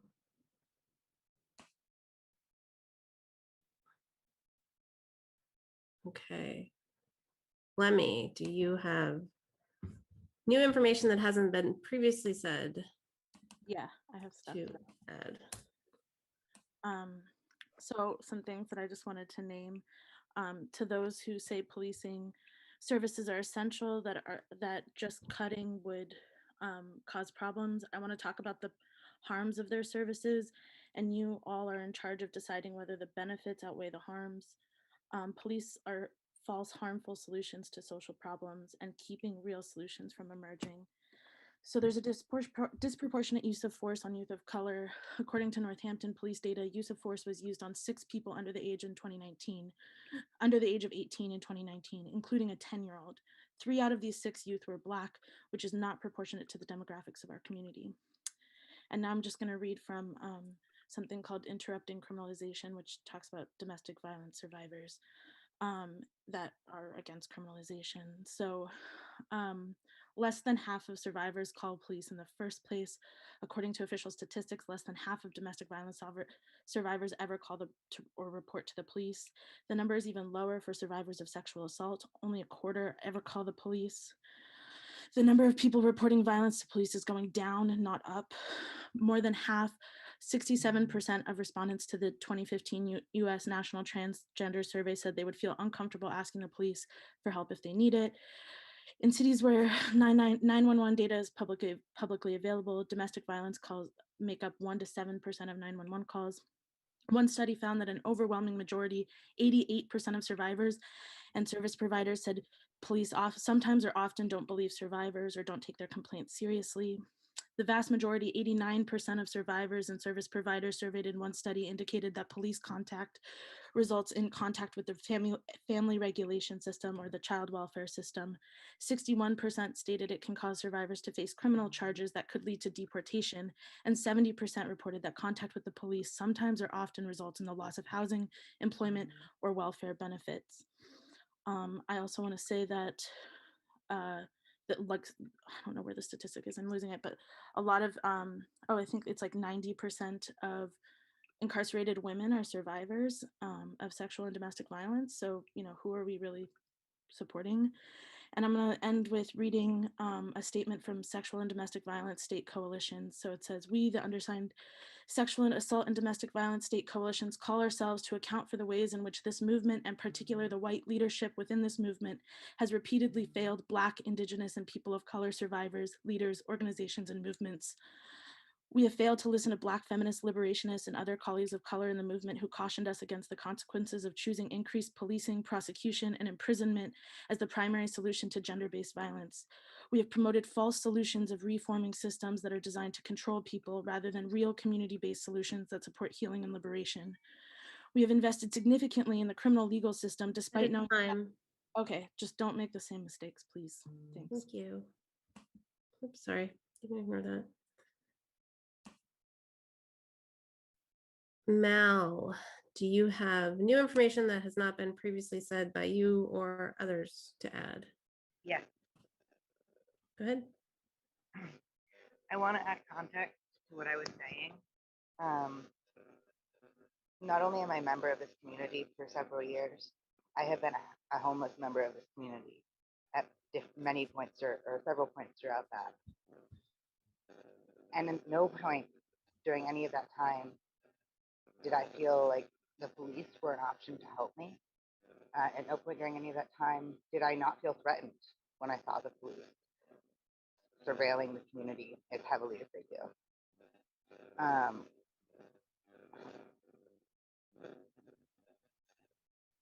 And I want to add that I am absolutely horrified at how many of you have your decision made or told us that you do.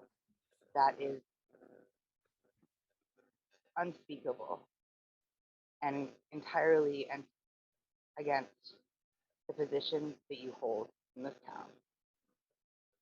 Listen to those of us who are here.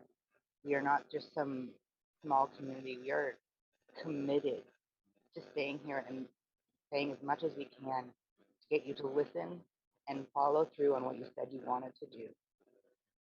Please listen.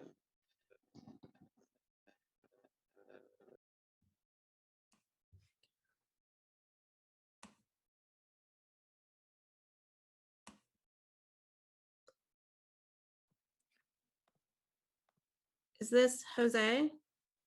No. Jesse. Sorry. Okay, go ahead, Jesse. Once again, Jesse Hassinger, Ward 4. I just want to add some data.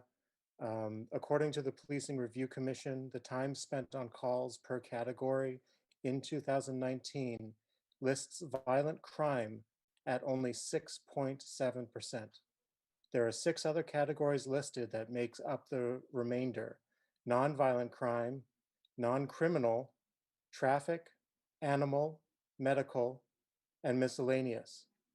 Of the total 7, only 1 category comes in less than violent crime, and that is the undocumented miscellaneous category.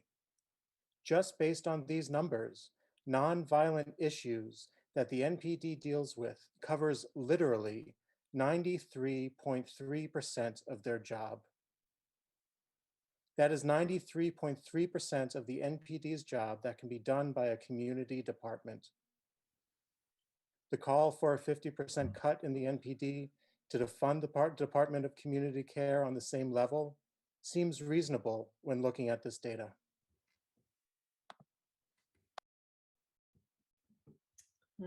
Thank you.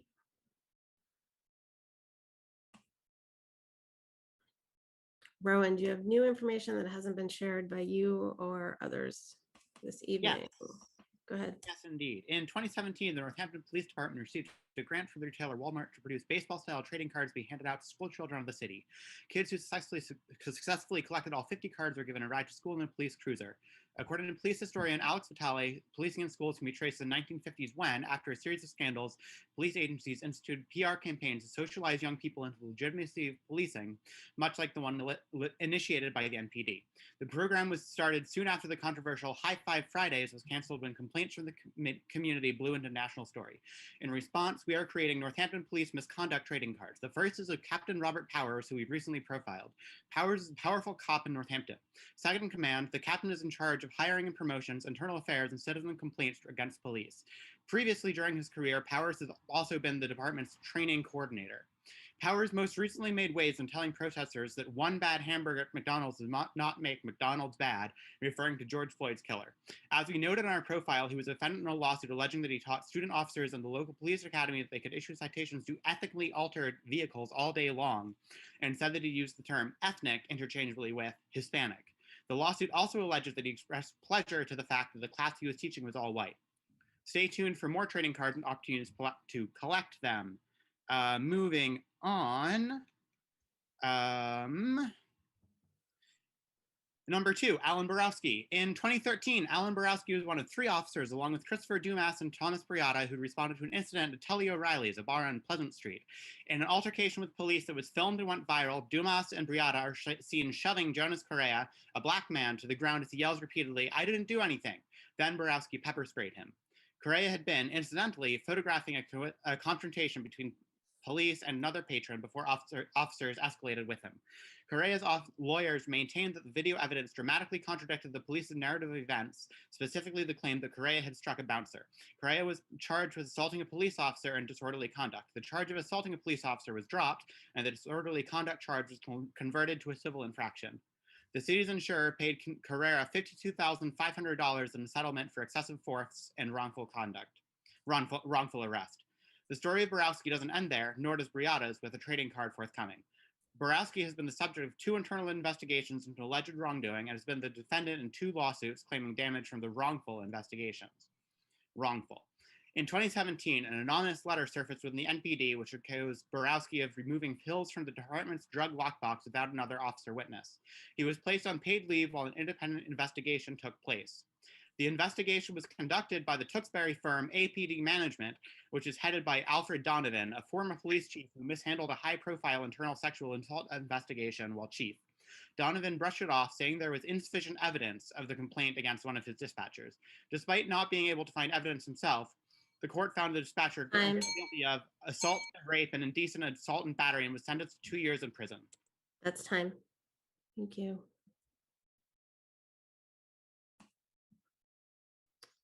Sherilyn Strader, you have not spoken. Hi, my name is Sherilyn. I use she, her pronouns, and I'm a resident of Ward 6. And I wanted to bring to the council the fact that as Northampton, we call ourselves Paradise City. It's a name that's been attributed to where we live, and I'd like to call it a Paradise City, but to me it isn't. It can't be when we're actively harming the people who live in, work in, visit our area. And this harm includes upholding systems of white supremacy, such as the Northampton Police Department. So I deeply urge you to cut the department by 50% and fully fund the Department of Community Care at the amount requested by the Policing Review Commission's final report.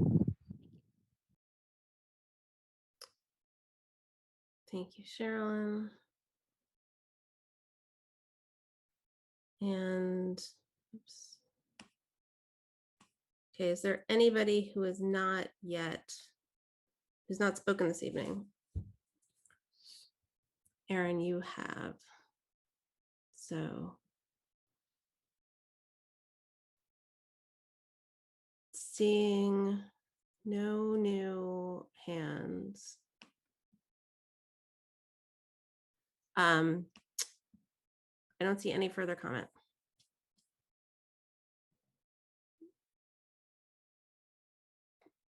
So, Councilor Dwight, it looks like you're trying to say something. Oh, I'm sorry. There you go. Oops. Sorry, councilors, you're not going to be able to unmute. Got it. Okay. Move to close the public hearing, please. The motion's been made by Councilor Dwight. Councilors, Second. thank you. Who? I don't know who that was. It was me. Councilor Quinlan. Okay. Motion's been made and seconded to close the hearing. Any discussion on closing the hearing? Councilor Nash? I see, it looks like there's a Grace Roundtree who just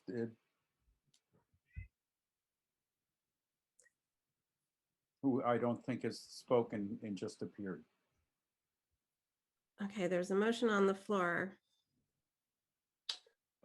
If Grace Roundtree wants to speak, then I would withdraw the motion until they are complete. Grace, would you like to speak? Hi, yes, can you hear me? Yes. My name's Grace Roundtree. I'm actually a resident of Greenfields, but was a former resident of Ward 4 in Northampton, and I work in Northampton. Just wanted to reiterate what's been said, that I really would like to see a meaningful funding of the Department of Community Care, and I'm really disappointed to see that this budget intends to increase funding for the police after a year of so much work on the part of so many people. Yeah, I guess I'll just continue.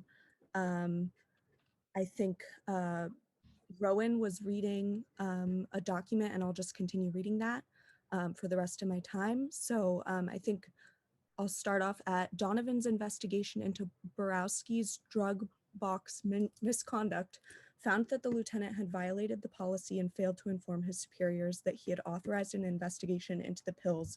According to he received a 3-day suspension and lost wages. A second investigation conducted by Captain Dorothy Clayton found more violations of the department policy. Several NPD employees alleged Borowski had broken 10 rules.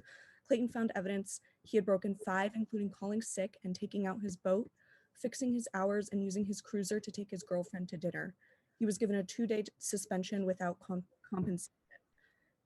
In the year Borowski was under investigation, he was the second highest paid employee in the city of Northampton, earning $138,686.90. However, in 2019, the findings of these investigations were null and void when Borowski's Trump-supporting union, the New England Police Benevolent Association, intervened with a lawsuit against the city.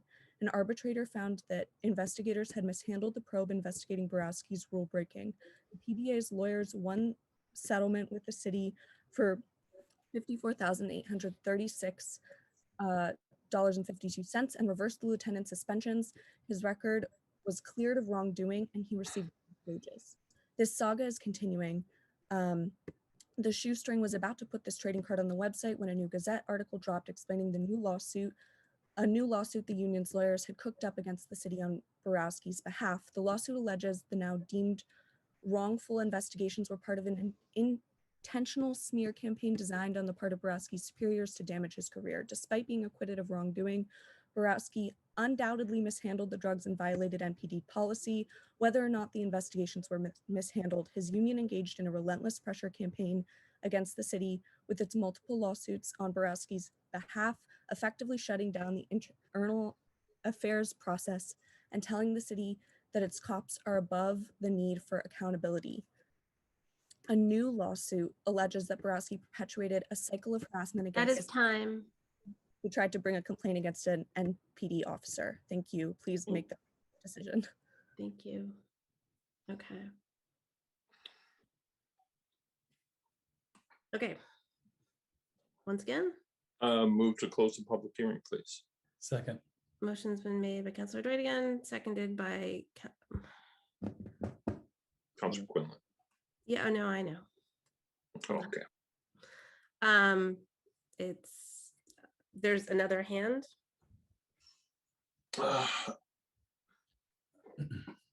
Withdraw my motion. Thank you. Yeah, Ping, do you have information that hasn't been shared by you or anybody else this evening? I do. I'm sorry that it's late. I understand that it's frustrating that it's late. I spoke to the testimonials before that I'm completely perplexed by, whether people hear them or not. I want to read some of these testimonials that have not been read at this hearing before. They were read at some of the Police and Review Commission public hearings.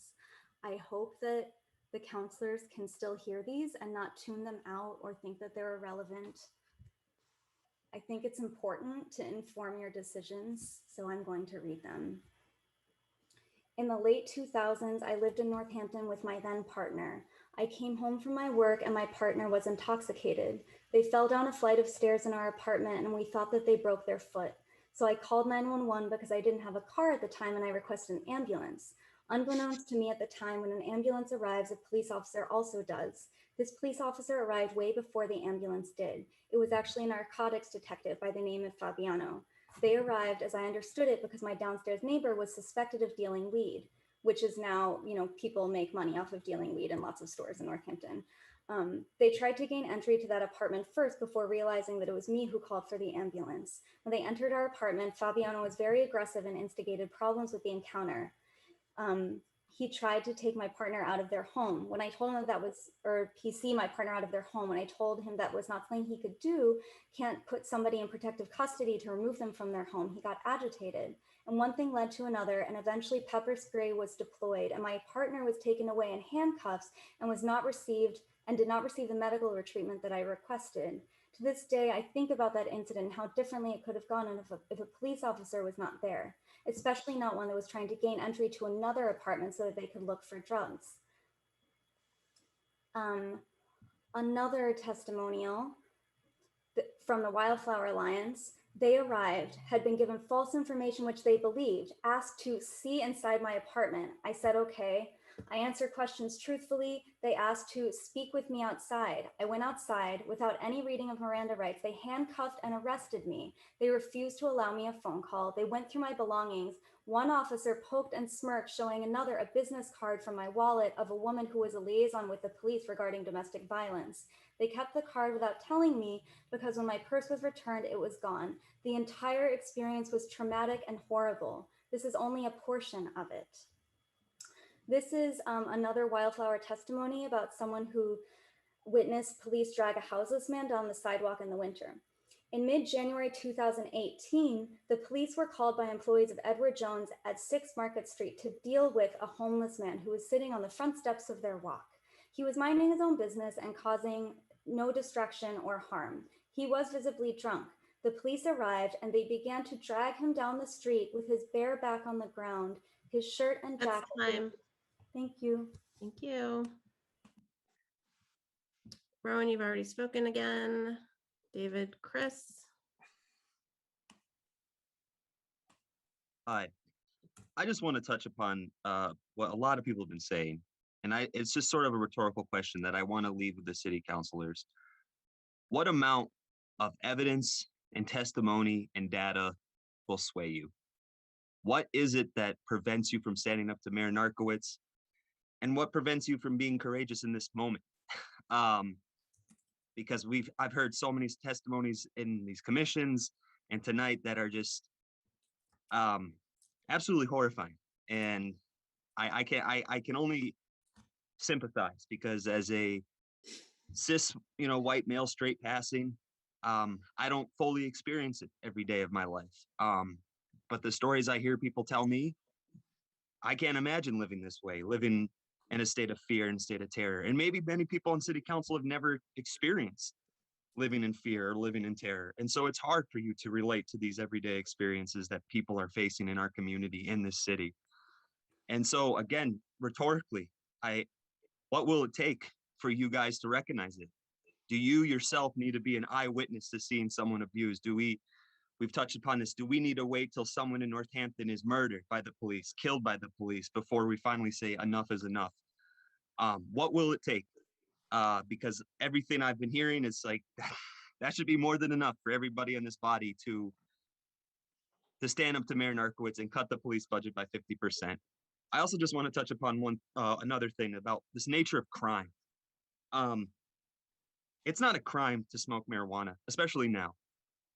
It shouldn't be a crime to be addicted to drugs. It shouldn't be a crime to be publicly intoxicated. That's a failure of a lack of public transportation, a lack of housing, a lack of homes, I should say.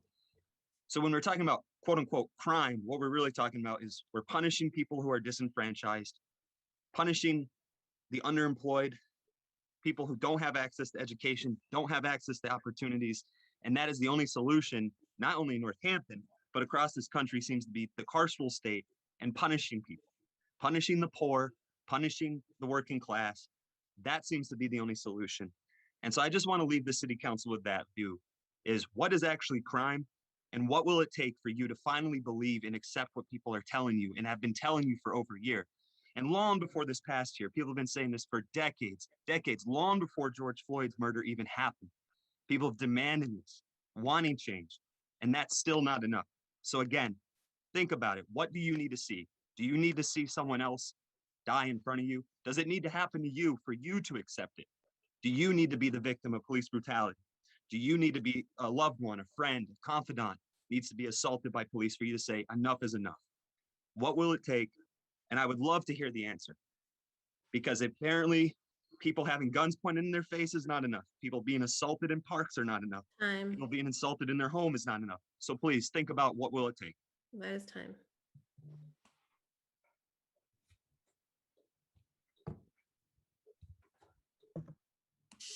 Okay. So everyone's hand that is up has already spoken again and has been accommodated for additional time. So unless there's somebody who has not yet spoken.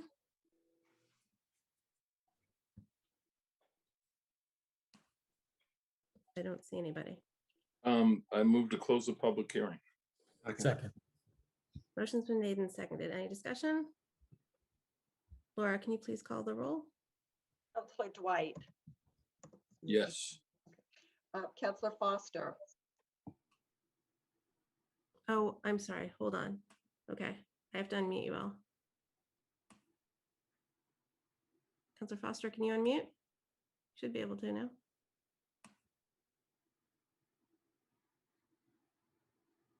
Yes. Counselor Jarrett, Hold on. There you go. Yes. Counselor Labarge, Yes. Counselor Maori, Yes. Counselor Nash, Yes. Counselor Quinlan, Yes. Counselor Shara, Yes. and Counselor Thorpe. Yes.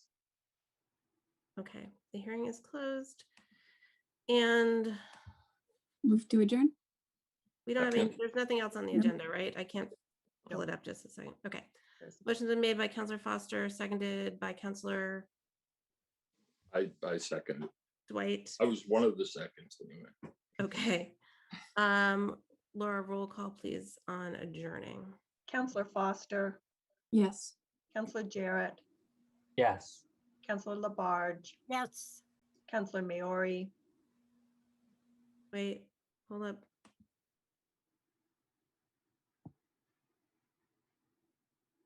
Oh, we didn't hear you.